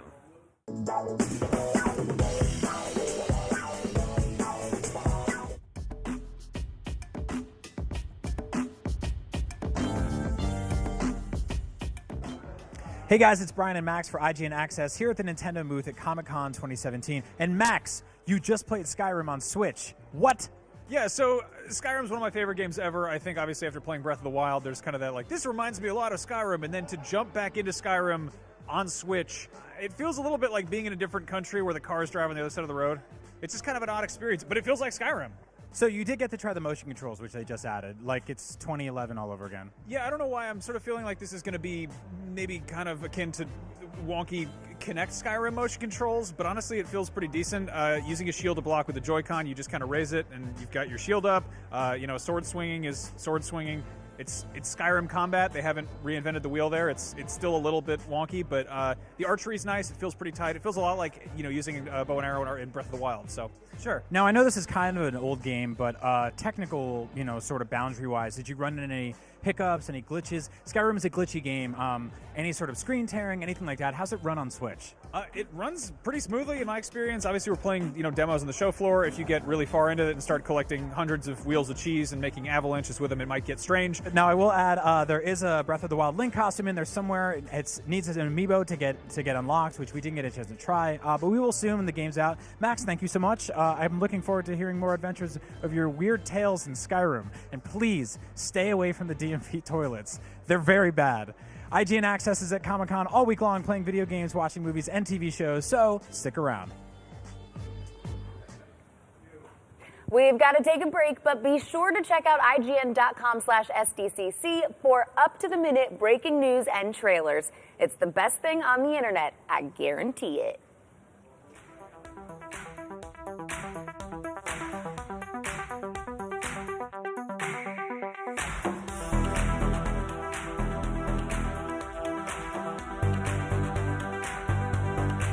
IGN Live, the IGN show. Oh no, stop calling me. Hey, Willie. The IGN show, weeknights at 9:30, only on DXP. IGN is everywhere you are. Like us on Facebook to get the latest trailers, gameplay, and funniest memes. IGN on Twitter will keep you up to date on everything happening within the realm of gaming, movies, and TV shows. Follow our Instagram to get behind-the-scenes stories and one-on-one celebrity access. And subscribe to IGN Snapchat as we take you on movie premiere red carpets and the show floors of the world's biggest entertainment events. Find IGN today on all of your favorite platforms.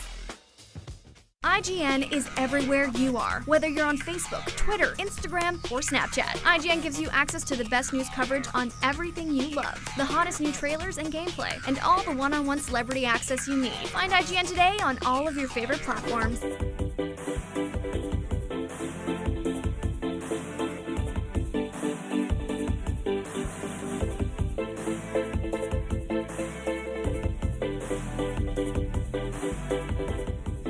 Welcome back to IGN Live from Comic-Con, the hottest spot in San Diego, literally. We've only got 1 hour left today, and it is a doozy. That's right. We've got a look at Middle-earth: Shadow of War. Then we're talking with the man behind the Castlevania Netflix series. And after that, we're getting a closer look at the props from Star Wars: The Last Jedi. Oh, God, I'm so excited.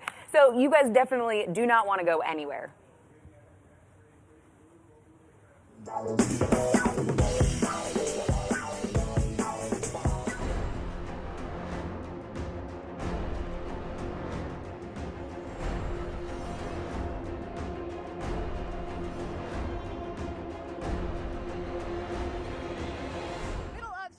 Is a follow-up to the critically acclaimed Shadow of Mordor. It was an awesome game, but thankfully we got to play the sequel right here at SDCC. James, what did you think? It was like riding a bike. I just got right back in there, picked up right where I left off, ignoring objectives, ignoring markers, and just fighting with the Nemesis system, which is much improved this time. There's this whole political intrigue that happens, and there's a couple stages. There's Overlord at the very top, then Warlord, and then, I want to say Captain. Yes, Captain. And I just got caught up in that. I had this grunt kill me, and I felt completely embarrassed. He ran off and became a captain, and then he killed me again! And then he became a warlord, and that's when I took him down, and it felt fantastic. Anyone who hasn't heard of the Nemesis system, I don't even know how to explain it except that it's like an AI hierarchy, basically, but we still don't understand why it isn't in more games because it's so satisfying, and such a piece of technology. I actually got to do the Fortress Assault, which I understand you didn't get to do, which is a really grand scale. There's a lot of decision-making even from the get-go, because this time around, the Nemesis system also applies to your allies. You basically have warlords on your side who level up with you, and they're trying to capture points before you actually get inside the war and fight a boss. It's pretty chaotic. It was very hard, but really satisfying. I think what was really interesting is a lot of that stuff apparently is going to happen with or without you there. So you can go off and do your own thing, fight your own battles, and your grunt Moog or something is going to assault the fortress on his own and kind of have this political intrigue on his own, which I think is really interesting. When the game actually comes out, what are you most looking forward to? I have to say, I think the progression. They're doing a really interesting thing with just your own Talion and Celebrimbor progression. In spite of all the Nemesis stuff, you have like a pick 3 system basically. So for execution, you can pick one of 3 perks and kind of create a build. So instead of just this snowballing power cycle that makes you this like superhero, instead you kind of have to pick and choose what you want to be good at, what you don't want to be good at, and then rely on your indoctrinated orcs to fill out the rest.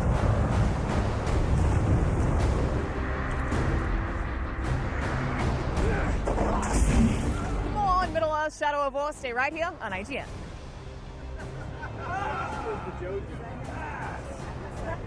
Frodo! Our next guest show began life as a cartridge-based video game in the 80s. It is now one of the hottest titles on Netflix. Let's find out why it's back and better than ever with the man behind Castlevania. Adi, welcome to the show. Thanks for having me. Now, I think there must be some mistake because video game adaptations are not supposed to be good. Right. But here you've made possibly the best video game adaptation ever with an animated series based on Castlevania on Netflix. Yeah, I mean, the Rotten Tomatoes score certainly reflects that. Yeah, no, people really like your show. Which is amazing. I mean, it's crazy. When the series was announced, I was surprised. I thought it sounded cool, but I was surprised. Castlevania, there hasn't been a mainline Castlevania game in a few years. How did this even come together?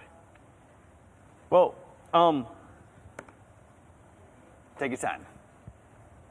No, don't take too much time. Like, well, just Netflix really just allowed us to make a show that appealed to the fans, right? Like myself, like I grew up playing Castlevania. Like you mentioned to me before we started talking with cameras on, like you love Castlevania, and Symphony of the Night is your favorite Castlevania game, right? I think so.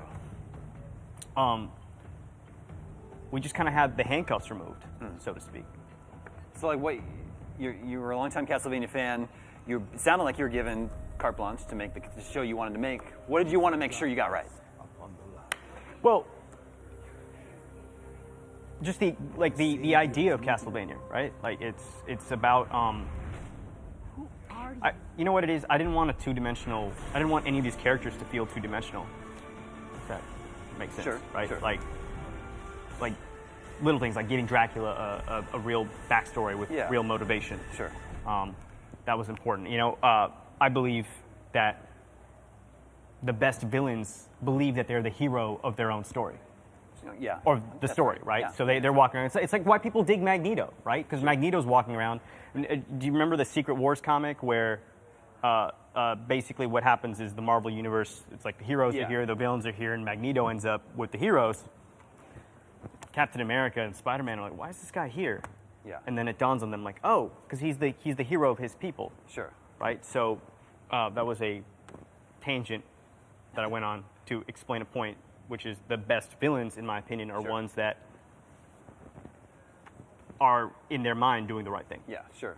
So how often do our heroes encounter a fully cooked turkey waiting behind a wall? You mean in season 1? Yeah. Never. Never. That doesn't happen. But if you're asking for season 2, like I will not spoil anything. Okay. But it may or may not happen. I'm not ruling it out. Sure. Right? I'm not looking at you and saying it does not happen. Okay. But I'm not saying it happens either because. All right. Season 1 is 4 episodes. 4, yeah. They're half-hour-ish, around there? Half-hour-ish, yeah. So did you approach this as like a movie that you delivered in 4 parts? Or are you still looking at it as a No, I think episodic TV series? it's not really a TV series in the traditional like monster of the week. Sure. You know, style narrative. It's not, oh, well, this week Trevor Belmont needs to learn how to trust himself and his friends before he, defeats the Cyclops. Yeah. It's not that. Yeah. It's 4 chapters of a long story. Okay. Netflix renewed this series for season 2. Right. On the day that season 1 premiered. Are you looking to make season 2 longer? Well, they doubled the episode. Oh, it's already been doubled. Okay. Yeah, they literally were like, guess what? Double. Do it. Yeah. And I'm like, what you did last time, we want 2 of those. Right. Double. Like times 2. Did you know that was happening? You knew when your show was premiering, but before that premiere date, did you know you were getting renewed, or was that news to you as well? Like premiere night. No, they announced it like before that night. Okay. All right. So it was not news to me because I'd basically already like started talking about that before that. All right. In fact, that's kind of how I was hyping the show for a little bit. I was like, yeah, not only is the show dope, you guys should all watch it so we get to make more shows like it, and it got doubled and renewed. Like, I mean, that it was sounds good. part of my. It definitely. Because honestly, like I just really hope that people would dig the show as much as. Yeah. I dig the game and I dig video games in general. And yeah, so now is the show translated to Japanese for the Japanese audience? Mm-hmm. Okay, so it's based on Trevor Belmont from Castlevania. I'm actually going to Japan okay. In a week to promote the show. Like they literally are flying me to Japan. That's pretty cool. Yeah, it's pretty dope. I mean, I'm like it's not like this exotic country to me because I grew up in Hong Kong, in Singapore, so I'm like from the region. If anything, this is exotic to me, like being right here talking to you. Yeah. That's so more exotic. What I'm wondering is, so it's based on Trevor Belmont from Castlevania 3. Right. In the Dracula's Curse Famicom version, Trevor is called Ralph. Yes. Belmondo. And I'm just wondering if for the Japanese translation, did you translate his name to Ralph? No. Didn't do that this time. No. But it's interesting that you say that. I mean, like, when I first played Resident Evil 2 for the PlayStation 1, it was called Biohazard. Yeah. Like, I remember reading an electronic, like an EGM type magazine. Yep. And they were talking about Resident Evil. I'm like, what? What is this? This is called Biohazard. And now we've got Resident Evil 7 Biohazard. So it comes around. So it kind of... Yeah. It's like Avengers Civil War. Yeah. Or Captain America Civil War. Yeah, but sure. You're also working on an Assassin's Creed show. I am. It hasn't gotten. I don't think Netflix has picked it up yet. Is that correct? Yeah, there's no studio network. But you're working on that. Can you share any of your ideas you have for that? Yeah, I could literally kind of tell you everything. I could tell you the time period. I could tell you the whole story. But that would likely get me fired, and then basically everything I told you would become some form of like fake news because it would kind of erase it from the space-time continuum. It's understandable. I understand it. When are we going to get to watch season 2 of Castlevania? There will be an official announcement. Okay. At some point. At some point in the future. At some point, not. We look forward not to today or tomorrow. Okay. Or a day little after. bit farther out. Or day after. I'm not ruling out like 5 days away. Okay. But I would say it's highly unlikely. All right. Well, congratulations on the success of Castlevania, and we look forward to seeing more. Damon, thank you for having me on this show. Thanks for coming by. So, Comic-Con has treats and trinkets from just about every franchise out there, right? I guess that's why they're showing off all the props from some movie called Star Wars The Last Jedi, whatever that is. I guess we'll check it out.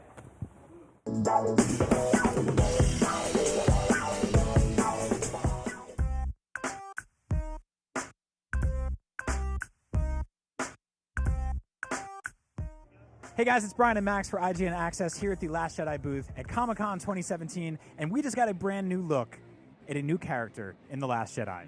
This is Kai Threnali. This might be Poe's new wingman, maybe best friend. Who knows? He's an Abedito, so he looks a whole lot like Elo Asti from The Force Awakens, but Elo died horribly in an explosion. But you already knew that because you memorized fake alien spaceman names just like we do. Brian, let's go take a look. Let's do it.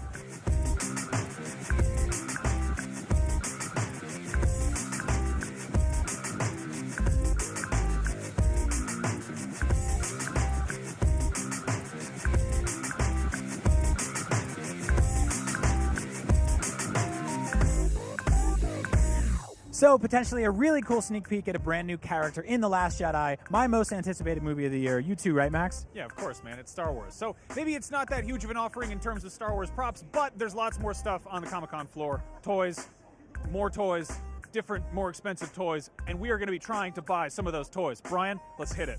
IGN Access. Toys. More toys and toys. So here's an idea. Don't just watch this show, be a part of it.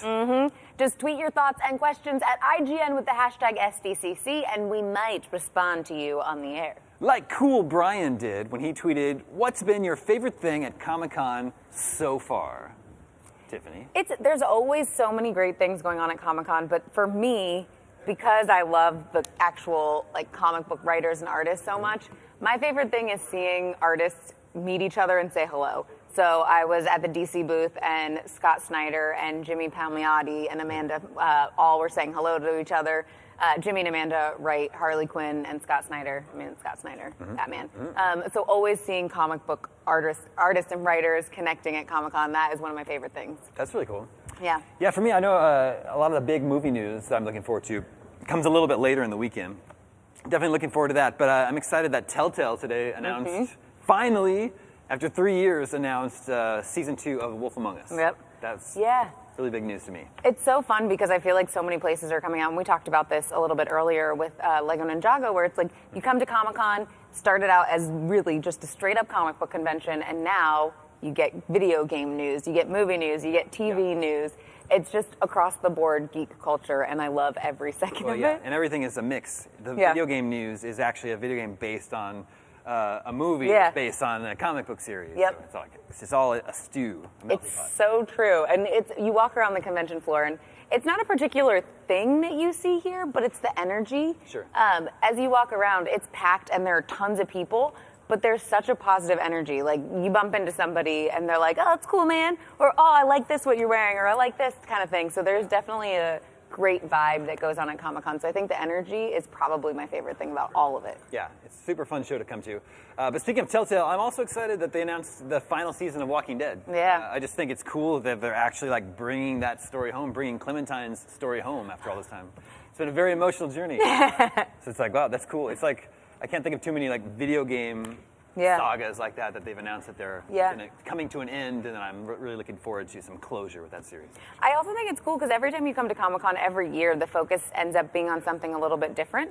Like specifically this year, I feel like there is a lot of focus on horror films. I mean, we've gotten the cast of It, Annabelle Creation. It just feels like there is a much bigger focus on the horror genre here, which is really interesting. Yeah, I know you were talking with some of the stars of It earlier today, and I was talking to some of the stars of Annabelle. So I know Annabelle is already getting good reviews, so I'm very excited to see that.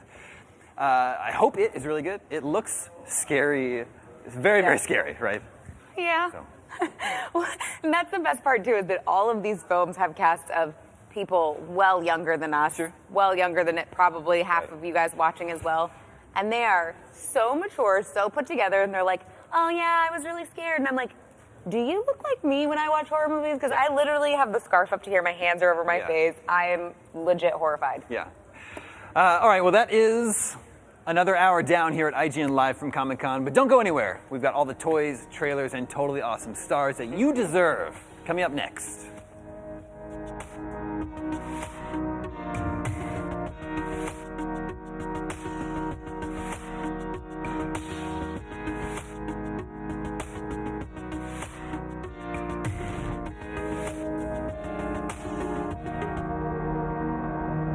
The IGN app is the very best way to keep up to date with all the news from Comic-Con. There's a Comic-Con specific feed of content, and on iOS, you'll be able to continue watching the live stream while you read the rest of the news from the show thanks to the floating player. Sign up for notifications and we'll alert you as soon as news breaks. This is the IGN show.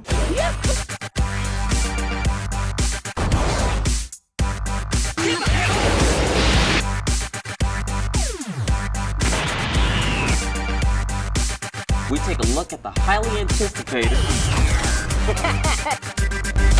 Oh no, stop calling me. Hey, Willie. The IGN show, weeknights at 9:30, only on DXP. The IGN app is the very best way to keep up to date with all the news from Comic-Con. There's a Comic-Con specific feed of content, and on iOS, you'll be able to continue watching the live stream while you read the rest of the news from the show thanks to the floating player. Sign up for notifications and we'll alert you as soon as news breaks.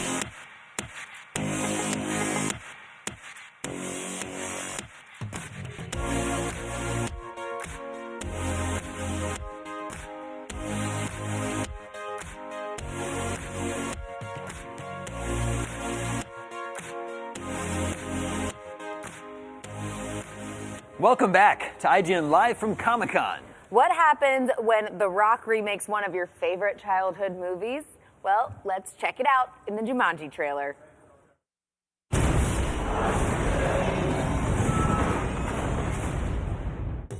Wow, this is a fun group. Welcome to detention. Spencer, Bethany, Fridge, Martha. You're all here for a reason. Hey, person walking. You should be thinking about who you are and who you want to be. You'll have plenty of time to figure that out while you're cleaning out the basement. Are you gonna help or are you too pretty? I'm too pretty. Yo, what's this? A game for those who seek to find a way to leave their world behind. Jumanji. You pick a character and you're that person in the game. Which one do I pick? I don't think it matters that much. Bruce Finbar. Sounds like a badass. I'll be the curvy genius. Dr. Smolder Bravestone. I guess I'm Ruby Roundhouse.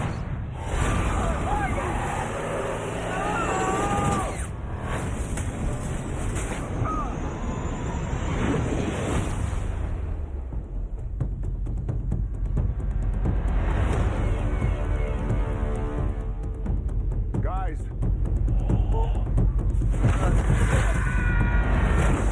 Oh, babe. Where's the rest of me? Oh my God. Fridge? Yeah, I'm Fridge. Who are you? Me, Spencer. Who is she? Martha? Why am I wearing half a shirt and short shorts in the jungle? I think we got sucked into Jumanji and we become the avatars we chose. So that means Bethany? Oh, wait, Bethany. Don't look at it. No! I'm an overweight middle-aged man. I don't have my Claritin, and all I see around here is pollen. Well, I don't have the top 2 feet of my body. Damn, that is a man right there. Don't cry, don't cry. Don't cry. It's gonna be okay. This is a video game, which means we all have special skills. Why am I running so slow?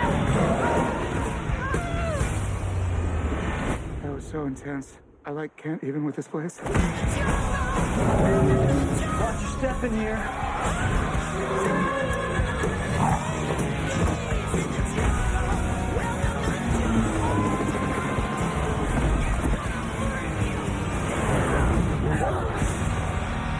Maybe we're all in a coma. What? That old game machine must have electrocuted us, and now we're all... Oh my God! You better get in there and save her. I'm not gonna get in there. You get in there. I got a backpack on. You don't get in water with a backpack. Everybody knows that.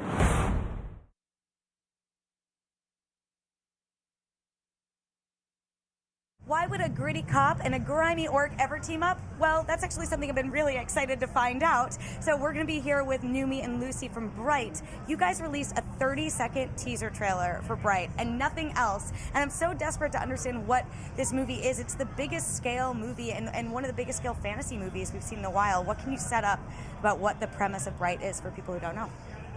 Oh, wow. It takes place in LA. It has...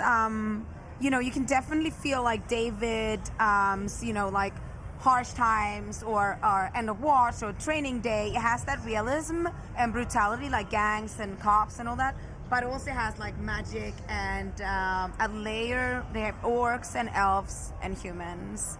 And it's like if the history of the world was these different races of orcs and elves and lizard people and fairies, and it's kind of like taken that setup and brought it into like grungy downtown LA. Yeah.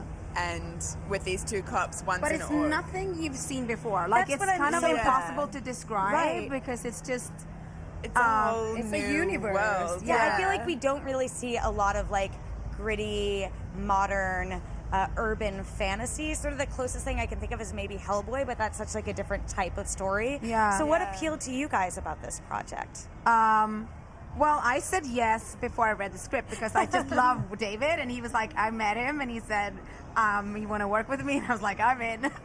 But and then this world, like I've never read anything like it. I read the script and I completely fell in love with it. So it was like a combination of David and the script, and my character is pretty awesome. She's a villain, but she's the villain, but she has a broken heart. Like she's in pain. She's suffering. She's so beautiful. She's like an evil. But yeah, like, and you watch her and you like feel like she's like this exploding fire of a woman. It's like mind-blowing. I'm trying to find her through the whole movie. Yeah. Really? Okay, Yeah. so that's sort of what brings you to Yeah. together. Lucy, tell us a little bit about your character. You play an elf, yes? Yes, and I've wanted to play an elf my whole life. Why? What sort of Since started I was that? like 10 years old and I read The Lord of the Rings, I was like, this is my life goal. Not even kidding. You're like, I got it, yes, You immediately. never told me that. Didn't I? No. I was really embarrassed. That's so cute. And so when I found out they were doing this movie, I was like, oh my gosh, life goals could come true. And they did. And my character is an elf, and she used to be a part of the same sort of dark cult as Leela.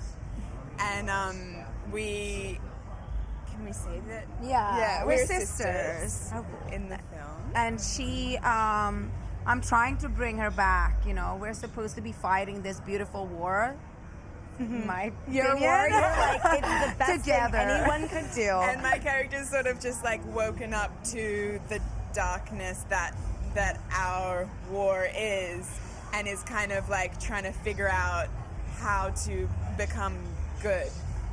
What is good and what is bad? I mean, it's so like I love that we're all kind of on the edge. You know, it's very layered. It's not black and white. So you play an elf as well, then? Oh, yeah. Sort of a dark Yeah. elf. It sucks that you both clearly like hate each other so much and don't get along. But how did you sort of create that dynamic of like sisterhood, even if they're being pulled apart? throughout the No, movie? we don't. I don't hate her. No, I I'm love joking. her. No, I was totally joking. love her. I was like, you no, clearly but it's adore interesting each other. though because it's very like.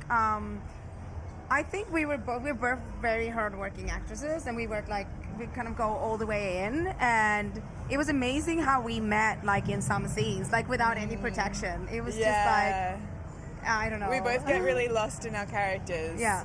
And David told us not to talk to each other. So for we the were like whole, staying away. I wanted to go and talk to her. I was like, know, I'm not allowed. Yeah, we weren't That's allowed what Comic-Con is for, right? Yeah, it's so now, good. yeah. But like in the last week when we finally had like all the confrontation in filming, it was kind of like all this tension had been building up the whole way through the shoot of like facing each other in little moments and not being allowed to talk to each other. And we both speak Elvish in the film. Yeah. Can you give us a sample?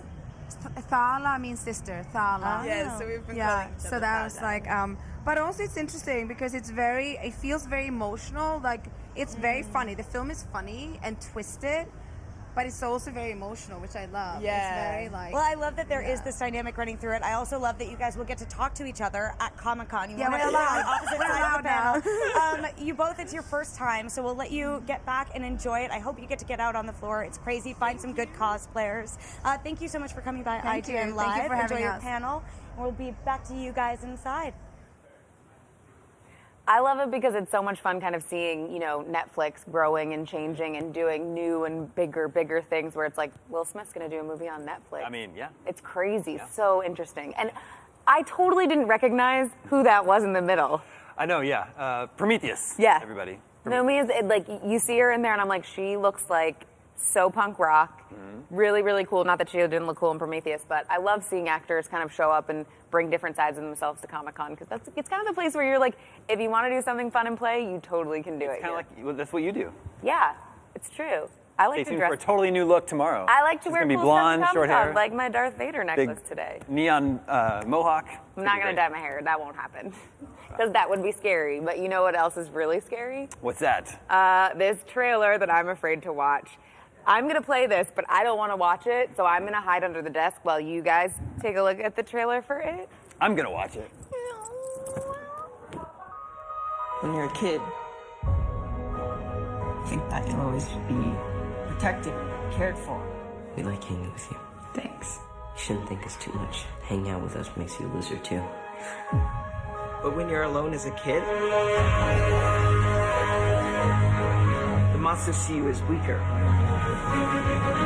You don't even know they're getting closer until it's too late. Where's the poison ivy? Nowhere. Okay, well, I'm starting to get itchy. I'm pretty sure this is not Do you good use for the my- same bathroom as your mother? Sometimes, yeah. Then you probably have crabs. That's so not funny. Aren't you guys coming in? It's gray water. What the hell's gray water? It's basically piss and shit. So I'm just telling you, you guys are splashed around in millions of gallons of dairy pee. So, are you serious? Doesn't smell like caca to me, senor. Have you ever heard of a staph infection? Also, a staph infection. This is so unsanitary. This is literally like swimming inside of a toilet bowl right now. You're the reason why we're in this position right now. This is your... Whose sneaker is it? It's Betty Ripsom's. What if she's still here?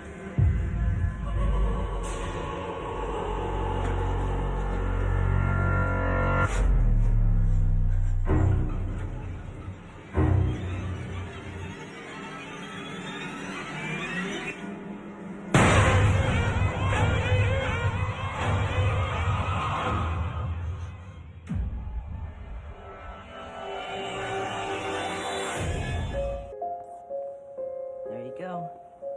She's all ready, Captain. Thanks, Billy.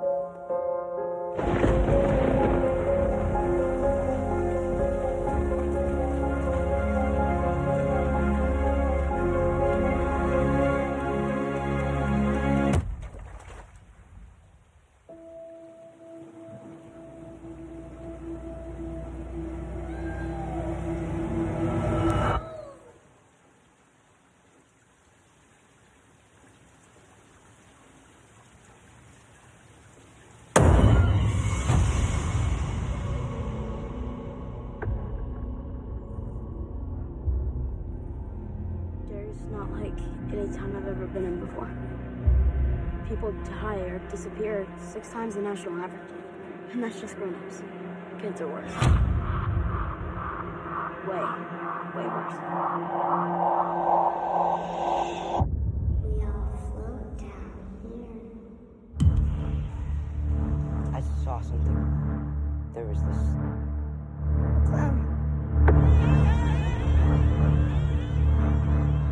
Yeah, I saw him too. Look, it's all connected by the sewers. That's where it lives.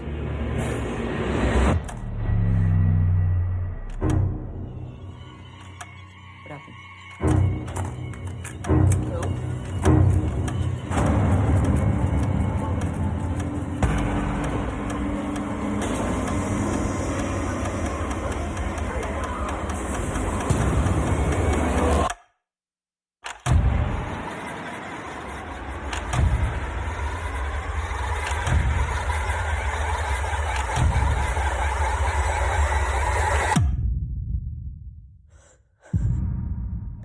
If you'll come with me, you'll float too. You'll float too. You'll float too. You'll float too. You'll float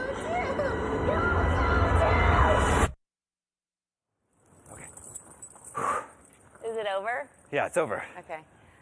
All right, you I guys. So right now we've got to take a quick break, which should give you just enough time to follow IGN's Twitter account.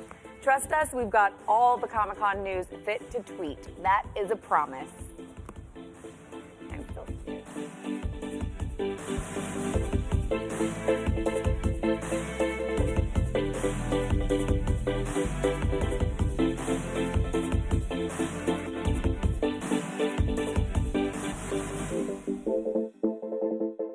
IGN Live. This is the IGN show.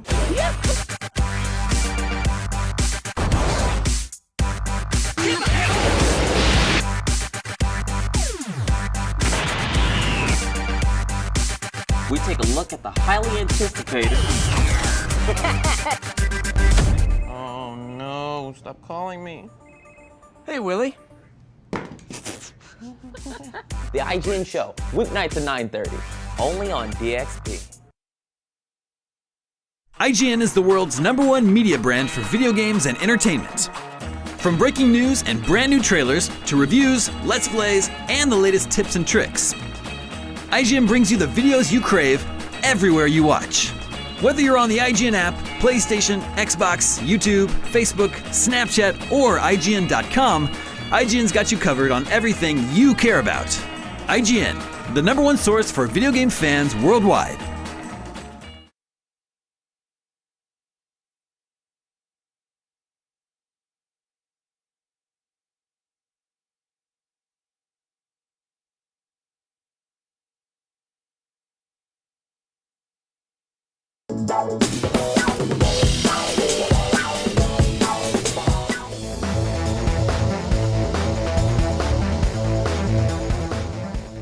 Hey everyone, Marty and Justin here with IGN Access from Comic-Con 2017. Justin, last night we got to play a ton of Nintendo stuff, including going hands-on with the SNES Classic.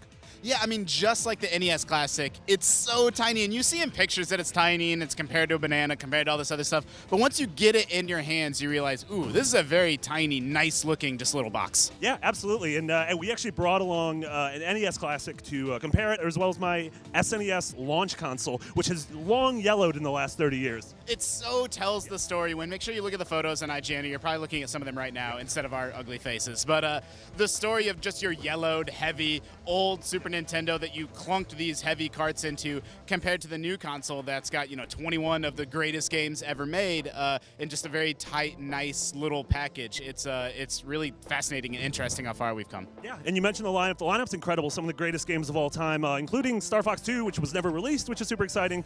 It fixes some of the problems of the NES Classic, including cord length. The cord is longer. The one thing we don't know, though, is whether we can actually buy one of these at launch. Well, yeah, I mean, we'll have to see how many are available. There's all kinds of little details that we saw when we got our hands on it, like the controller ports on the front pop off in order for you to plug in the USB controller. So you sort of get the best of both worlds. You get a modern USB controller, but you still get to retain sort of the classic style of the SNES when you want to sort of pop that. It's almost like a faceplate back onto the front. Yeah, super cool. We're going to have so much more on the SNES Mini leading up to its launch on September 29th. So for everything else Nintendo and Comic-Con, stay right here on IGN. So I bet you're wondering what you're going to do with your life when Comic-Con ends. Well, you could watch the IGN show every weeknight at 9:30 p.m. when Disney XD becomes DXP. This is the IGN show. Oh no, stop calling me. Hey, Willie. The IGN show, weeknights at 9:30, only on DXP. News flies fast at Comic-Con. Let's break down the biggest blockbusters of the day with our IGN Daily Fix.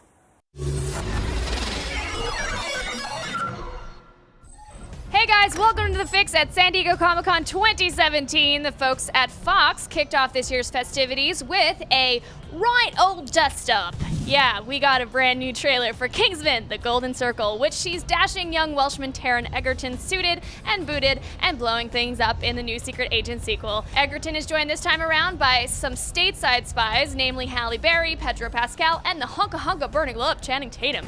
Whether Tatum will bust out the Magic Mike Buttless chaps in this new movie remains to be seen. Also at Comic-Con, fans got their first look at the brand new Batmobile that will be getting B-Man from point A to point B in the new Justice League movie. Although fans were less than pleased with Batman's fondness for gunning down punks in Batman v Superman: Dawn of Justice, it doesn't seem like this message made it as far as the Batmobile's designers. The new Bat tank still has plenty of heavy weaponry on display and now has a bunch of rocket launchers on the front. Whatever happened to the nice Batman that used to just punch out his problems? So apparently, there's no guarding against sneaky guardians, as Destiny 2 beta players have discovered an unfinished area in one of the game's strike maps. YouTuber Stranded Kenny managed to glitch into a hidden location during the inverted spire strike in the beta. Fans online were quick to get their speculation hats on and think this area could be one of the lost sectors, which are secret dungeons being introduced in Destiny 2. Or maybe it's a secret sexy dance party for all those lovely dancing guardians. Who knows? And that's your Daily Fix for July 20th. Now that you're caught up on the news, why not check out all the latest goings-on at San Diego Comic-Con, which will be live streaming all weekend long on IGN.com/SDCC, Twitter, and all of your favorite IGN channels. I'm Naomi Kyle. Don't forget to download the upgraded IGN app, and remember, you can get your fix anytime online at IGN. We've got to take a quick break, so be sure to download the IGN app to keep tabs on everything Comic-Con. And don't go anywhere. We've got loads more of your favorite shows, movies, and games coming up next.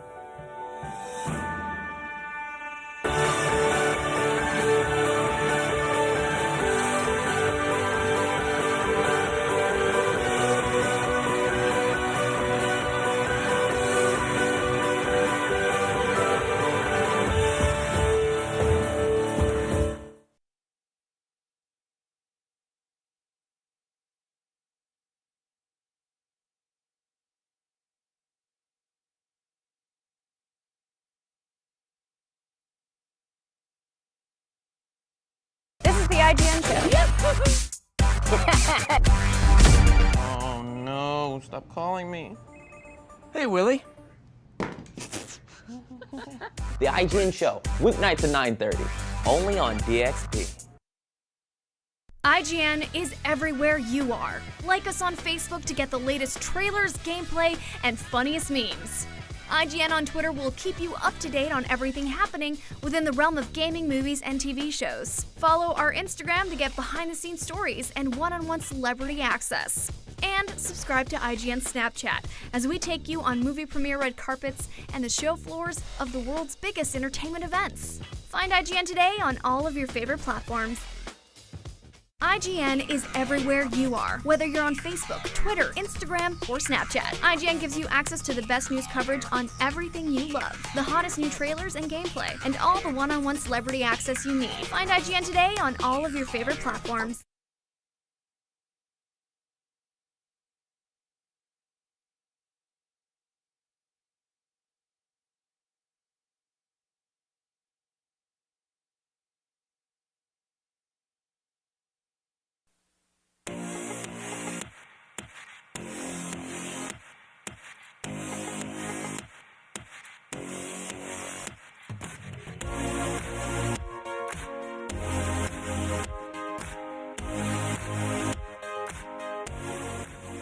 Some things are kept a secret for so long, even we don't know what we're introducing until seconds before it goes on the air. I'm here with Dan Tanguay, game designer on Crash Bandicoot. What can you tell us about Stormy Ascent? So, Stormy Ascent.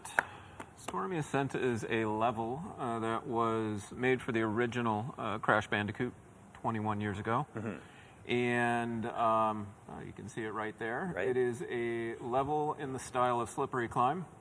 So it's a side scroller. But what happened is that Naughty Dog realized that they had made a level that was way too hard. Mm-hmm. Like really, really way too hard. And so, they basically, at the 11th hour, made the hard decision to cut it from the game. But, they really couldn't jeopardize changing, the code to rip it out. Right. So what they did is they simply commented it out. And so most players have actually never seen this in its original incarnation, save for those players, at least at the time, that had a Game Shark. And with the Game Shark code, they were able to access the level, and then the notoriety of the level started to grow. Sure. And so, cut 20 years later, we're taking a look at, making Crash Bandicoot the Insane Trilogy, and we said, this ought to be like a fun thing to add. Yeah. And, we put it to the team, and the team played the level, and they're like, holy crap, this is hard. I think the designer we eventually assigned to it took like 60 lives to get through it the first time until he was able to really master it. And we said, oh man, that's something that might be cool. And then, the more we, read about what the fans wanted out of this game, we heard that the fans, really wanted to, play this level as well. So we said, all right, well, I guess we got to make this level and release it to the public.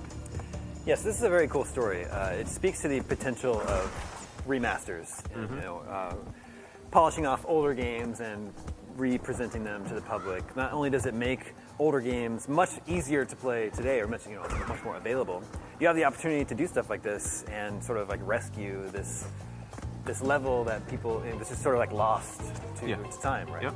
So it's actually very cool. Did you have to, you talk about how difficult the original level was. Did you tweak it at all to make it less difficult? I know it's still very difficult today, but did you make it more playable? We actually, at least from a level design point of view, decided not to really change it all that much. We wanted players to really have kind of that original level experience, much like we've done with our other levels. So any of the quality of life improvements we made, from the original game carry over, but outside of that, it is pretty much what it was originally. As I understand it, there was originally just one checkpoint in the level. Is that the same in this case? I actually don't remember if we added more checkpoints or not. Could have been helpful. Yeah. And I also know the original level, even though you could access it through a Game Shark way back in the day, it was still very buggy. Yes. It was very easy to break the game. Yes. No, we certainly... you had to go in there and fix some of those Yeah, things. we cleaned up the bugs, and we also, one of the bonus rounds actually just wasn't there at all and would break the game if you tried to access the bonus round. So we added the bonus round, and that's a new bit of content for players to try out as well.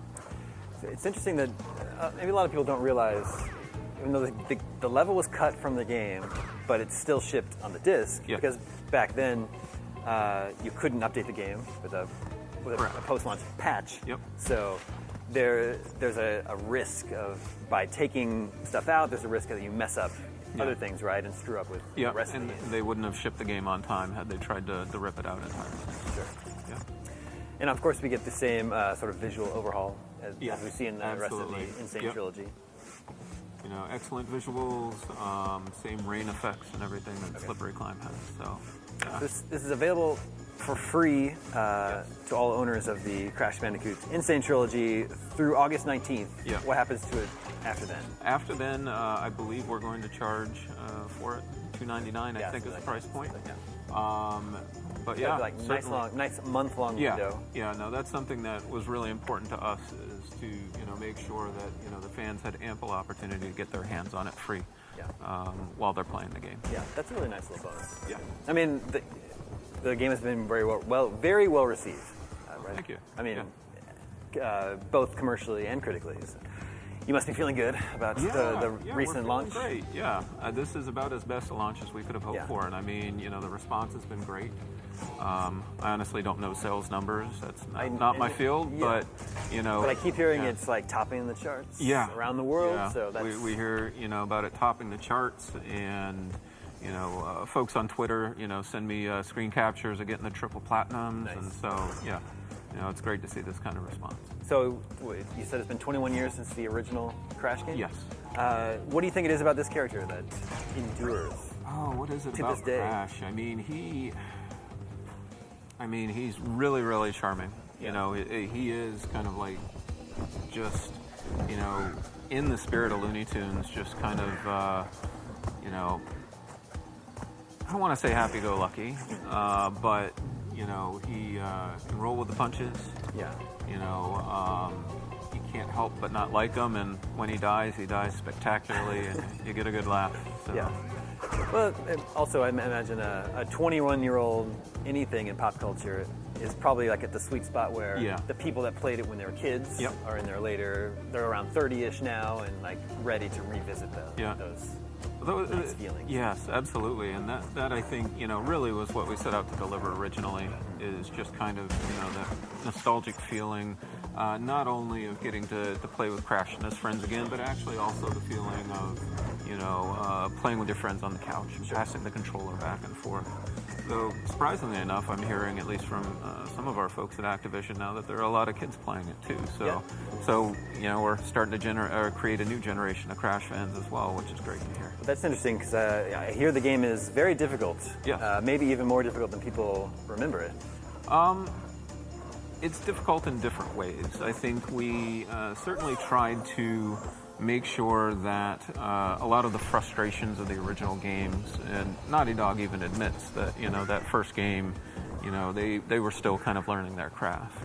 And so we wanted to make sure there were a lot of quality of life improvements there just to reduce the frustration.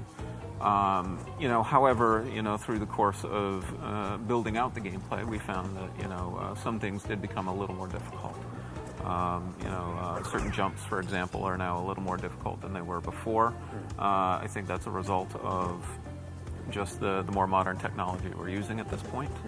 But, you know, on the whole, you know, I wouldn't necessarily say it's more difficult, it's just differently difficult. Yeah, well, it's a different type of game. Yeah. It's the type of game that you don't get a lot of today. Yes. But I think games used to be, in general, games used to be more difficult than they are today. Oh yeah, absolutely. I think we've seen a trend over the decades of games becoming more accessible, right, and a little bit easier. But now all of a sudden there seems to be a resurgence in difficult games. Yeah. Maybe we can thank Dark Souls for that. Yeah, maybe.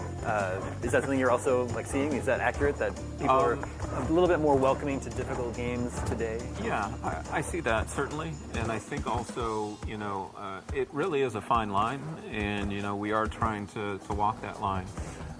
What you don't want is a game that's both difficult and frustrating to the point where the player just says, you know what, I'm done.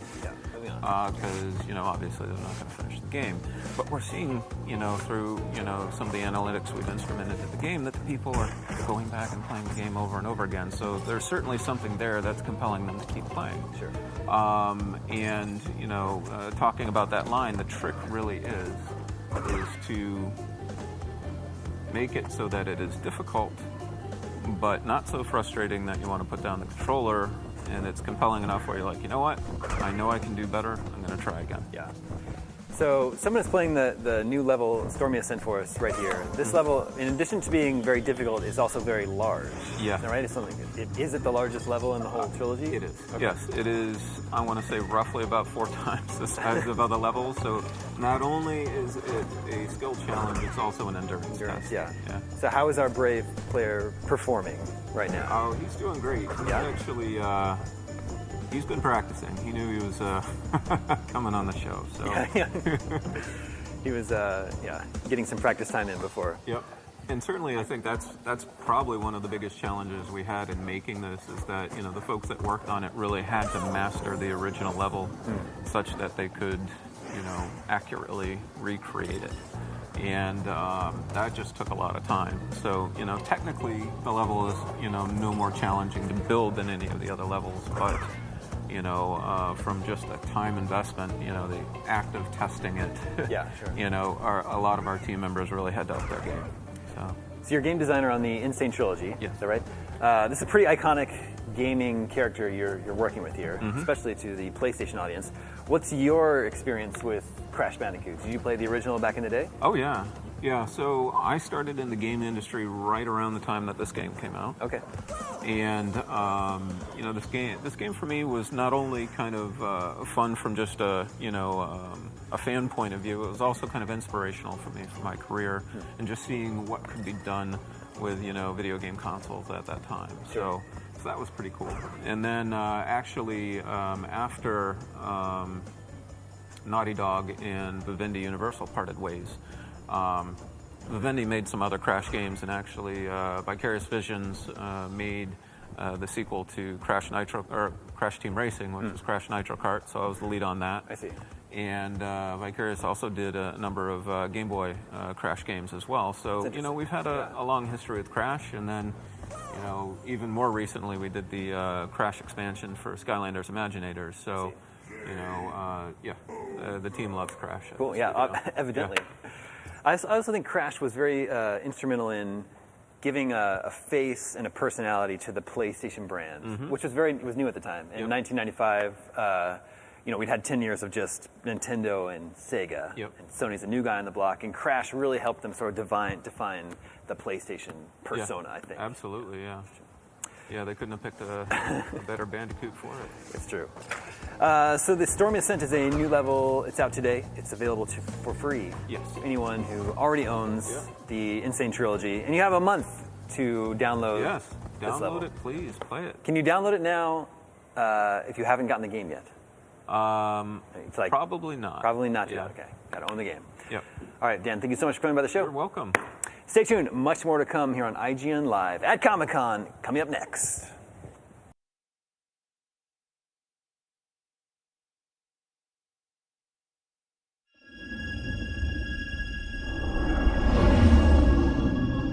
I thought you might be able to help me with the case. Any idea where I could find him?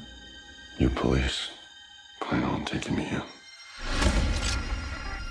I would much prefer that to the alternative.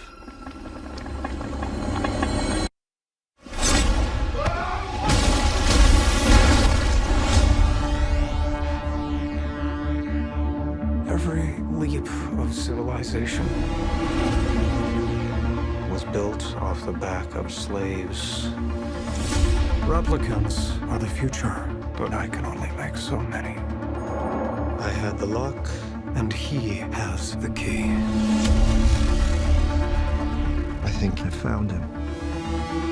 That's not possible. If this gets out, we've bought ourselves a war. You're a cop. I had your job once. Things were simpler then. What do you want? I want to ask you some questions. What happened? I covered my tracks, scrambled the records. We were being hunted. By who? They know you're here.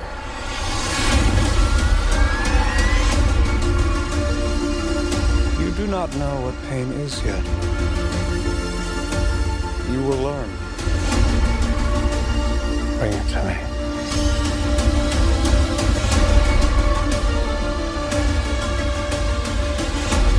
This breaks the world. We have to go. I'm coming with you. Where is he?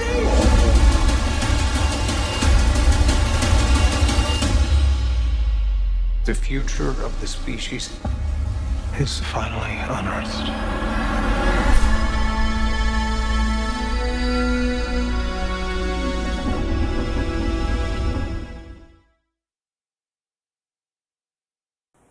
Time for a quick break, but we've still got your Comic-Con loving backs covered. Check out IGN.com/SDCC for up-to-the-minute breaking news and trailers.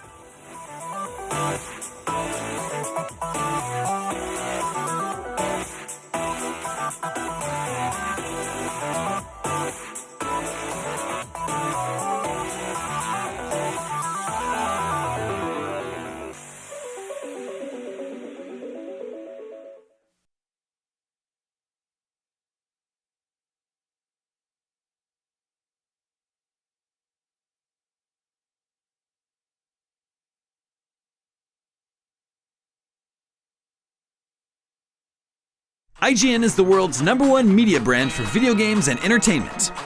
From breaking news and brand new trailers to reviews, let's plays, and the latest tips and tricks. IGN brings you the videos you crave everywhere you watch. Whether you're on the IGN app, PlayStation, Xbox, YouTube, Facebook, Snapchat, or IGN.com, IGN's got you covered on everything you care about. IGN, the #1 source for video game fans worldwide. IGN is everywhere you are. Like us on Facebook to get the latest trailers, gameplay, and funniest memes. IGN on Twitter will keep you up to date on everything happening within the realm of gaming, movies, and TV shows. Follow our Instagram to get behind-the-scenes stories and one-on-one celebrity access. And subscribe to IGN Snapchat as we take you on movie premiere red carpets and the show floors of the world's biggest entertainment events. Find IGN today on all of your favorite platforms.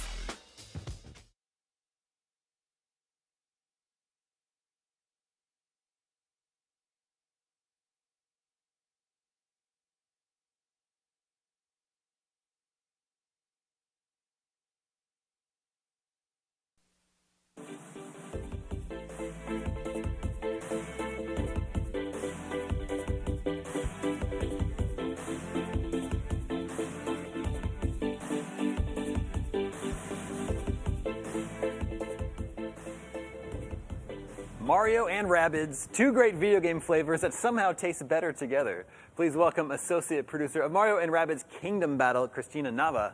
Hello everyone, I'm very glad to be here at Comic-Con. And yes, I am an associate producer at Ubisoft Milan, but also a narrative designer.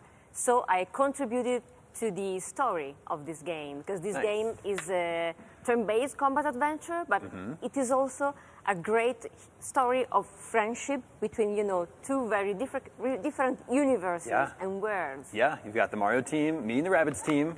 We talked about flavors at the beginning. I would eat a Rabbid. I think I would eat a Rabbid because I like Rabbit, and I imagine they'd be similar. I'd have much bigger problem eating Mario, as he is. I know there's some question about whether or not he's human, but he's a little too close for me.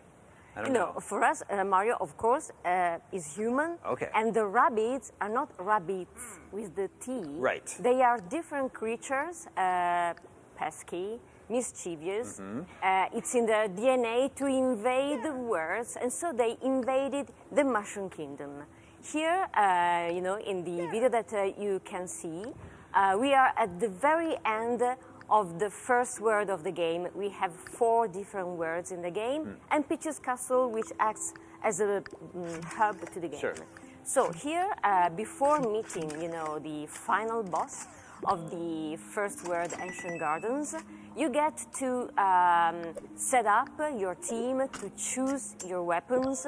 We have more than 250 weapons in the game, each unique for each character, and of course they get more powerful and they deal more damage going on through the game. They have very nice to see super effects, and so as soon as you finish setting up your character with the most effective weapons, primary and secondary, and adjusting the abilities in your skill tree, you can begin the boss battle. All right. So that black flag tells you that there is an enemy ahead. Okay. What happens here? So all along the first world of the game, Mario and friends, in this case we have Mario Luigi and Rabbid Luigi, who is a rabbit dressed as Luigi, have been following a white rabbit, classically, the very tiny,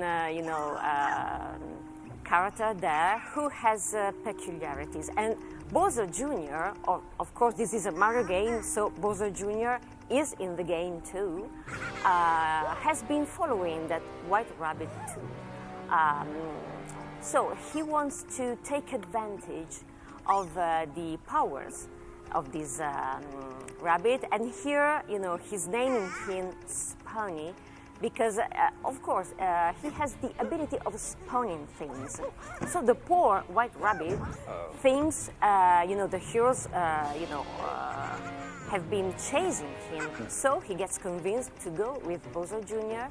But since, this poor Spawny, when he gets stressed, he can fuse, he can merge 2 things of the world. Just merge a white rabbit with a banana, And the big boss now arrives. It's Rabbit Kong, you know. For those who were at E3 last June, you might have seen, you know, the very big Rabbit Kong statue. Hard to miss. Yeah. And, you know, you have to defeat the boss mainly here, of course, like every big boss battle. He's not, you know, really evil. He just wants you not to grab his bananas because he's very jealous of his bananas. Yeah, and he produces a, you know, huge wave, you know, bouncing the heroes away. So now we have to find a way to beat him. Since this is a turn-based game, a combat game, we need to, you know, move on the battlefield. So basically, in the game, we can move our character within the blue line. We can attack with a primary and a secondary weapon. And of course, here you see, you get to hit him, but since he still has his bananas, he can heal himself. Yes, yes. So how can we, you know, overcome him? That's what we are gonna find in the game. This is, you know, this is not the whole battle because we do not want to spoil everything here. But we get to see the first phase of the boss battle. Of course, it's you know, now it's the hero's turn, and when it gets to the enemies, here Mario performs his peculiar technique, which is the hero side. When hero side gets triggered, Mario can hit the enemy outside of his turn as soon as an enemy gets into his line of sight.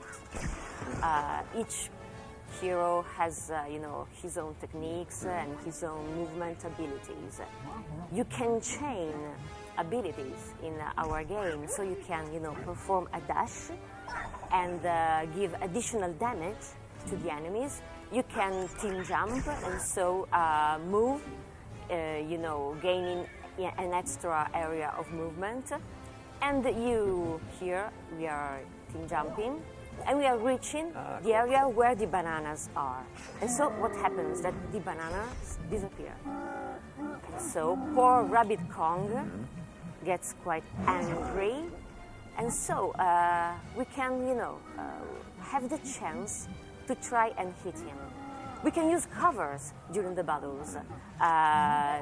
This one is a metal cover, so you are protected from his bounce. You can use deployables. This is the sentry, which explodes when it gets near to an enemy. So here, poor Rabbit Luigi got, you know, quite near, so Rabbit Kong is not very polite. Yeah. He's, you know, complaining that he has no bananas anymore. But we get to hit him finally. Yeah, finally deal some damage. Is Rabbit Kong able to get his bananas back at any point? Do we have to worry about that? You see. Okay.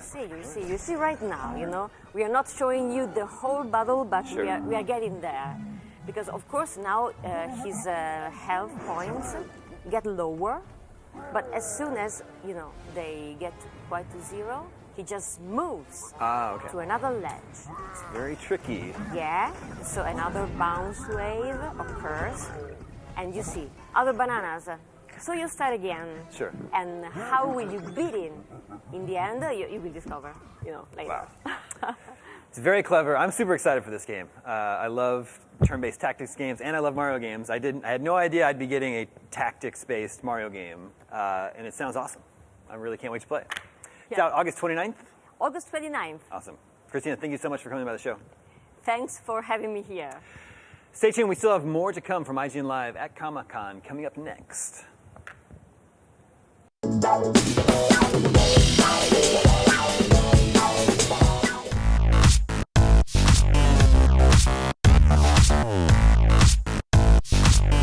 here at San Diego Comic-Con at a very special place that I was super excited to come to.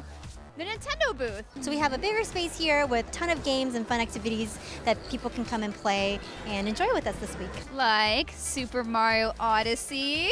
Very exciting. Super Mario Odyssey, which we, of course, revealed at E3 this year, is here at Comic-Con. So if you are here at Comic-Con and get a chance to play that game, that is amazing. It's one of my favorite games. So we also have a really fun Hot Wheels Mario Kart activation where you can go check it out and try out some Hot Wheels. Maybe do a little Hot Wheels Mario Kart racing and then play the Mario Kart 8 Deluxe game and do both. So is it against the rules if I bring my own shells and throw them at the other carts? No, you should bring banana peels too. Don't tell anybody else this, and I'm gonna win all of this. Well, that's it for our first day of IGN Live from Comic-Con. We had some laughs, some scares, some spoilers. We had some serious spoilers, and guess what? I'm gonna give you guys another one. We're coming back to do it all again tomorrow. So until then, thanks for watching IGN. Bye.